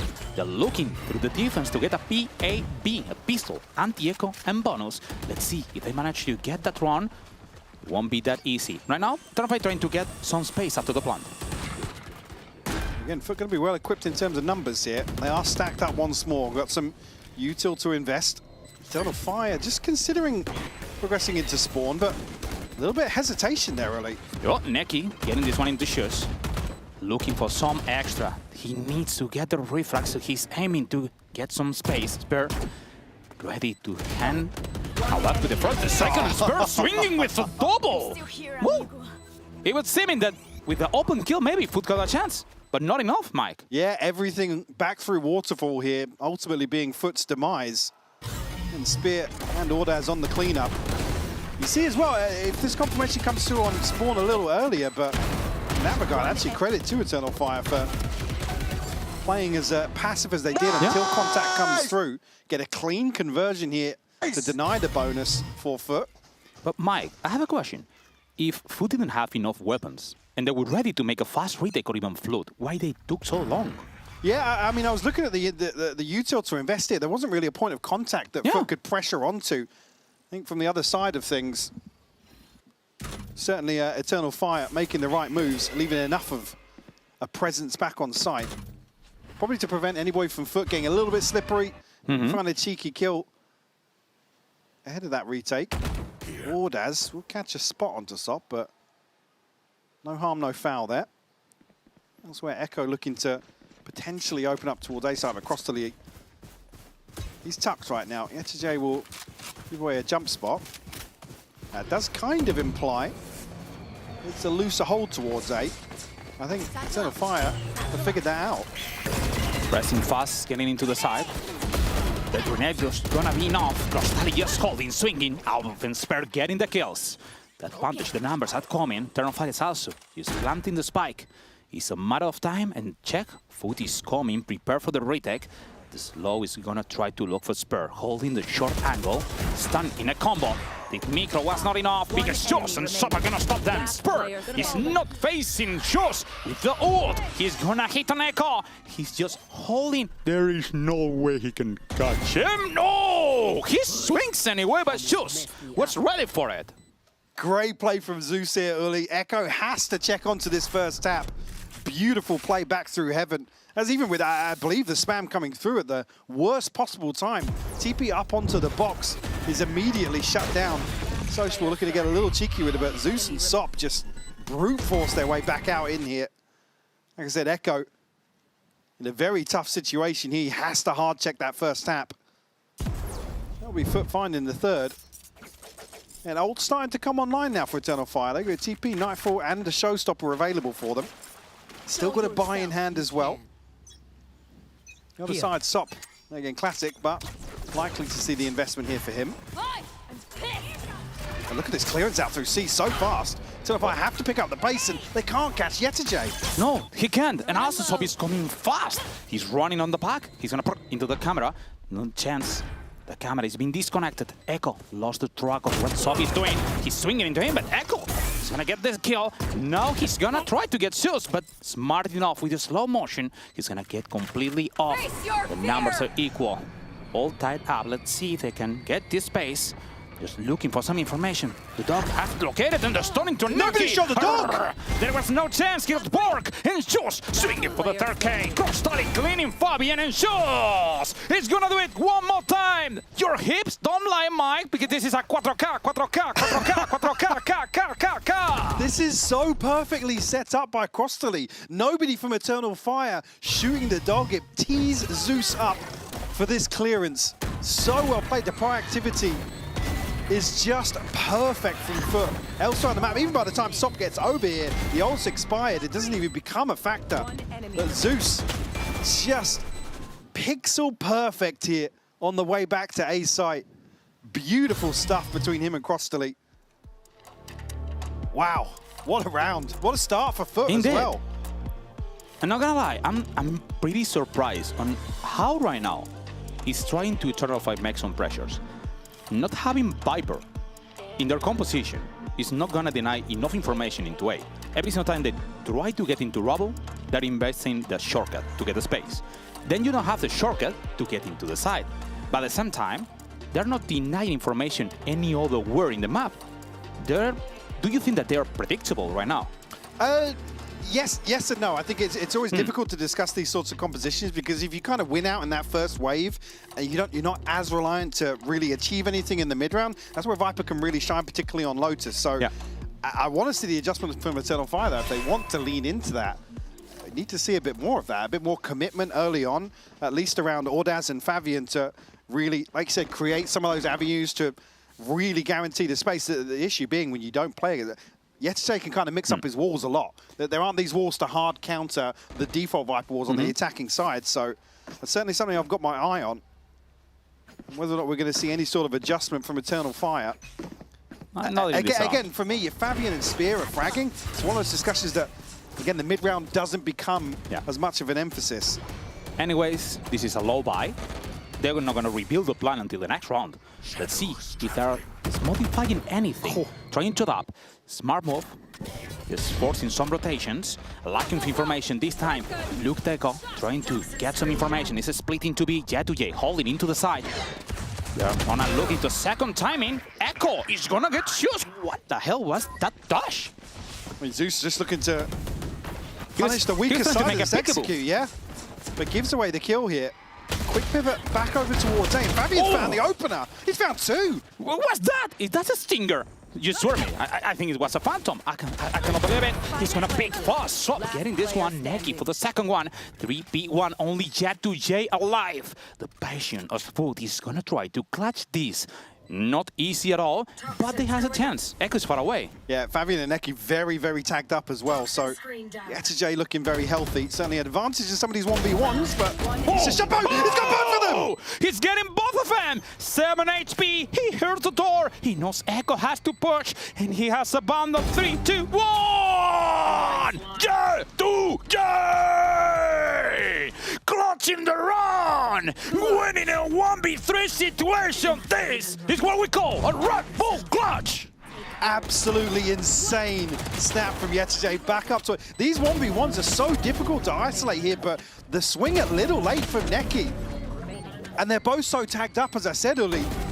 It kind of leans in Yetisei's advantage. Still able to piece that one together, find number 5 for Foot.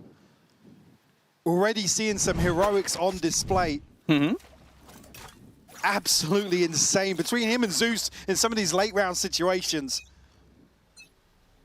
And Mike, we are moving into new round. Oh, hold on. Some extra pressure. Sob is hitting with Ob.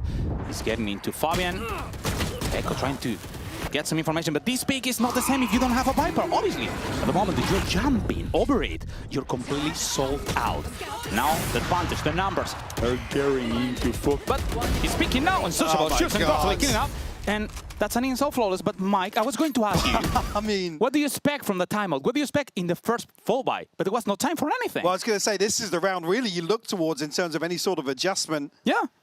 And here, it barely gets off the starting blocks. Foot now I mean, it's full throttle for them going forwards. I mean, this is just ridiculous. Fabian down immediately. And again, at that point, Eternal Fire have to be so quick to be able to capitalize on, like I said, not having that denial of information, a safety net to sit behind in terms of the Viper utility within this composition. And they have to make snappy decisions here. They're just getting mopped up by Foot. Fast we go. Is Fabian coming with the ult? Those fingers don't like. He's looking for someone. J2J getting the first sub, cleaning with Bob. Fabian is gonna get sociable, but the wasn't enough. The plan has to come, and he was to get into the pit. No way you're getting in. He's gonna check inside, but seems that he has to fall back. It stinks, brother. It stinks, Mike. You don't want to get into the pit. I mean, the pit is just to deny any further progress into spawn here. Slow things down a little bit. Spear on the aggression, though. He gets the first, but Styling with the knob. He's gonna stop him out. Echo getting this kill, just holding 2v2. J2J picking fast. Only Echo alive. A Sheriff into his hands. Burst. He was looking for that information. He locks up. Echo with the first into J2J. 5 HP. 2 bullets. That's enough. Red Bull Clutch coming now from Echo. He becomes the Sheriff. I mean, these are just rounds that are designed to make Foot sweat. You can see this scramble here. Again, initially, it's like, yeah, cool, we catch Ordaz, but elsewhere, Eternal Fire are so quick to pressure onto C. Almost a panic button from J2J. Like I said, the pit just to deny any further progress into spawn. And able to stick the landing here from Echo on the clutch. That's only number 2, Uli. That's what it takes to get around across the line right now. My eyes are down. Foot still in firm control of this one. And the pacing is way faster. Outlaw and Fabian just getting fast kills into Sociable and J2J. The space is taken. The plant is going to be done in just a few. But let's see, because they're trying to cut the rotation. Echo holding for it. This is going to be hard for Foot. Should they save? Well, at this point, you can see Sop still looking to potentially get onto an angle. Zeus is fairly close by as well in Waterfall. I think they're still going for this.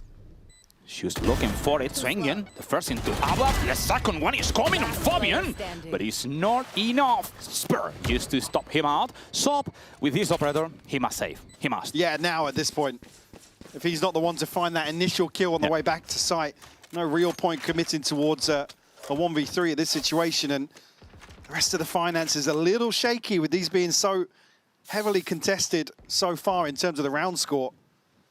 I mean, Zeus passed halfway, but there's, I mean, Sop's the closest really to having any sort of investment available to offset the finances. That will be a chance here for Eternal Fire to at least, well, I say catch their breath. Echo's still going for this here, but gets shut down finally by Sop. But you can see the pacing here. Like I said, just to make Foot sweat early on in the round. See, it's Ordaz and Fabian to open this one up. I mean, yeah, it's tough for Sociable. I'm still surprised, Mike. I have a lot of those questions. Because I was expecting maybe with the Fate trying to deny some information before making any execute, because with this composition, all the agility you have is limited. Instead, we're seeing them in a much more faster pace. Yeah, they have to be. Ultimately, I think Foot are going to be in a position to really punish this composition. Hold that thought. Spear! Spear with a 1 on the 2. He's Echo swinging to help him out. He's getting shoes out of the play. It's a 4v2 situation. Echo nailing this one into J2J and into the scout. It's Eternal Fire raining. No way. Yeah, I was going to say Fabian does get shut down here. Sop. Swing back out, expecting the flank to come through, but won't be anticipating this angle from Echo this early on. Number 3 found, and the pace continues here for Eternal Fire. Operator will be retrieved. And Sop will have an ult now, but Rifle's backing out. I mean, this is just like a spear. Has to make the last second decision to switch out to the Rifle. Still gets the 2K. Foot to call a timeout here, probably just to catch their breath. I think now you've got a couple of indications, or certainly the, well, a loud message being sent from the other side of the stage of how Eternal Fire want to try and approach at least the culmination of this first half. Foot initially looking squeaky clean in terms of damage mitigation early on, relying heavily around these retakes, but Eternal Fire finally breaking through with a few round wins, 3 in succession. And look at the Bambino. He seems to be really mad right now. He don't even want to talk. I had a question for you, Mike. If you were in a foot situation right now, where do you see the Eternal Fire is going to be pressing up, fast pace? Yeah, I think it's a real difficult one, right? They win out a couple of these early rounds early on, and now they're kind of feeding into what Eternal Fire want to do. And ultimately, with a team like players like Fabian and Spit, you don't want to get stuck in the mud. You don't want to be down. Indeed. Wrestling with them effectively. It's just such a risky game to play. I'd like to see Foot slow things down. Like I said, they almost have an advantage in terms of the composition. They can deny these opening engagements. Maybe a chance to really dig their heels in some of these rounds. Whether or not Eternal Fire are going to shy away from that, you're going to see actually the operator in the hands of Echo to lurk across towards C. I think it's probably going to pop onto Crostali once more. Maybe on the back of contact, but do Foot try and achieve anything with this heavy emphasis towards the C side of the map right now? You can see they're poised. There's not going to be a catch in mid-outside B, so looking for somebody to make some progress forwards here on the side of Foot. I like the idea from Foot. They're just trying to hold B, you know, they have a fast access where they can fight into C if they're leaning into it. Worst scenario, they will be playing a retake into A side. And then Echo is getting an operator kill, and it's enough. 5v4 situation, the site is completely taken, the spike is going to be planted, and all the advantage is going to Eternal Fire. Necky's going to get the ult off this as well, so a massive tool available here in the post plant for Eternal Fire. And unfortunately, Foot just don't have solid info across the rest of the map. They have to effectively fight their way back through heaven. And this is a tough egg to crack, Oli. Yeah, it is. The ult is ready. They're deaf, they cannot hear anything. Echo with that first. Jet2A hitting 3k from Echo. Necky and Fabian just clear in. It's a new round coming to Eternal Fire. That right now, just get their answer for any question. How to stop Foot. Yeah, I mean, reverting to a very, very passive hold here. Ultimately, 4 players on one side of the map, and then giving a kill away to Echo, who's solo in this lurk. Again, you can't really anticipate the operator being there, but credit to Crostali at the exact time this camera is taken out on C. The dot comes out and the confirmation is made that there is presence, at least past rubble. But there's no rotation to come through. That's the point at which you pinch onto the lurk or have at least somebody to come across and reinforce this A side hold. Echo's still looking to do work on the operator here. It's still a buy in hand. But there's a couple of Guardians and a Judge here for Sociable. Actually, last round, I can imagine that maybe their plan was playing retake on A with that Waylay ult. But yeah, it's a big tool to root, yeah. But it was the first one that got rid of it. Look at him, just holding, hold on. They're gonna get every single one. If they execute, they're completely done, Mike. Yeah, Look at this. This could be a death sentence. No way! A social bot cleaning so easy. It's Jet2A swinging for the last two. Only Echo alive. This should be not hard for them. 3k for Jet2A, and we're gonna head into the half with a win for Foot on the defense. Yeah, saving grace here. Foot to find number 7. It's a beautiful crunch pulled off here in the final round, but we'll be going straight to an interview with Sok, recorded before today's match started.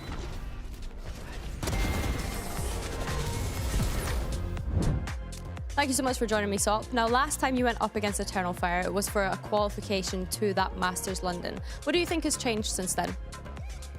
I mean, I don't think we really changed anything, and I don't think they changed also. I think we're gonna play our game and we're gonna beat them again. And of course, last time you guys played against one another, they were shouting across the stage a lot. We know that there's some history there between you and those guys. Does that ever affect you during the game? No, it's actually hyped me up more because I wanna prove them wrong. Okay. That's all. You say you're going to prove them wrong, but in our post-plant when we spoke to you last, you said, I don't want to beat them again. Why was that?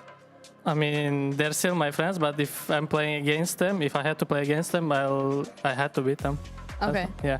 So are there different things that you're going to be shouting across the stage at them? Because I feel like you were pretty chill last time. Yeah, I was, because I saw them like after finishing our game against Giant Takes. They were smiling at me, I smiled at them back. And now I'm playing against them, so I need to show them. Have you had a chance to speak to them since the Giant X game? I spoke to them like 20 minutes ago. Oh, okay. So you've already spoken to them today. Was it nice words that were exchanged? I mean, they were really nice. They kicked me out to their prac room. I mean, it was kind of a joke, but I understand, so it was okay. Yeah, well, hopefully you'll be able to win that out again today, Sop, and best of luck. Thank you. Hello everyone, bienvenidos. ¿Estáis listos? Es un placer estar aquí con todos vosotros. Nice push, that's cool, nice push.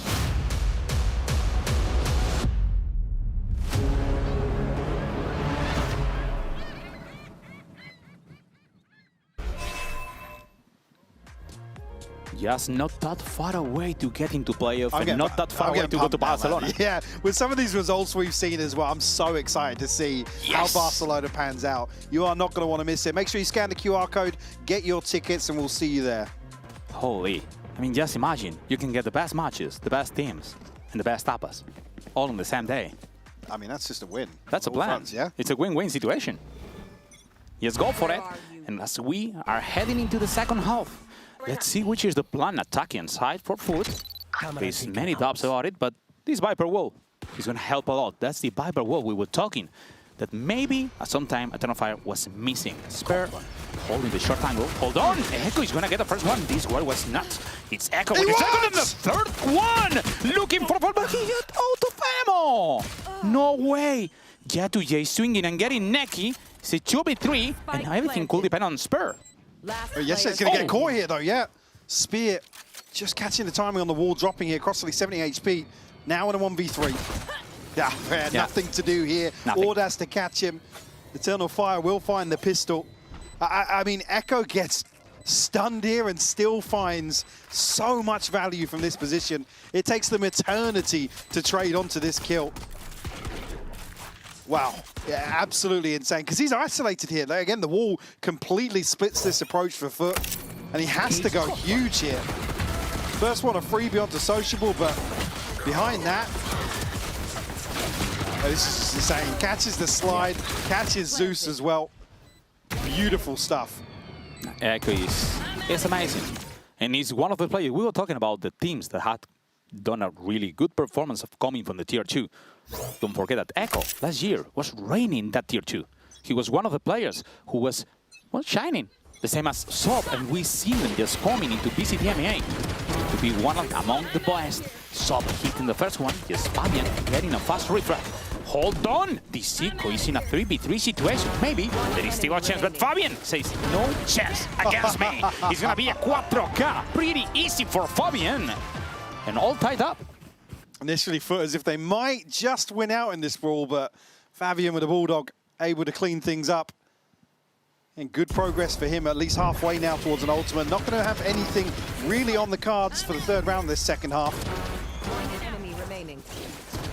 And crucial to see, really, once we get into these buy rounds, how Eternal Fire want to approach the defense. You're seeing here, I mean, Foot now looking as if they want to explore towards B, but Eternal Fire potentially with the read here.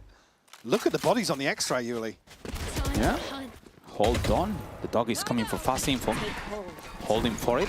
Micro trying to catch anyone off guard. Fabian waiting for it. The flash was good. The paranoia was an instinct of survival. Just trying to get some space, but they have to fall back. They got completely rejected, but right now they have a lot of information of people around B. Yeah, J2J did slip past Rubble, but not really a position he can do much from, as Eternal Fire have already got bodies back in position here on stairs. And firing squad to line up here. Spear to find 3. 3 for Spear. It was nothing for him. Neki just holding. He's going to try to get... Ooh, that slide, that Cachao coming from Sobo, getting Neki out of the play. 2v2. They should be winning this. They must be winning this. It was the anti-bonus round, and it seems it could be harder than expected. Just holding and swinging, trying to look for some information. Above, waiting for it. They're gonna look for the plant. Echo holding, and Soppy's gonna get the kill, only out of alive. It's a 1v2 situation. Let's see if he still has a real chance. He's waiting for any pressure. He has a smoke, he has the TP. He could try to make that shadow step to maybe cross angles, but against two players, no way. He picks and looks for information. The slightly jump, smoking, denying, forcing them to swing. And Jet2J is gonna save the round. He's going to be finally in, and he's going to be going with the anti-bonus. Well, you say Jet2J, I say Sop. The amount of work he gets done on 20 HP here is insane. Again, the final challenge to find number 3 on the round. Like I said, Eternal Fire do so well to get back into position to greet this, and Foot really struggling to trade up towards stairs here. Jet2J with the killing blow. Again, just avoids a bit of a disaster here for Foot. They do post their first in the second half. See, rifles back in hand. An operator here for Fabian. Hopefully an indicator of a slower round to follow. Slower? In a darkish match? I don't think you'll get many of them, but... Don't lie to me. Fabian not going forwards, at least early on, here in round 16. Look at Foot. They're just anticipating further aggression. They have to keep their head on a swivel here, Uli. Just in case Eternal Fire do pick up the pace once more. They maybe get surprised, but Fabian holding that operator. They haven't spotted yet, but this world is going to deny enough. Repositioning must be smart. And check this, Crustalli, just denying the camera, denying any information around C. They know that C is completely clear, at least that the information is not there. They're reading as well. That's going to be the weaker side of the hold. Slowly making progress. Jet2J here to be the seed of doubt planted by Foot. I mean, he's got Spear and Fabian. Wow. I was going to say he's got them kept in check for the time being, but a kill comes through. Bubble dash from Jet2J. Sorry, just getting the space, but Echo Neki beating off. They're not going to spare. Wow. Okay. They're just fighting them in some flawless. Well, not even fighting them. That wasn't even a fight. They just not even a fight. Absolutely swept here on approach to C. Retake, weak side. What was that? Fabian's kill here is just the perfect timing. It's the green light for Foot. They have to make progress elsewhere. We've got no real other tangibles to rely upon. It's tech! Oh, tech! It's simple stuff here for Eternal Fire. Again, that third player rotating across from A, being Neki, I believe, in that round. Here to provide some support to Echo. And Foot now going to be struggling financially. A couple of investments, but it's not much to write home about at all. Now Eternal Fire have slowed things down. Much deeper hold on the map here on the defensive side. Here. Echo, though, he's still going to get an opportunity to relay this info. Camera dealt with. But again, it's very deep information, so it doesn't really require much of a rotation to come through for Eternal Fire. You're really looking for Sop or Sociable to do the heavy lifting here and finding an opener. Oh. Ooh. Echo's got to be careful on that angle. He must be careful.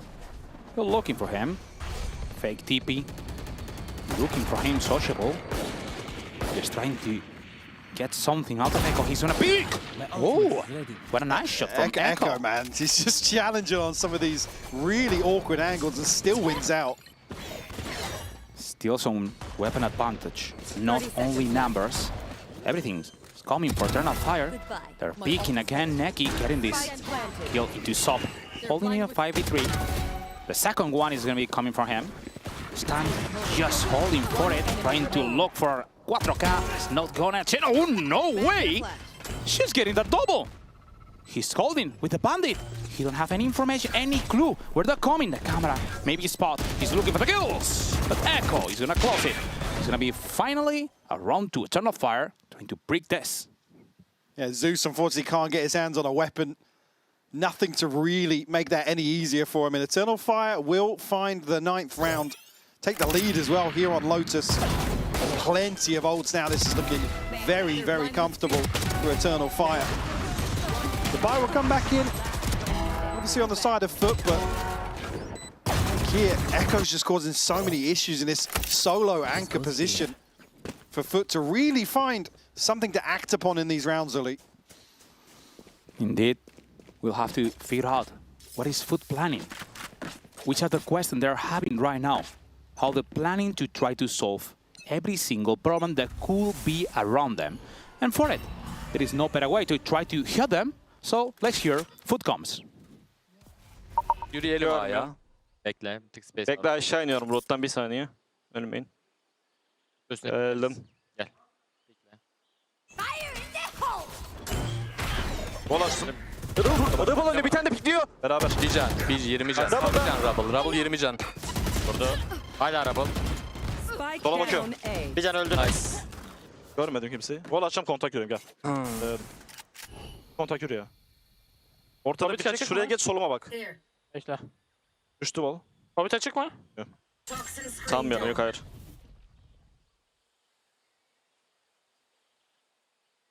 Bence side'ı bıraktı. Yürüyelim gel. Kanka jiggle açacağım bekle. Yürü bakayım. Yürüdü. Adamların utility'leri full. Drop'a geçeceğim. Tamam geç. Kanka. Sen Heaven'a çıksana Efe. Heaven'a çık. Heaven'a açık kursun. Geç Heaven'a. 30 seconds left. Kur sen. Ulti bas sonra. Spike planted. 50 vurdum diyorum. Cross aldım direkt Heaven'a cross'um. Stairs'e pikliyor şu. Auf Angle Stairs'e de dikkat edin. Bekleyeceğim ben Stairs'e. Heaven'a bakıyorum full. Tamam gelin hemen. Hangi borun var? Anıl bogu mu? Dog at. Main'le side soluna doğru basıyorum ya da side'a bas. Timing pike dikkat et. Arkanıza yürür. Stairs'e dikkat et. Pikliyor Heaven'da. Tam diğeri Diğeri de de uzaktan side'da. mole attı. Tamam boru açacağım Heaven'a doğru. Verdim ben de ona kör. Direkt oyna. Viper yer değiştirmiştir bak. Main'e gitmiş. Anır. Bir default hayır. İkinci default. Nice oğlum. Aç. Ultin var. Ultin var.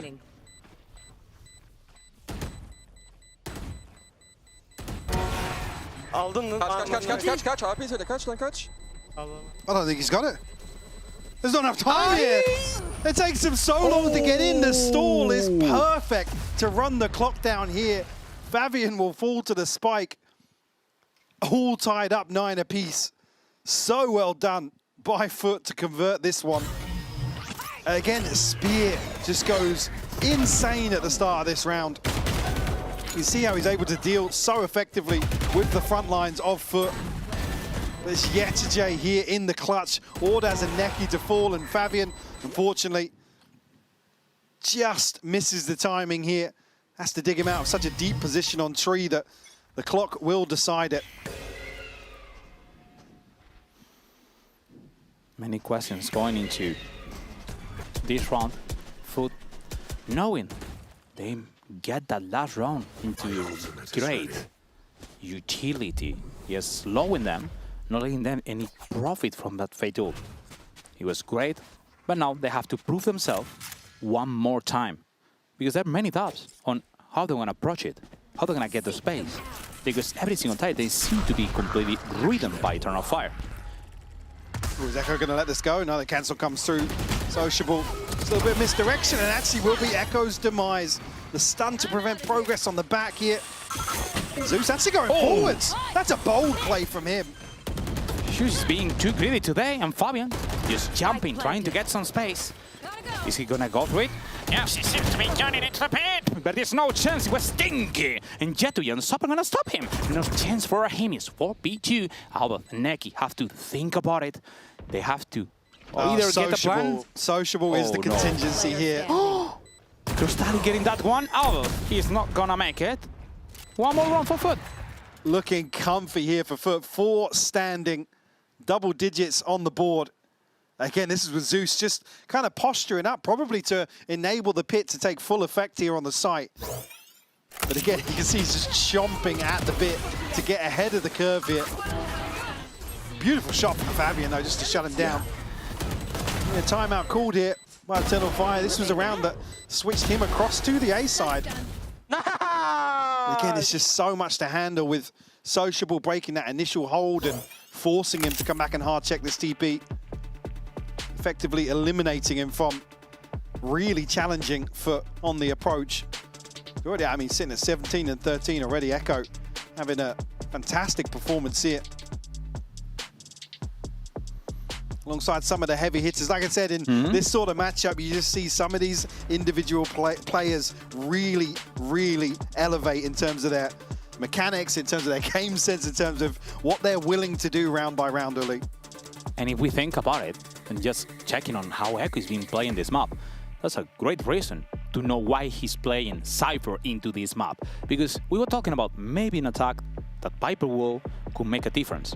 Yeah, but Echo playing Cypher, it's a difference. Yeah, you have that utility to kind of confirm presence behind that, whether or not Foot rely on it kind of in a lurk or any sort of information denial. Speaking of though, look at the setup here. Foot anticipating probably a little bit of aggression, but are they equipped for it? Are they ready for Eternal Fire to take control of Rubble here?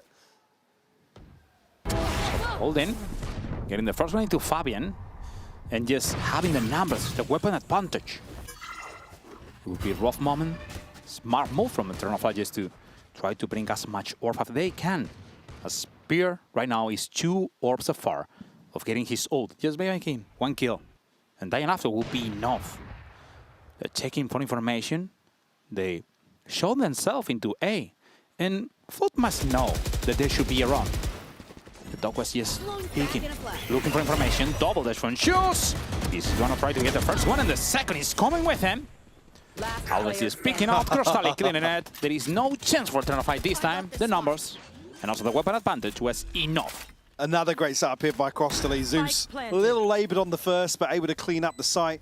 It's just Echo left now, Judge in hand. Well, he's even given an opportunity to do some damage. I mean, it's only really Crostally sitting below 1,000 credits right now, so the finance is very comfortable for Foot.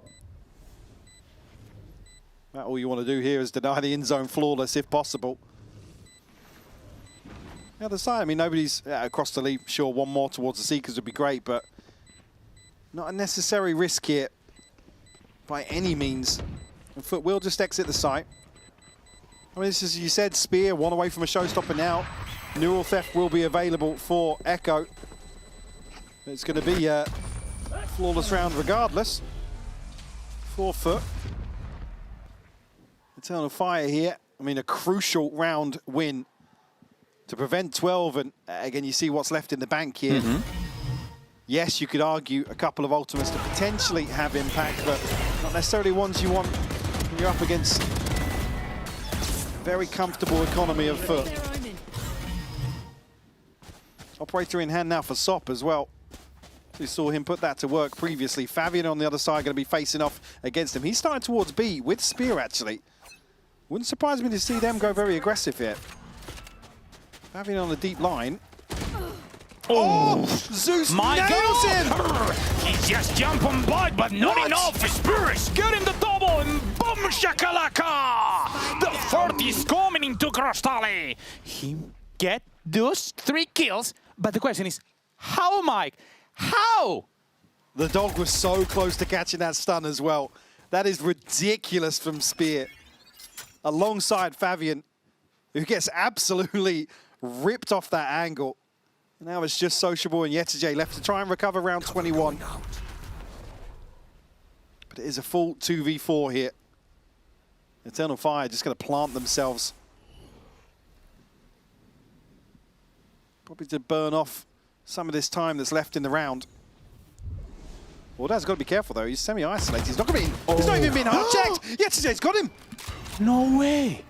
He whiffed it! It seems to be pretty easy, but it was hard for him. Just Neki trying to buy some time with the Prowler. The Paranoia is not gonna reach it. Oh no! He got into the Prowler! And Neki got the kill Sociable. Anyways, he's gonna get this. 24 HP, 1v2. The spike is being dropped. He's gonna be just catched by Spur. He's gonna close it with a 4K, but not emotional. I mean, it was what just is it, Prowler easy or kill. the Paranoia here? I'm not entirely sure there, but again, gifted. You see the dog, the last second check here just catches a glimpse, but able to deal with it at the last possible second. Spear, this is absolutely the heroics required to turn that back in their favor. It's tough for Ordaz. Again, he just gets his sideline broken by the second player. Ace coaching booth able to laugh that one off a little bit. And now, a slow start to this round. Sop put to task now. Neki, no doubt on that pixel angle. Not at all. Just wait and for it. Check on how they're approaching this round. It surprised me the most, Mike, that they're just looking for the information with the Rumba. But if you fix it, it's Neon just holding behind it. He was trying to bait into someone picking fast into him. Maybe trying to bait out any kind of aggro move from Sop. But he's going no. Especially being all of Echo's utility is committed towards C, so there's nothing that's going to be forcing Spear and Fabian to rotate early here. As I said that actually, Spear considering. Cam gets dealt with, but that in itself is a deterrent 4 foot. With the way that Echo's been playing. There is a big gap though right now in the rotation for Eternal Fire. If Foot find a kill onto Echo here. Oh no, he's jumping. Seconds left. He's gonna get the high ground, trying to look for something. Oh, that's low, he's not gonna hit it, and Shoes! He was Shoes. What's Zinedine Zidane? He was trying to hit it. I don't know. Echo getting the second one. It was pretty easy for him, but he shall not. 3K for Echo, looking for a fourth, but no chance. Yatugi waiting for it. Not tiny enough. He has to pick the spike into the... No! It's on the box! box! The spike is on the top! There is no way he can recover it fast! The run is just going over Eternal Fire. No way! It was just carrying the spike? I mean, Echo again. You can stun him, you can flash him, you can do whatever. He still finds so much value. Foot unable to break this solo anchor again in the form of Echo. Look at the amount of pressure he's under. Zeus on the dash in, the flash connects as well. Gets this kill, falls back, able to reposition as well. It was Zidane. Just ridiculous from Echo. And as, again, then the spike's in a position where Foot would need every single kill to be able to wrap around Pillar, get back up onto the box and retrieve that. So the stars aligning slightly, but Echo doing God's work here for Eternal Fire. Is the biggest difference we have seen on this match. And now, going into this timeout, Foot looking for any solution. Any key, wow, I mean, anything that they can use to close it. Look at the finances now. We're in a very, very awkward position. You can see 2 rifles initially toyed with in the hands of Zeus and Sop. Elsewhere, going to be struggling, so feels like they might just have to concede. Number 12 here. No ults available for Eternal Fire, so that being the saving grace, there's nothing really to bolster this financial advantage, but it is huge here in 23. Let's see which is the plan. But just by seeing how they're placed before the run, we could be expecting maybe split into B. I mean, yeah, it's open right now. It's only going to be Ordaz to hold on to that. Okay, fake TP. Look at the progress outside C though, Uli. Eternal Fire are ready to pinch onto this. Hold on, there's maybe a chance. Shoes is already on side. Getting the first one out of, double dashing fast. Getting all the space into Link. They have to. They can slow it down now. Yeah. With Ordaz being removed. Again, it's key utility to be offline here for Eternal Fire. All the information coming to this lattice. Zeus gets ult off this as well. Yeah. And now he's holding Sop with this bundle. Could have a good chance. Shoes just holding the ult. He's gonna just drop it to buy some space. Link is completely clear. Now swinging up, Skiko trying to look for the first one. He get it. The second and the third are coming, but Josh with a 3K could be enough. Go! Oh my God! Josh just hitting this. You want to slide into my bullet, and there is no chance against Josh. When he wants to do it, he just dance, and he's doing it 4K, 4K, 4K, 4K, K. What the hell is seen, Mike? I can't believe they're able to pull this off. Zeus with the open onto that solo player on the B side, as I said. Again, the ult gets posted. It's only space on the back of that. They still have to win these gunfights. And you can see the sigh of relief here. That one's certainly stacked against them. And that's how they find number 12, Uli. Yeah, that was the question you made. They just replied to you. They were ready for it. The split into B. worked. And now the pressure is coming from Fabian. They know a lot on Jet2J holding. He expects the second one best pair. He's gonna get the kill anyway. No, Viper is done. They have to recover all the information. They have to deny that race at any price. And look at it. They're conceding every single piece of space that they were taking into A. Yeah, have to pivot away from that now, deal with the threat elsewhere. Still Echo, some utility to play behind on B. He's got 4 members of Foot here on the other side. Cage trigger. Short angle, the stun. It's gonna hit on him, but sure, he's gonna clear it. Finally cleared with Util, yeah. He was scared, but this first time that the agility is working against him. And now, all that advantage, it could be enough to try to close this first map. But don't forget, Mike, this is Eternal Fire map. It could be half of them just waiting. Neki is trying to catch some information. The plan is not being done yet. They're desperate for somebody from Eternal Fire to go aggressive here. Foot waiting this one out. So just put another 10 seconds to a smoke. Look how close Spear is. He's looking for it. Crystalli just holding. Other side of the wall. The grenade is not gonna hit him. Shoots with the first to Neki. 40 seconds. They have to plant the Spear. He's not gonna allow it. He's gonna try to. Oh! Oh, that is killing through the smoke, getting sociable. 2v3. The hell is coming. Trying to get a second chance for Sop. Holding the smoke, he's swinging. The TP out! He's on main! On the other smoke, he's swinging! 1, 2, 3! E lo puso 4K, 4K, 4K, 4K, K. What a play from Olaf! What a play to bring us into the overtime, Mike! Wow! How has he gotten away with that? You!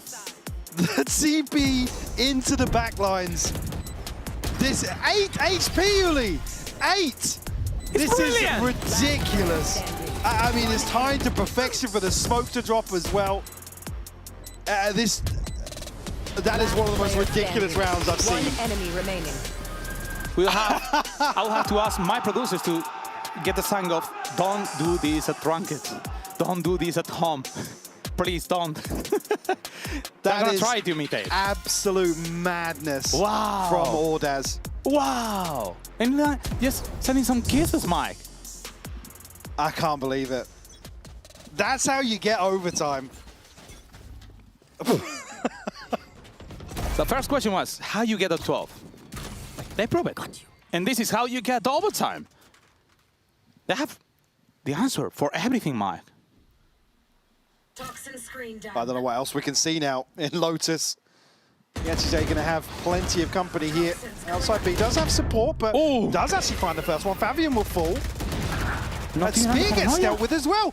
What the hell I'm seeing?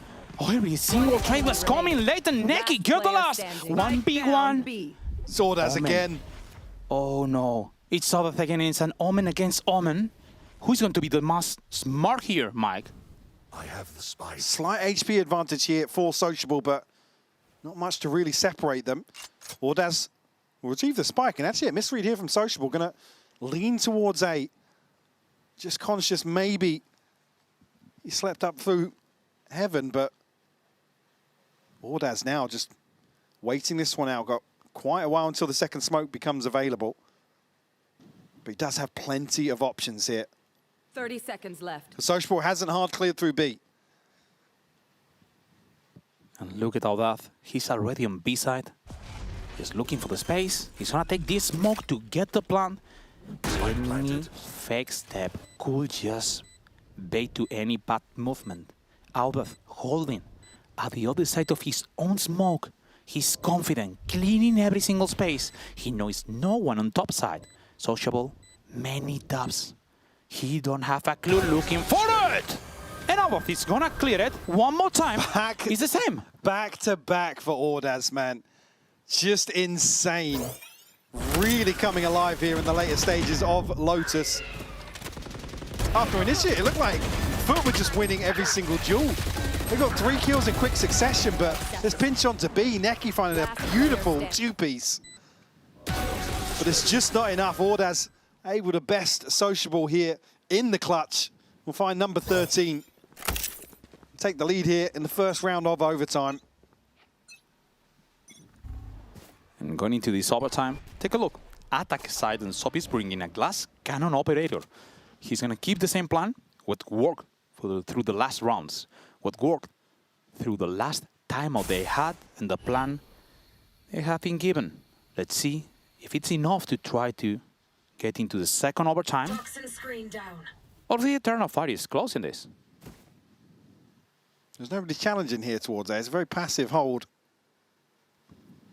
Back towards side, but do have some util here. Actually donated from Echo. You can see he's only got the camera. He doesn't need it. He doesn't need anything. I mean, like I said, he's acted as enough of a deterrent for Foot and their inability to deal with him, even when stunned up, when flashed up. So now he can just rely on the camera. But again, if they see this util, they're going to think it's only Echo behind this, potentially.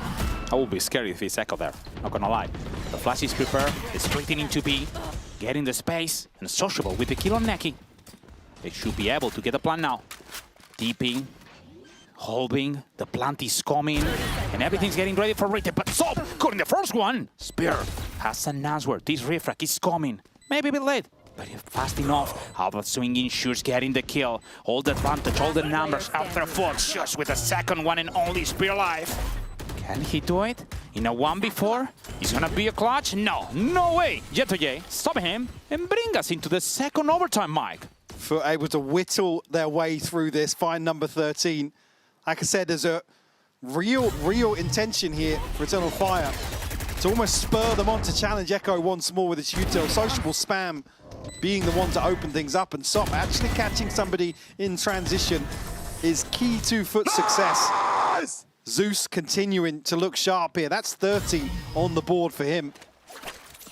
Let's go. Huge performance here on map 1 of this series. We're back. Level playing field here. Eternal Fire back on the attack now. Oh, well, Echo totally mistimes the cage there. Yeah. Punished for it. Another space is being taken. Sop will try to make some magic. The paranoia is coming, denying all the space. Spear is getting the first. Jet2J and Neki. In between the refrags, all the advantage is being denied. It's a 3v3. The plant is not over and Sociable. Oh, he got caught. They know he's on the smoke. He's trying to catch him off guard. Spears holding. Second one is coming, looking for shoes. Sociable ready to pick. And the double pick is perfect. It's Shoes just getting the kill. The second one for Sop above. He's the only alive. Is he gonna make it? It's a novel time. The same hero. I cannot believe it. And Shoes, never. It's gonna be a new run coming for Foot. A new chance for them to win. Heads up play from Sociable just to buy as much time as possible inside the smoke. There's a real risk of him going down once that Seize connects. Not able to fish him out. Waits for the reinforcements to arrive. And Foot able to find a round win here. Again, yeah, Echo just totally misses the timing here. You can see the surprise in his face. Great paranoia sent through. Jet2J teed up for one, but I think at that point, what he catches in terms of information here really sets Foot up on the reapproach to C. A timeout called here by Eternal Fire. Again, you can see that same sort of intention though. Immediately, when that window of opportunity opens for Eternal Fire, they're straight on the gas. They're pushing forwards, forcing Foot to scramble and make a decision. It becomes so exhausting to play at this sort of tempo. Yeah, constantly second-guessing this early round information. Like I said, that's why it's so key to Echo his core. And what surprised me the most, Mike, is that I didn't realize that Shoot right now is with 52 kills. Not gonna lie, after some rounds, seeing him with his double dashes, getting catch, that time he was dashing like Zinedine Zidane I mean, he's still into the chest. man. And he's still fragging. He's the key of the win right now if Foot is getting this out. It's been really, really impressive to see him still shine, as you said, in situations where you wouldn't necessarily fight. Where he's been shut down. Yeah. Continuously. So hats off to him. Look at this start for Eternal Fire. Echo on the Cypher with an operator, a camera towards C, 4 starting at B for Eternal Fire. And this just could be wide open for the taking here for Foot. Glass cannon operator on Cypher. own Cypher. And he's playing forwards as well. Look at his position. And yeah, I mean, he's committing. All the pressure is going outside through mid. Fabian is gonna, oh, J2J. He's gonna get both Fabian and Naked out spear with a rifle, but Costali is gonna reply with a double. Only Echo life, and he's not gonna survive. I mean, a massive gamble to take here in overtime, just looking to be as weird as possible, will make Foot really sweat for this. But like I said, it was wide open for the taking, and Foot will convert here.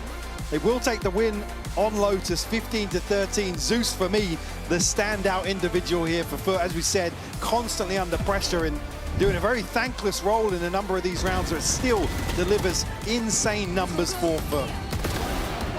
With those numbers, it's been enough to get the map getting to end. And now we're heading into our interview with Costali. Thank you for joining me, Costali. Do you ever struggle to keep up with the pace of how quick Zeus and Sop can be? We are trying. We are just trying still. Maybe we can do it in future, but now it's a bit confusing. It's all good. You're doing amazing, throwing all of the team flashes for them. Best of luck on the next map, and we'll see you guys after this quick break.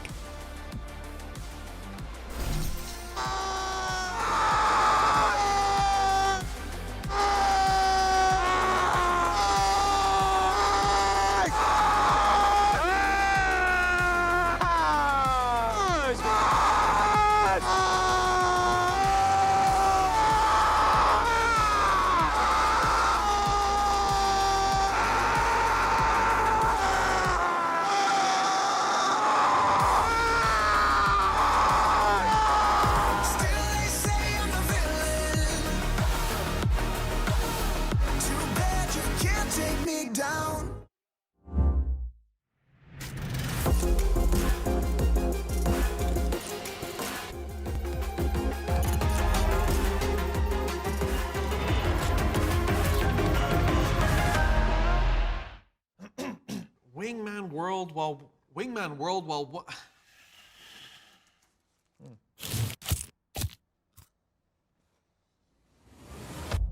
Have a break. Have a Kit Kat. Wingman World while wanting a well-won break. Let's go! At Carmine Corp, we demand the best. This is what backs us up. The Razer Iskor V2 New Gen.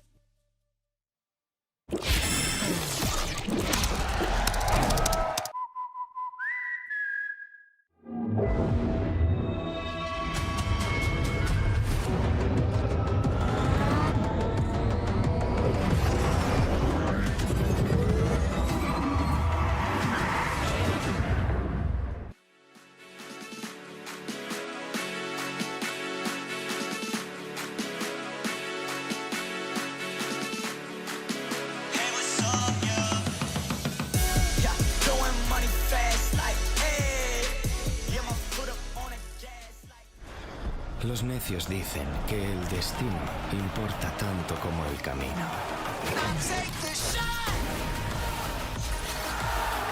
¿No es así? No. El destino.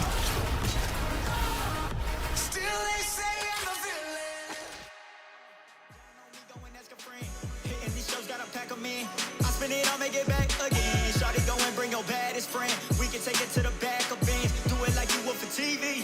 Camera on you like a bag of lean. Shaking it for me, I'm loving the move. Friends say you bad and yeah, I'm cool. Walking up to it, not thinking it through. Like shorty, tell me what's good with you. Coming with me and she got, ayy, 24 on a watch. You don't know that's a lot.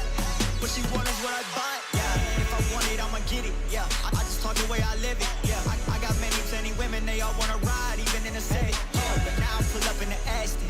For money, I'm made off the back end. High end with the fashion, now bro, so me in the past tense. Yeah, going money fast, like, hey. Yeah, my foot up on the gas, like, hey. Dope pump and bring it back, like, hey. Yeah, my amigo got the pack, like, hey.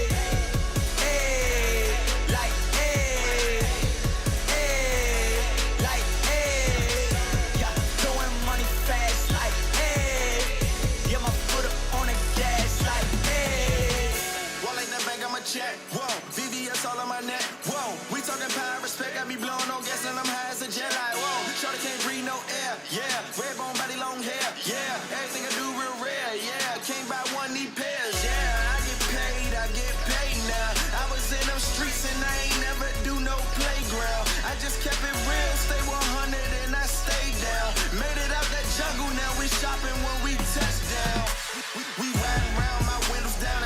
is loud. Hate my grind down like my shine. I'm one of a kind, no stopping mine. I'm certified, can't copy me. Got the bank like Monopoly. My tie fly, that's all design. I'm dripping shorty, know it's hard to see, but best believe lie. Yeah, throwing money fast like, hey. Yeah, my foot up on the gas like, hey. Dope pump and bring it back like, hey. Yeah, my amigo got the pack like, hey. Hey, like, hey. Hey, like, hey. Yeah, throwing money fast like, hey. Yeah, my foot up on the gas like, hey.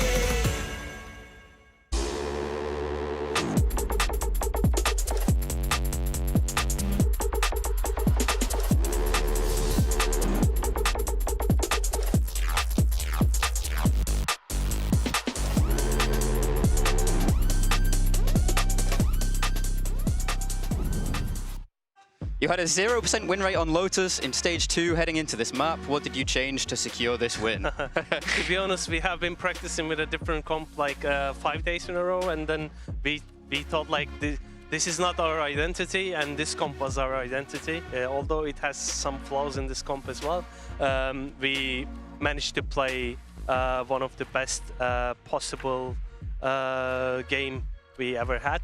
We should have closed it during the normal time.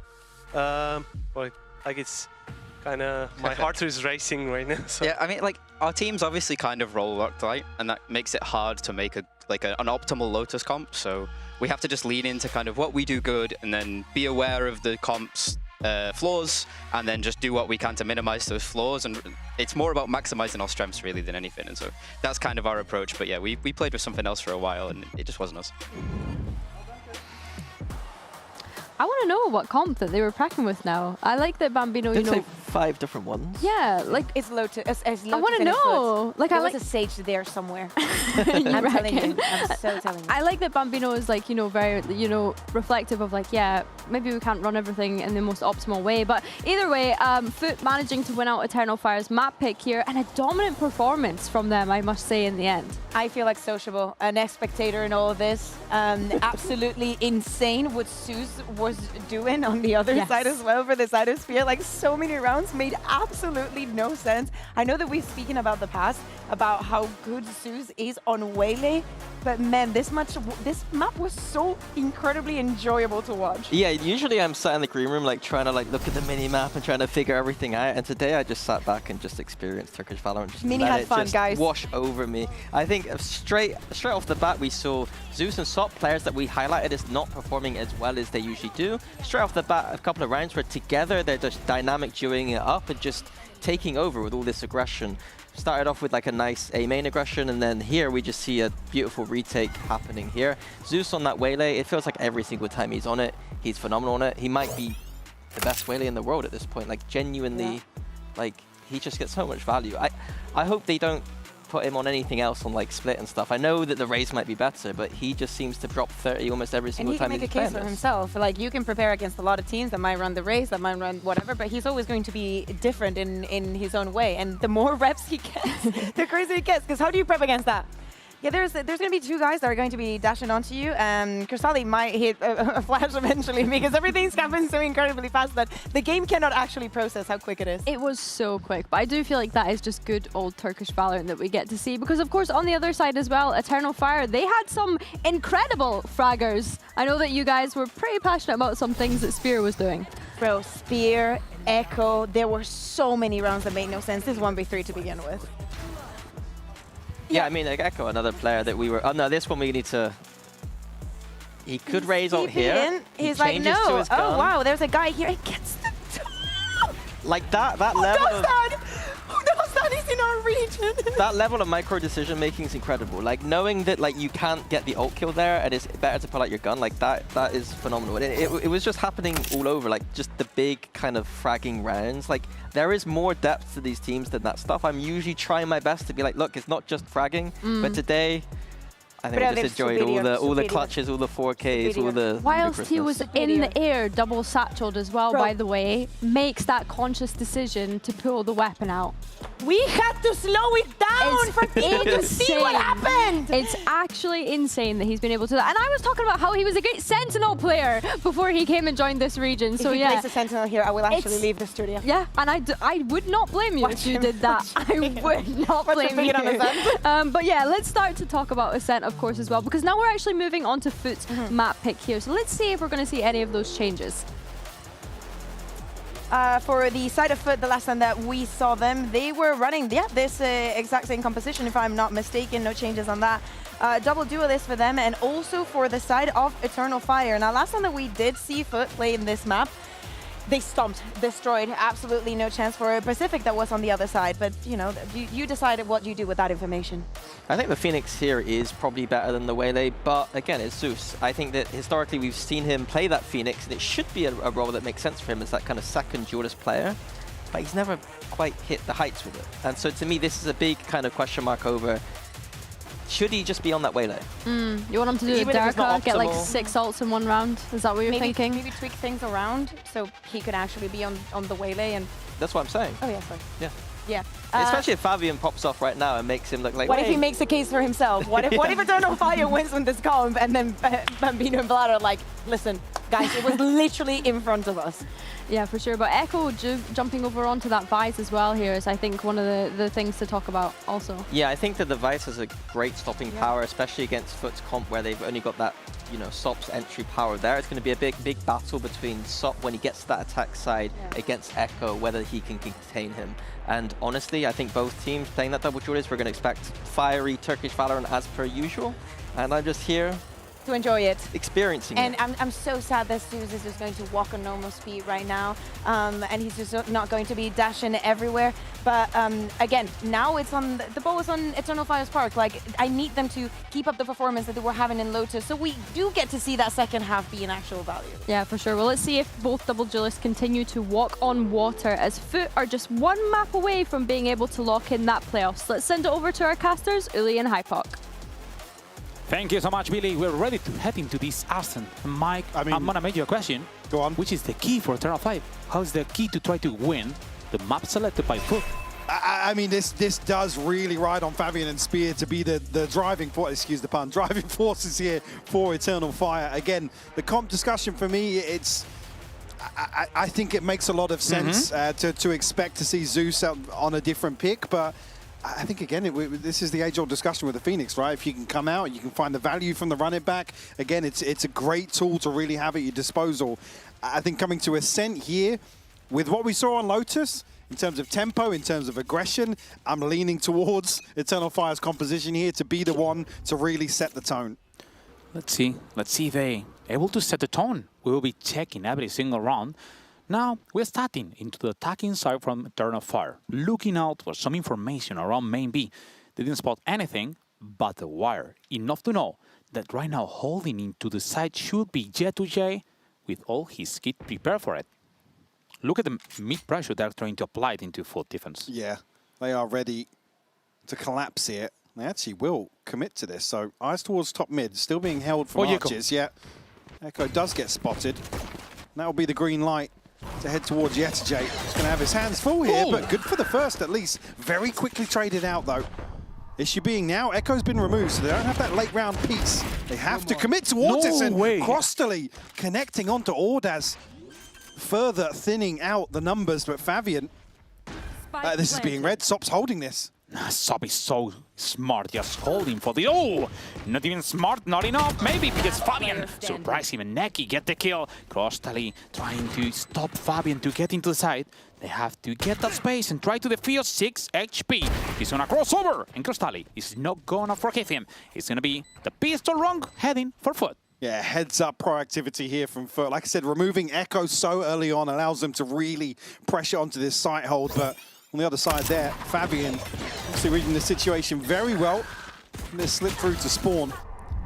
And Foot able to land a couple of crucial, call them lucky, but crucial kills nonetheless, in terms of whittling away at Eternal Fire. And luckily, well, at least laughing that one off. Foot on the board first here. Crossley straight onto an Odin, actually. Gonna be well invested here for round 2. Only the upgrade for Fabian on the other side. Oh. Crostali with an Alvin in the second round. He's going to be greedy. Let's see. He wants to get some profit. Holding. All the pressure is coming through the attack. He's going through the mid. Oh, Fabian with the bandit is going to get sub off guard. Sociable holding. He's going for the weapon. Take care. But Spears getting shots also. It's going to be a 4v3 situation. Maybe they can echo. This Fabian getting another one into Sociable, peeking into nowhere. Crostali and Jetuye. Now, with a Tobin and a Spectre, they will have to face this 2v4 situation. Well, Foot going to get ahead of this, though. There's an Odin here. We'll actually catch on the drone. And yeah, Eternal Fire here running immediately the other direction, or at least considering the fake there, seeing Fabian. Yetche's going to hear this now. Crostali might just be able to catch a spam kill, though. Hold on. He's going to look for it.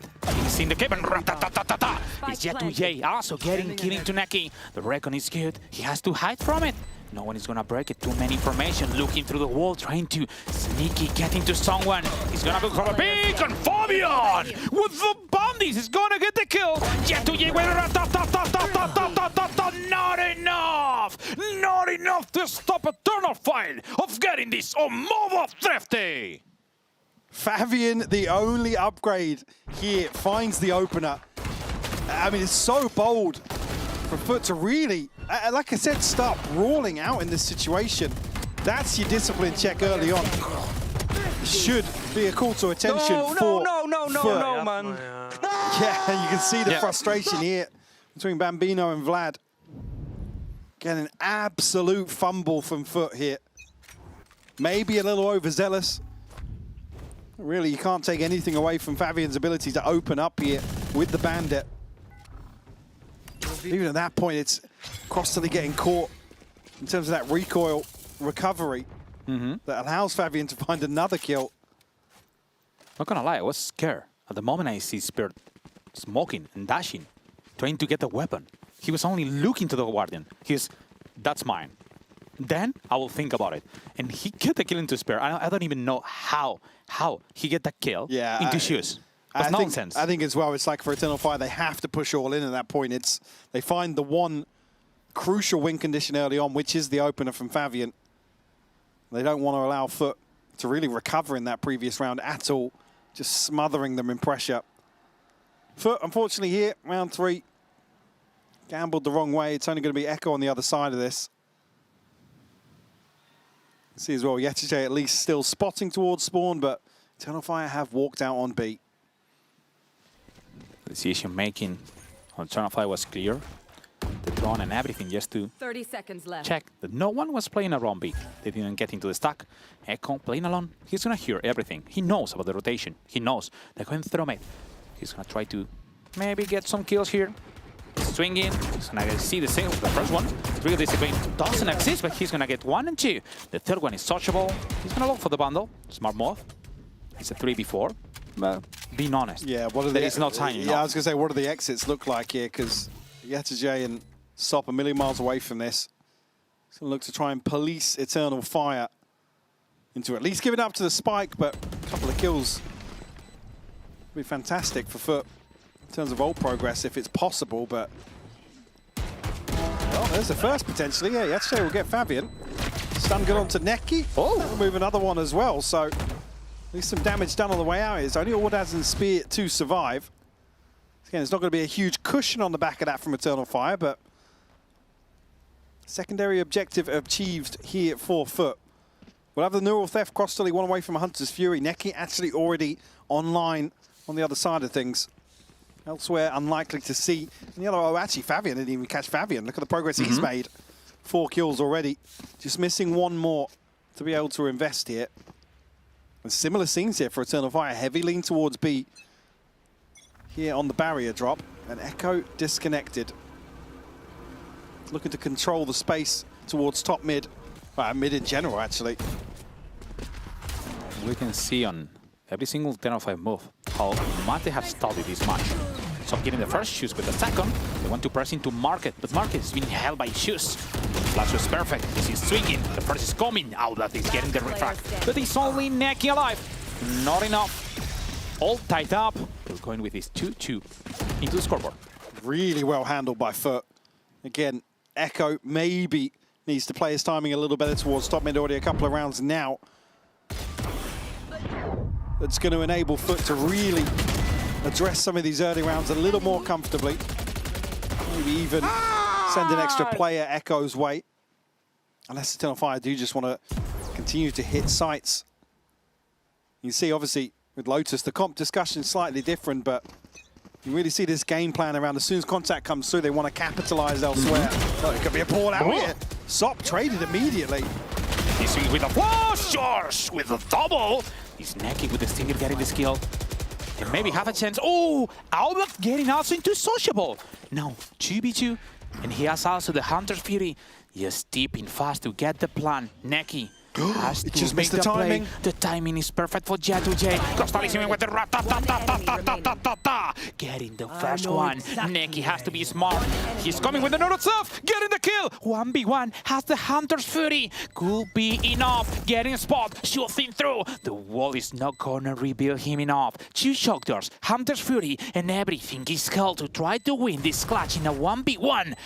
Neki only has to be smart. The shock dart into the reference. Just trying to bait here out, he has to help! But there is no chance! Neki with the Red Bull clutch! Issue being that goes any longer, Neki would have had the recon back as well. Plays this so well. Misses the crucial timing, but able to at least survive long enough here. Zeus, it looked like he was maybe going to be able to get a third here in this situation, but the spray just eluding him. On the other side as well, Sociable committing onto that angle to try and do some chip damage. Really is the first domino to fall here for Foot. Eternal Fire able to convert here on a lesser purchase. Get themselves right back into this one. Ults are plenty for them as well.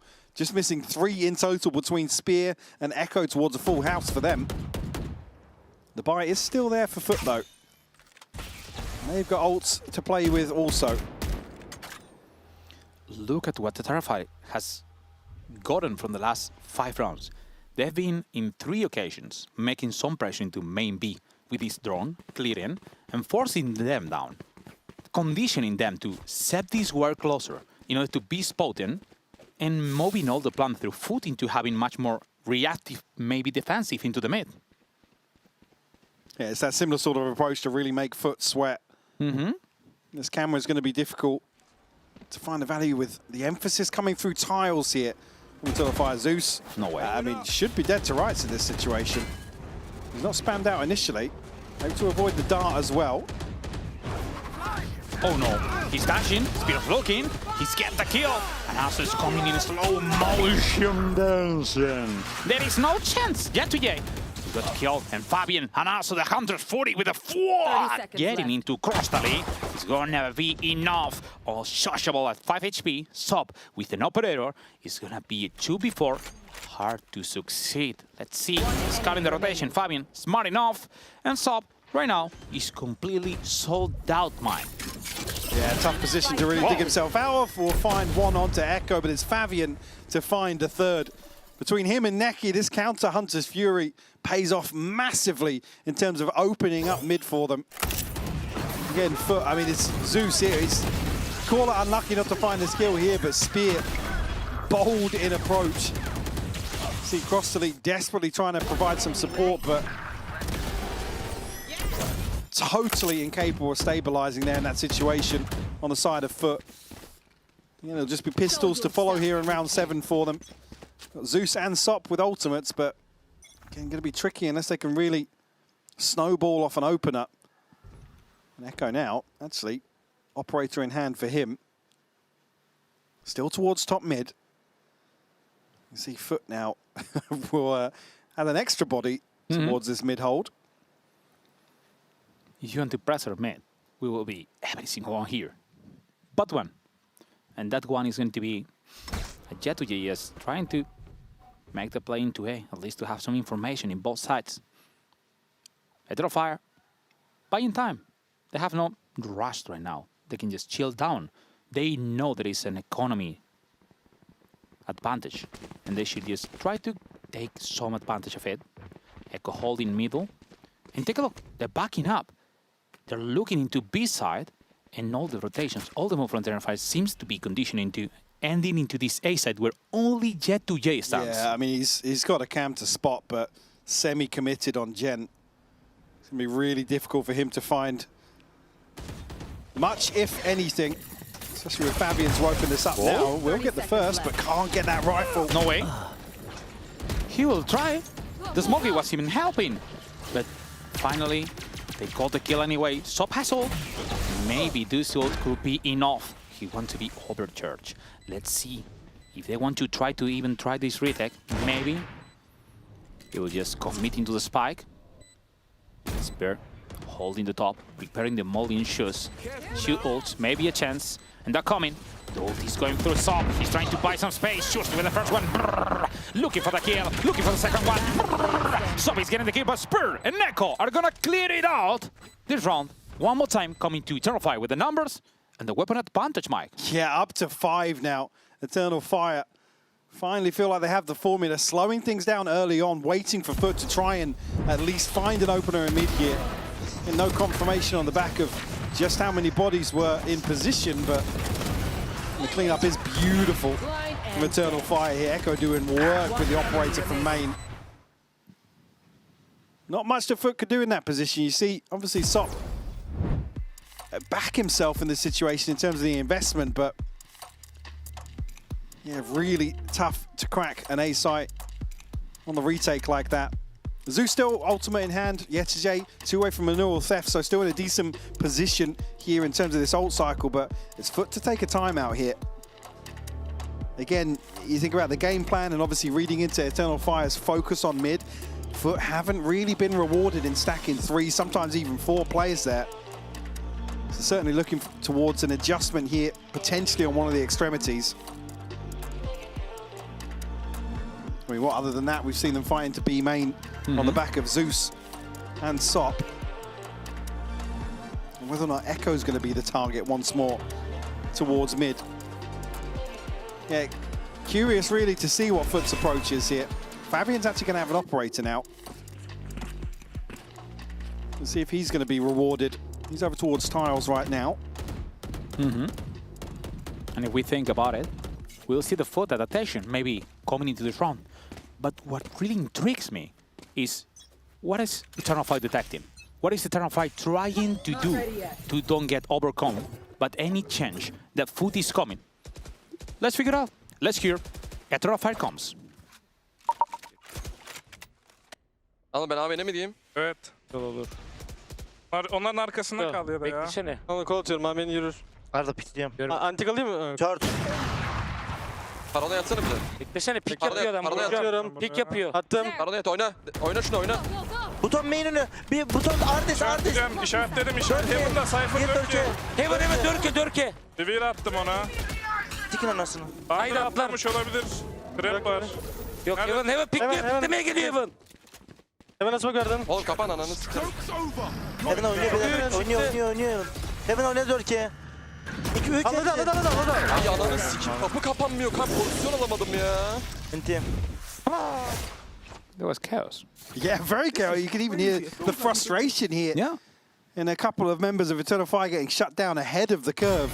Initially, it looked like they're maybe going to catch them off guard. Fabian being caught early here, but Sociable just completely blindsided. And the follow-up looked decent initially, but Foot able to just line up everything they need here on the retake. Yetijay to find 3.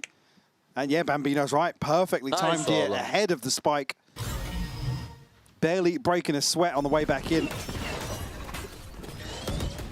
And one more time, the pacing is going up for Eternal Fire. After timeout, they seem to be faster than they used to be in the initial plan they had. Everything has a modification, and Sop looking to read some information. He's going to try to bait out Sociable around this mid, the drone, to secure the information after his operator has been denied. And look to Sop, he's going to press for everything. He swings, looking for the kill, but it's not enough. I love this from Sop, though. It's unfortunate he doesn't get the kill, but at least here he's shown very deep presence. Yeah. What? Echo still wins that. He got the kill, but Sushi's gonna hit the 3K into the middle. He's now looking for one more. The wall is coming, the slow is not hitting into J2J. He's gonna stop it. And there is only Spear alive, and he's only 16 HP. There is no chance he can manage to survive and win this in a 1v4 situation, Mike. No, J2J just gonna nail the headshot here. Sop, man, like I said, he's unfortunate not to catch this kill, but you can see the read of the situation is perfect. He gets right up close outside B main here. Echo winning that is wild, but Zeus then comes alive from short, absolutely dismantling Eternal Fire's mid-round. Obviously looking towards both Fabian and Spear as those late pieces in wine to really split through the A site, but we'll force a timeout here from Eternal Fire. Surprising. They're trying to adapt faster. They didn't like what is happening after the last timeout. This extra fast pacing that maybe they're trying to imply wasn't working, and maybe they're looking for a third plan. Yeah, I think as well it's a valid criticism as well when you talk about teams like Eternal Fire, where you want to look for their ability to really come up with real problem solvers on the fly effectively and really work through these rounds. Obviously on the other side, J2J here, already a standout performance for him, sitting at 12 and 6, taking control of Ascent for at least some of these rounds single-handedly and keeping them in this game. Only trailing by 1 round. Again, Eternal Fire now going to be on a broken bye. No ults really to offset that. Neki and Fabian both missing 2. On the other side, it's just the neural theft and the TP. Call on throwaways, but there is still an advantage in that regard for Foot. This is a chance now to tie things up.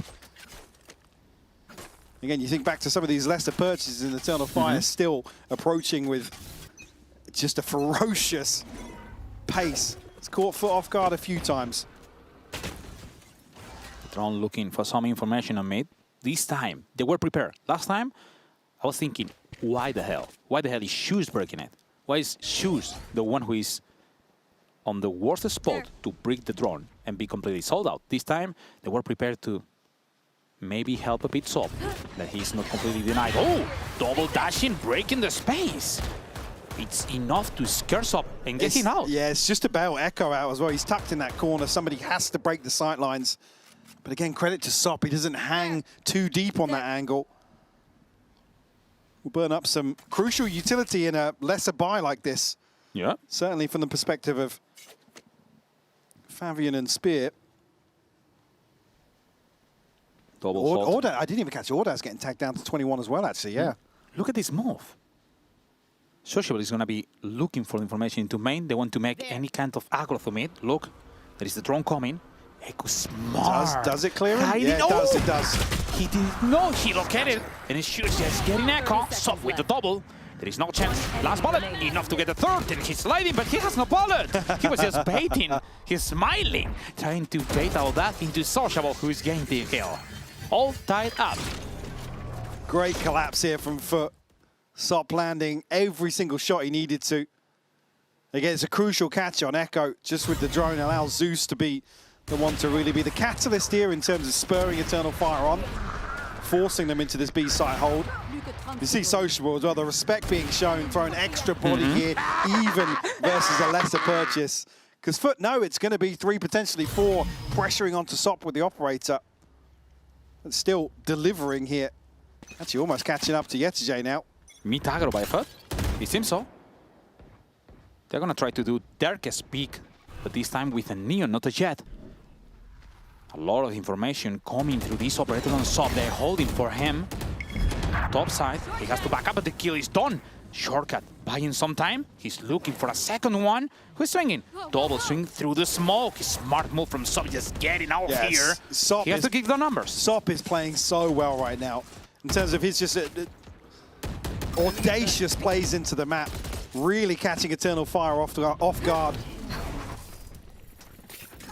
Breaking the space, trying. Oh, Sop is gonna keep the second one into Fabian. Now Abath has to close the door at any price. He got detected. They're trying to shoot through and Sup with the fur. The flash is coming and Sup que lo puso 4K, 4K, 4K, 4K, in Sup flawless. He's foot dominating right now. Foot just really starting to elevate. They will take the lead here. Won't be a full buy available for Eternal Fire, but he is running rampant with this operator. And like I said, it's the audacity, the liberties he's taking some of these rounds. Back to the one where he's trying to get ahead of that rotation to B. And here just walking all the way out through mid. Eternal Fire here. Rifles, sure, but it's not the rifles you want to see for a round 12. Fabian and Neki do have ults available here for the final round. Oh, no way. The read is coming. Oh, Fabian picking with the Bulldog. He's stuck with the brrr. Look at the second one in despair. He got killed by the Hunter's Fury, and a 3v3 could be a chance to maybe Eternal Fire tied it up. Recon is gonna spot at any price. Crystalli was too slow to break it. And now Shoshable just trying pray luck. Holding up in a 3v3, looking through the wall. Tempting, trying to get it out. Abath, no! He got flashed and he was stopping. Now, from the shadows, he's moving into wine, trying to hold there. Echo, sneaky, not making any noise, getting into the backbone. The wife was there, but Echo finally gets sociable. It's a 3v2. There is a chance Eternal Fire could be winning this. Crystalli holding 1, 2, no! Nowhere for him. Neki and Echo are gonna close it, all tied up, going into the hull. Slight overstep here from Foot, and they lose out on crucial numbers. Eternal Fire able to tie things up 6 apiece. Again with a lesser purchase, Uli. Really, really applying further pressure to Foot, but all tied up is, it feels like a miracle for Foot to build back into this. During the halftime, we'll be going to an interview with Neki, recorded before this game started. Thank you so much for joining me, Neki. Now, I feel like we've not had much of a chance to speak to you recently, so how would you say Stage 2 is going for you individually? We started good, but after we played bad 2 or 3 weeks, if just we win this match and we was one playoff spot, we can't do it. We cannot do it. Now I think we are good. We are trying to fix our mistakes. We are just playing like a us, you know? Yeah. Odas had mentioned that the other day, which I want to ask him about later, but we also saw you guys do a comp change on Ascent with the Waylay, and I think the boys had also said that you guys were just feeling like doing that. Yeah. How true is that? It's true. We just talked before the last map, and we just changed the comp because they was playing Vice for us. They don't have Vice in normal comps. They played Vice on us. We should change our comp, and we beat them. Honestly, respect for that. And I feel like we've seen you guys do something similar before. I think it was Bind back in Stage 1 against Vitality. You jumped onto the Vice, so respect for being able to do that. Now, I also had heard from the boys that they didn't want to speak any trash talk before this game today against Foot. Is there anything that you'd like to say? Yeah, I don't need to say anything, but it will be a good match. Okay, yeah, a lot of vengeance to get after last time. Yeah, like a last match. Okay, well, I love to hear it, and best of luck today, Neki. Thank you. Our pack heading into the second half. Everything is tied up. Both teams with the same goal, trying to get into playoff. And the main goal, trying to get into Barcelona. Who is not trying to get into Barcelona? Yeah, yes, I mean, what are you doing? What are you doing if not? If you're not coming to Barcelona to play, you have to come to watch it. Just buy your tickets, get ready, and come to enjoy the best show, Mike. Hopefully. Got a show here. Start of the second half here, I believe we'll be going to a Foot listening here for the pistol. Garden Smoke'u atacağım. Peekledim buraya. Attım Garden Smoke'u. Peekledim buraya. Hazır reveal. Attım. Başton. Prosun kanka. Reveal. Böyle atacağım buraya. At. Girelim gel. Canım var. Oyna. Evan'a smoke attım. Main'de adam olur. Kapıyı kapat. Anderson olur. B açıldı. Vine'a bakacağım. Evan'a pick alın birlikte. Yani 3 B açıldı. Ağrı tekrar var. Yürüyorum midden. Benim bir canım var. Ben arkaya gideceğim. Ben de bir HP'yim. Spike planted. Bakıyorum. Eğer flash'im var site'de. Benim de borum var. Borum Lurk geldi Gel Cypher. gel gel kırın gelin. Kır direkt oyna. Heaven Attım adamlar. boru kör. Körüm. Can. Çıkıyoruz. Zıplıyor adam. 80 Phoenix 70 Neon. Neon bir can. Cypher'a da 30 vurdum. Heaven simikledi atladı. Neon bir can. Sağında smoke'ta Soner. 20 neon. Neon bir can. 20 neon. Bir can. Allah koyayım 8 ya. vurdum Ömür adama. Kaç? 68. 2 can. I mean, Yetche, man, slipping through here. Again, he doesn't get much done, but it's enough of a real backline pressure to force Eternal Fire forward. And there's no comfort on the approach back in here. All huddled to come back through the doorway. Crucial timing for the information from the camera as well. Beautiful stuff here from Foot in the pistol elite. Beautiful stuff. And water. It was so close. What's I mean, you see that right click connect as well at the Yeah. end. You think maybe there's a chance to still at least reset in between the 1v1. And Mike, not gonna lie, hearing the comms, what surprised me the most, it was Audath playing a 1v2. And everyone was just saying that, it's Jen, they're coming, they're there. It was a lot of pressure on him. They never let him think, maybe. And he still do it. I mean, he's used to it. Yeah, he's definitely And he's really good. used to the pressure. Again, curious to see, though, how far Eternal Fire go with this. It's a Paranoia setup, but there is a fourth player in the form of Echo. I think Foot smells something. Well invested here for round two, so no real reason for Foot to go overly aggressive early on. Wow. This goes here. Take a look at what they're doing right now. Echo is just trying to spot fast to mid. He was jumping. He didn't Well, see anything. they've got the confirmation now that somebody's close at least. The confirmation is there. does find Neki. Paranoia coming. Take care with this aggro. Bonfur is coming, but Crosstally. So well handled. Bulldog has bite and bark to get them. Wow. Inson flawless. One more round. The anti-echo is going to Foot, stepping up. And the diligence really paying off for Foot. Just this moving of the trip, again, prevents Eternal Fire from being the ones to really go on the aggression here on the back of contact. They have to deal with it. Again, then there's a notification somebody's playing close, at least in B main. Very well handled to prevent any sort of mistake here in anti-eco. Nice! Two Guardians, two Bulldogs, and a scope available here for Foot to follow up. A slide out here. Crosstally going to open this up immediately onto Fabian. He's doubled down. Whoa. Spear's down. He's just piecing down, and Crosstally is getting the second the spear.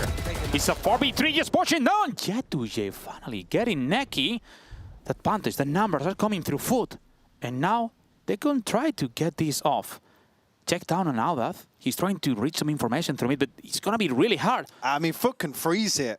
They've got so much time to play with now, Elite. There is no need to make any pressure. Yeah. And you know what it's coming. What has an Echo? Well, it looked as if they might just regroup. Echo just with a glance back into mid. Ordas still with a Paranoia.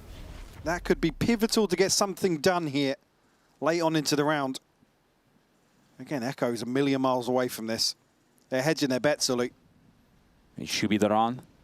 If they get this one with this bonus, it's one more time the method. The way to the victory of the pistols and the anti-echo getting the bonus. Jet2J getting into Audath. And one more time more close to end it 30 seconds left. with a BAB. Yeah, you hear it. BAB. Pistols, anti-echo, and bonus are going through Foot. Sop to clean this one up again. The Paranoia almost sent out in desperation just to try and find something, but quick turn of pace here. Crosstally to find two openers. It's just absolutely godsend for Foot. You get the conversion, we'll get the rifles in hand. It's just Sheriffs on the other side for Eternal Fire. This could be double digits already here in the second half, Elite.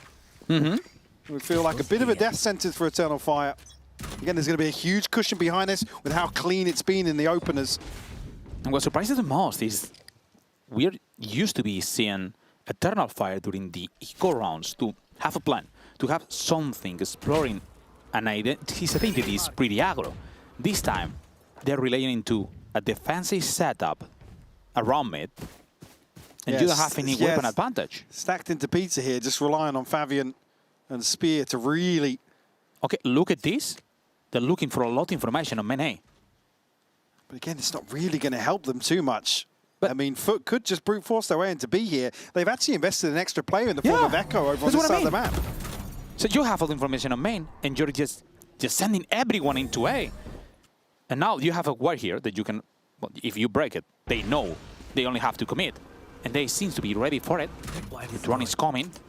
Both duelists trying to get this off. Spear with the whoa! The second one coming. The third is not, because George is gonna stop him down. No, it's a 4v3 situation. Slowing down the run. Foot smart enough. They went to get the plant and tried to keep this weapon advantage, even if the numbers are not with them, Mike. Yeah, Crossley's recon could be huge here. I'm not sure of the timing on it, but they have to prevent pressure coming back through. Zeus will find the first. He's got another one. The second is for him. It's a 3K for Shoes. Now 3v2. Curveball already. Chargeable at contact. Crossley swinging. And there is no chance the weapon advantage is going to be enough to recover against the numbers. I mean, Spear getting 2 here, but they just can't get out of the doorway quick enough. Kept in check by the smoke, and it's a 4th round found for Foot. I mean, Soft and Yetajay they have absolutely no say in the matter. The bait out here from Spawn, the back of the Paranoia just doesn't get the ball rolling. Foot able to maintain here a clean record in the second half. Operator in hand now for Fabian. Could that be the turning point for Eternal Fire? Let's see if it is. Let's see if Eternal Fire has some real plan. Something to commit. Shoes with the running back, just getting the space. The mold is perfect to deny the smoke, and Shoes is getting the kill into Neki. How that's even getting the kill now. It's all the advantage, all the numbers, and without smokes, no chances for Eternal Fire right now with only Echo alive. The Broly should be saving this bundle. Yeah, they get absolutely swept here. On the back of run it back to open up the site. Zeus does so well to find the opener here. Echo actually pinged out. He's going to get spammed a little bit, down to 38. He still wants to do some damage here, but it's looking like another round where Foot will survive with 4. Can really bolster that cushion even further and find round number 11. Just a matter of time here. Echo will find a consolation, though. Does he get caught in mid? Yeah, Yetajay's there. Straight onto the angle. That is Eternal Fire heart broke here. And the bad news is that maybe they relied to this round to maybe Spear having a kill, and after tagging with having a plan for the 8th round.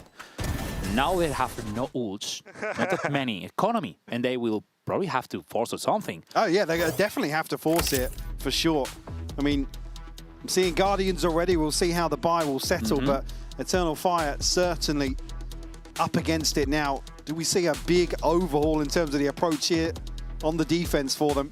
Been fairly passive, but I mean, they've been dictated to. They haven't got the benefit of really getting involved in terms of the economy just yet. It becomes harder and harder to really piece together some of these more aggressive rounds when Foot are playing, I mean, lights out here. They're putting on a clinic in this second half.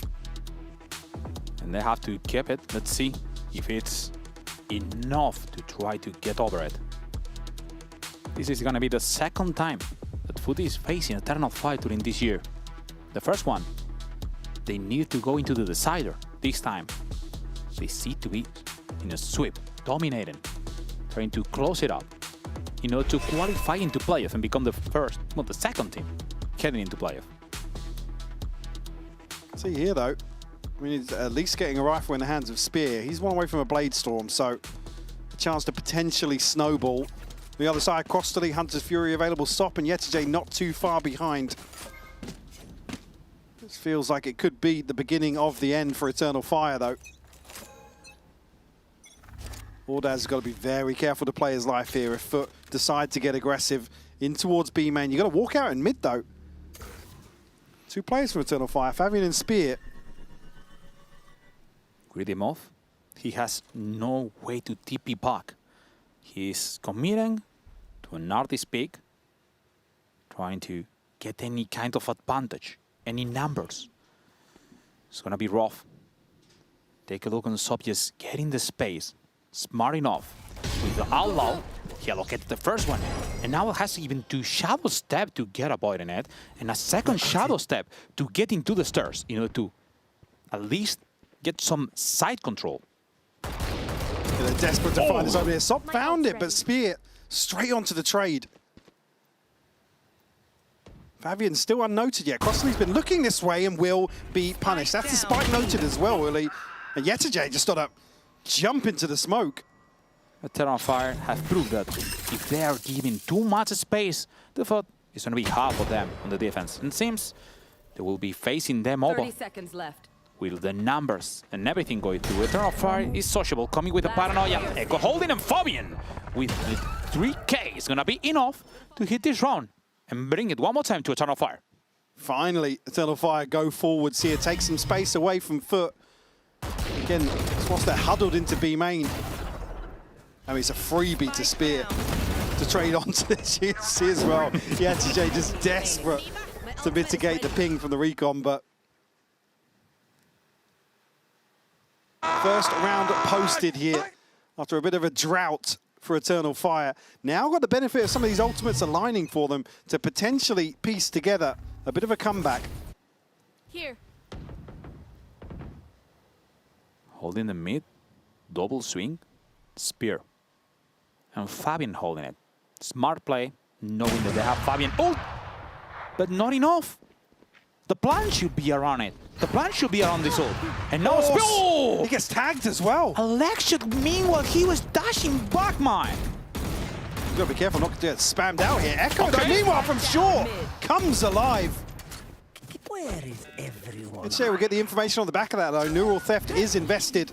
Now, Spear, Neki, and Ordaz have to make a decision. And Neki's going to be pressured onto here. We call Sop swinging. Look in the first one. The second one. 3K for him. Dominating with the ult. This overcharge is going to be enough to sign this round. Only about alive. 1v3. In a normal situation, OBD, that's impossible. But this is the same guy who back-to-back did it on Lotus. And he's going to try to play with his mind. I did this on Lotus and work, and now you're gonna buy it. And he's just holding on main. The paranoia is gonna reveal him. The wall is just afraid of him. Yeah, just and too much. He's gonna be detected. No way, Mike. There is no way he can do it. No way for him to break back in here. Another tag from the cam as well. Still gonna bait out, but Foot have run down the clock. There's nothing left for Ordaz to do but face the music. Sop will find it, and Foot will hit number 12, Uli. Enough. Now they need only one more round to qualify into player. 5 opportunities, and look at this. Look at the move. Look at how smart he was playing with this ult, just trying to avoid them to have any chance to double to him. Sob has proven in his first year as a rookie to be not only someone differential, also a smart player, taking the best decision making and not afraid of backing down and give some space when they have the numbers. Absolutely. Incredibly talented individual. You're already up to 26 kills. Foot on the brink here of closing out the second map as well. And Spear, Blade Storm, ult's going to get ripped by Echo, but it's not going to amount to much in terms of value here. It's just kind of forced Foot away. Potentially playing Spear in. Oh! I don't know what's going on. Spear is bringing the scissors. He's giving haircuts. Getting both of them out. Swinging into everything. Fabian with one. Neki with the second one. But Jet2J and Sop can try to get it. Is Jet2J alone now? And both defenders at 2-way long of each other. There is no way. There may be a chance. Jet2J can try to take a 1v1 into any of them. And he plans to end on B. He's going to be able to at least get close to B main here, but you can see Echo's still in a position to catch him in transition to site. And he has to give away his position as well. Does actually turn his back, so he's been allowed safe passage. He will get this plant down as well, Oli. He can try even to get the run. He got time enough to hide. Holding into the back. How about they still have the paranoia? Let's see. They have to wait and play together. It's a 2v1 situation. Jet2J aiming for a clutch. He's been decisive in this map, and he can try to win. The one way is gonna go deep. Now the smoke denies him, but the camera is placed perfectly to spot every single move. Both coming to him, looking through the smoke. The start of the field, he's looking for the pick. The Jet2J got the first one, but Olaf with the riff-rack, he's gonna save this one. Yeah, Jet2J just huddled into backside here. And the smoke created a little pocket, but he can't really work from that.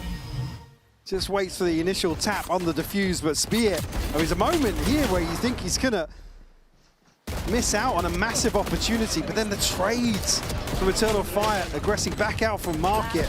Absolutely beautiful, just to trim the fat. Eternal Fire will live to fight another round at least. Neki and Fabian with ults to invest, still a buy available 4 foot though. Again, you look at this, it's only really Zeus that's struggling behind this, below 1,000 credits. Don't miss me too. Double dodge and Fabian backing down the Hunter 3 with a whoa! In a slow motion. They don't let them even escape. The plan, the micro, works to get 1 kill. Sop is done. The final boss is over.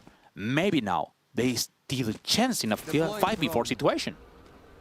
And Neki going to re-drone back through B main here. I don't think he will catch players slipping into tiles, so again, a bit of a gap in terms of info here for Eternal Fire, but they haven't rotated. Look at this crossfire towards Market as well. They're ready for a mid-crunch, and Neki's still shouldering this angle. Will be spotted, tagged, but not much to write home about. They're desperate to pressure onto him. Oh, they're swinging into him. Fabian with the double, the choose with the trade. Spear perfect swinging. Trying to avoid him to get the space. He's sociable. Managing to get a way to escape. He has from the shadows. He has also the spike. Yeah, but look 20 at the HP. side. 20 HP, Uli.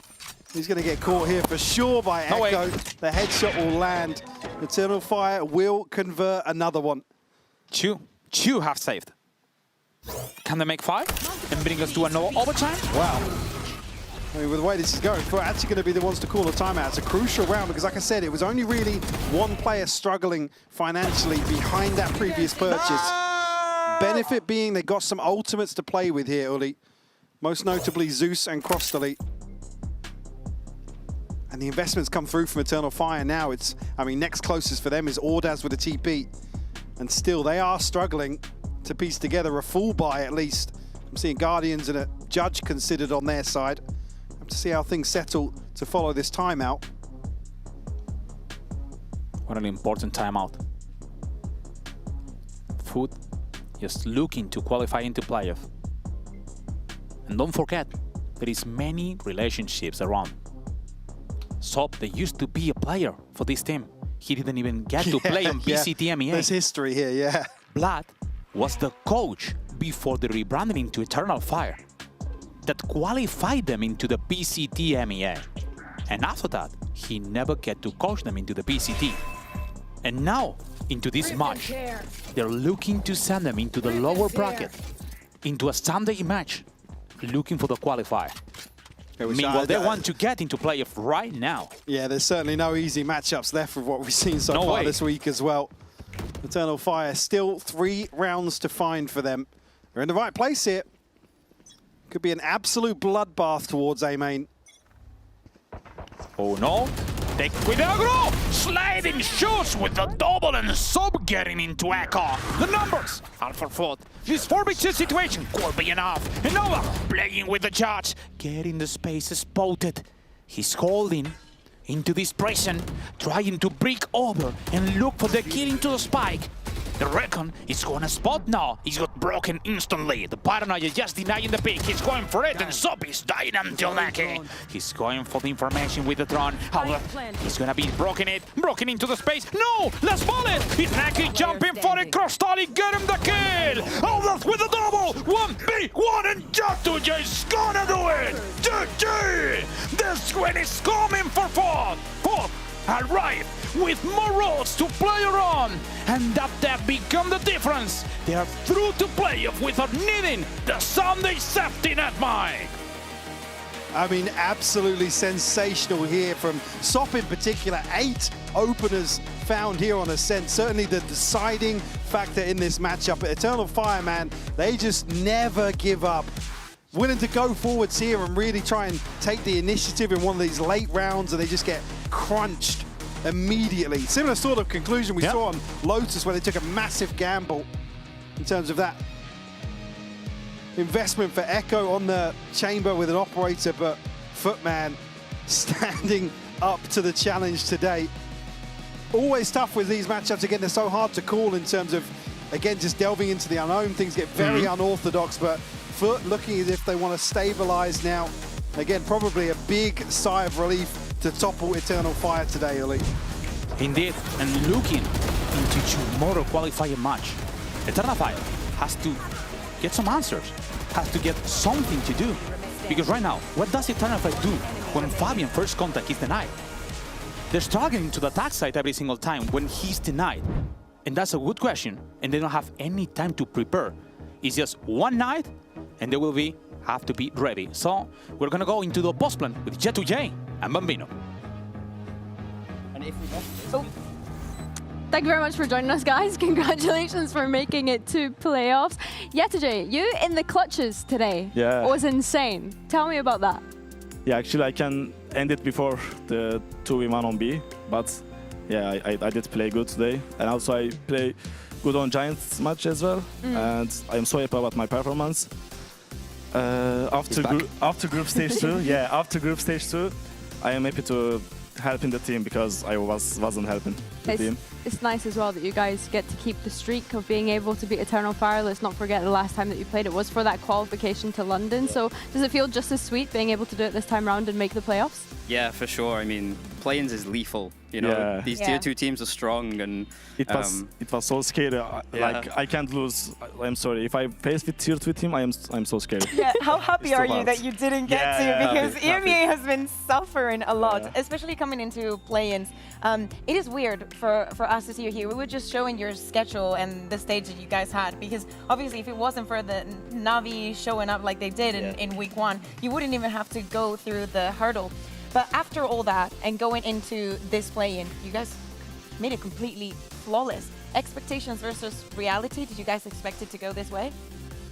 Yeah, I think so. I think we felt like we were a playoff team and we belonged in the playoffs, and we had that stumble in week 1 against Na'Vi and, you know, unlucky against Vitality, right? But I think we always had the expectations for ourselves to ride the upper bracket and get out and get back to where we felt we should be. Actually, for this week, like, practice wasn't that much good. Enterprise said the same.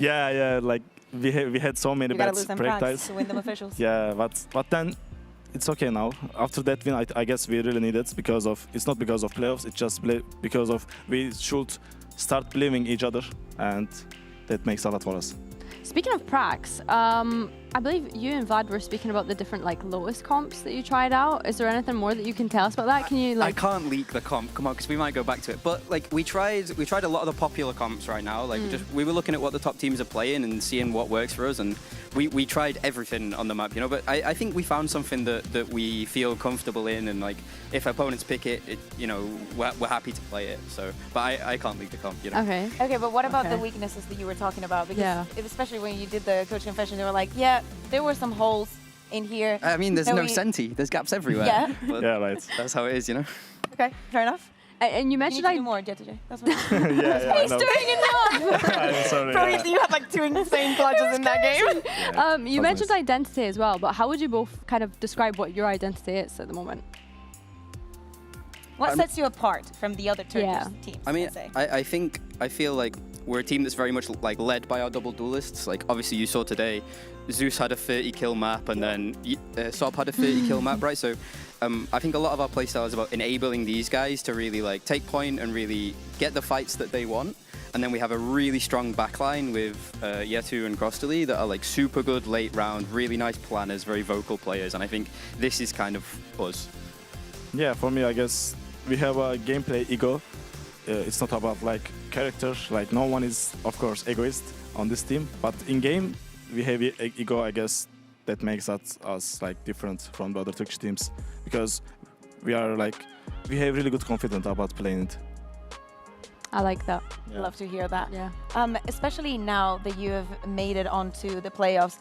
We were mostly telling this to the challengers teams and asking about it. Do you think that these 2 matches that you have played it give you the confidence to be in form for playoffs and actually, you know, making the round? You're still in a very good position, very, very good position to make China. Yeah. But do you think you needed this kind of bump in your confidence, or it wasn't that necessary? I think so, you know. We need a bit of a hero's journey, right? And it's always tough when, you know, you come back from the international, you have a bit less time anyway. And so we did anticipate a bit of a slump in Split 1, in Split 2. And I think it's unfortunate, but I think we're definitely coming out of playing stronger, and like we're a team that we like the momentum, we like to play, you know, and so us sitting there for 2 weeks, it could have been even a hindrance to us, to be honest. Yeah, I totally agree about that. And who do you want to play? Yeah, I was about to say, who do you guys want to play? Let's have a quick look at the playoffs bracket to see who the potentials could be whilst we talk about this. Is there anyone that you've kind of got your eyes on? I mean, for the first one, is either Vitality or Team Liquid. Yeah. I'd rather you want play revenge? I'm sick of playing them. All we do is play Vitality every even week. at the global event as well. I'm sick of it. Yeah. Give me Liquid. You need to tell that to Mitch. He's in the Joshua. Playing against Liquid is more better, I guess, because, like you said, we have huge lose streak against Vitality, and also I always like to play against Nets. He teach me in the game. Do you think that your double duelist is better than their double duelist? Yeah. Yeah, totally. Of course. I mean, like, you're we never have going to Zeus and catch me not Soph, backing the boys. You know, I'm always going to back the boys until I die. Of course. No, I wanted you to go on. No, I mean, Liquid, I love Camo. Yeah, like, you no, know, they can't. I worked with Camo before. Like, their double duelist is great, but you know, Zeus and Sop is legendary. Okay, we're sound biting now. Why do you think it's better? Other than just legendary, why do you think those boys are better? These boys have like really good aim and also game sense, and also they are just crazy in the game. Like sometimes we are just having some chill calm and saying, guys, okay, let's play, focus, freeze, don't go or something. But when I look the top right, I insta see like 3 kills from Zeus. Then I'm saying, okay, fuck the freeze, go, just go inside. We don't care. I feel like that's something that you guys always bring though, right? Is like just that confidence, which is really, really nice to see. Let's have a quick look at the play-ins bracket as well though for everyone at home. Because of course we've still got one more game day tomorrow, which is of course going to be another elimination day. But it feels like at this point we're sending teams home and sending them home. Bro, seriously, I am so happy I'm not working tomorrow. I'm not even joking. I had enough yesterday with Team Heretics and Fnatic saying goodbye. Again, I am incredibly happy for the Challenges teams, especially with the work that they've put in. But yeah, tomorrow, Eternal Fire, SGE, and Firefly's Job Life. Could be a very good day for Turkey again. I hope so. Yeah. Do you have your money on? Who do you have your money on? Because, you know. I mean, it's going to be a tough turnaround now for Eternal Fire. I mean, playing the next day is tough. I mean, I don't envy their coaches one bit, having to stay up all night and prep that game. Frankfurt are strong, but like I think I'm back in Turkey in both of these games, to be honest. And for you, Yeti? Yeah, okay. For me, I know Eternal Fire players and their coach, like, and I can say they don't care about these rules actually, because they need to forget it for tomorrow. And tomorrow they're gonna win. And also Firefly's boys is amazing, like Kachao and the others. But even Batujenax, like he was really struggling so hard on the Apex, but now he's had a glow up, right? Yeah, he's had insane, right? I believe these guys. So Eternal Fire and Fireflies are gonna win. Yeah, he's had such a great glow up. Well, thank you so much again for joining us, guys, and congratulations on being able to make it to playoffs. Some would maybe even argue that you could have been there before and maybe should have been there, but it's fine. It's fine. You've made it now. And everyone at home, please be mindful that tomorrow's games will start 2 hours earlier than usual. And thank you so much for joining us. And please enjoy the Razor end of day highlights as we say goodbye.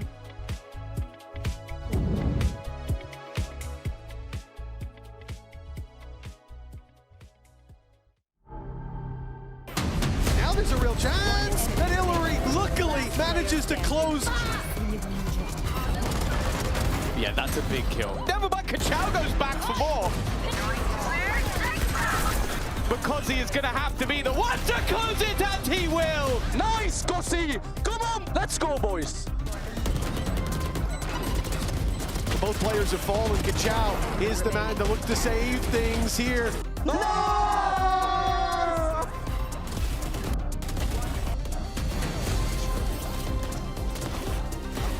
Just taking everyone out. He's run out of bullets. Bro, I zero bullets, bro. Pulls Batu right back into the fight. Round can go his way. Nice! Come on, Patty. Come on. An in-zone flawless to close. And Enterprise are the team that was promised. A team from the Tier 2 that everybody expected to break into the Tier 1, and they have done exactly that. Well, nobody tell Fireflux the phrase, it's better the devil you know than the devil you don't.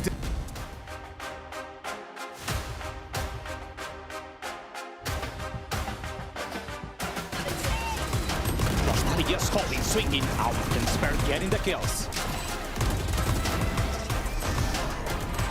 Oh, he swings anyway, but Juice was ready for it.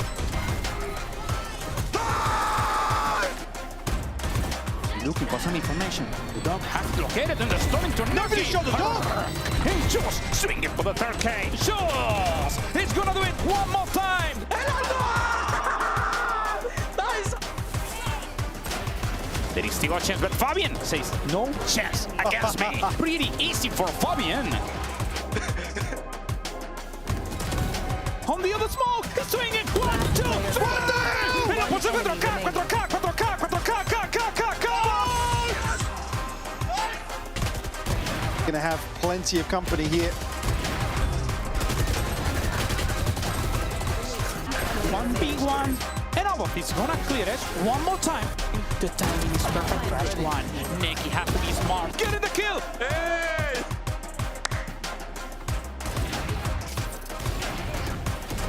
They're trying to shoot through and Sok with the third. And Sok que la puso 4K, 4K, 4K, 4K, Bullet! Neki jumping for it. Cross-stalling, get him the kill. Alba with the double. 1v1 and Jatuja's gonna do it. GG! The squad is coming for fun. Arrive with more roles to play around, and that become the difference. They are through to playoff without needing the Sunday safety net mine.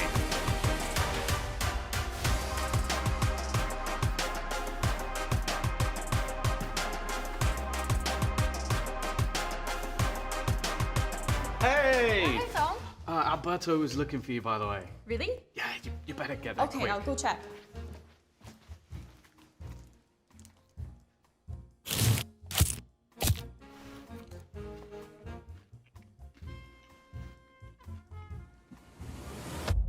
Have a break. Have a Kit Kat. Tom Biz. You've had your fun. It's my turn.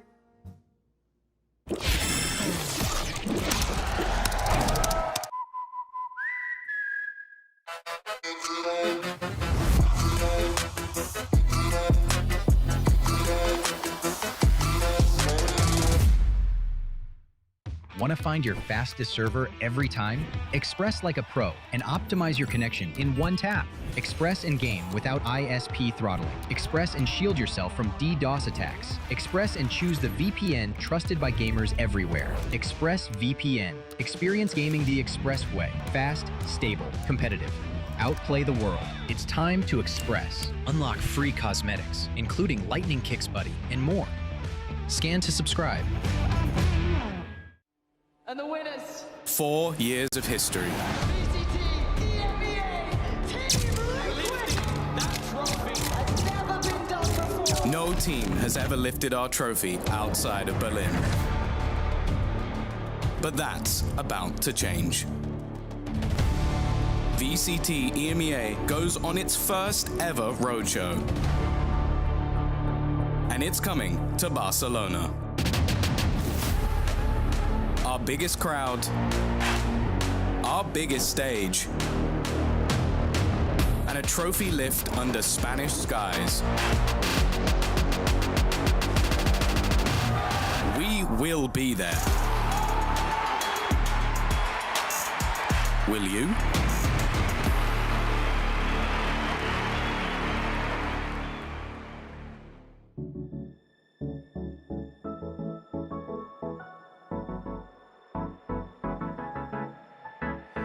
When Let's do something crazy. Get a bit wild today, 'cause we don't do this every day and we deserve it. Life is so amazing, nothing is in our way. Baby, let's fly away. Do you feel it? Is your heart rushing the way my heart's rushing when you take it all in? Baby, this is where we come alive. Do you feel it? Take the world by storm, just you and I. Can't believe it took so long to realize what makes us come alive. Oh, what makes us come alive? Let's break some rules. No, we don't always have to be good. Don't always have to do things that we should. We'll feed the fire. Let's see it through and let go of what's holding us back. Just light it up and we'll burn through the past and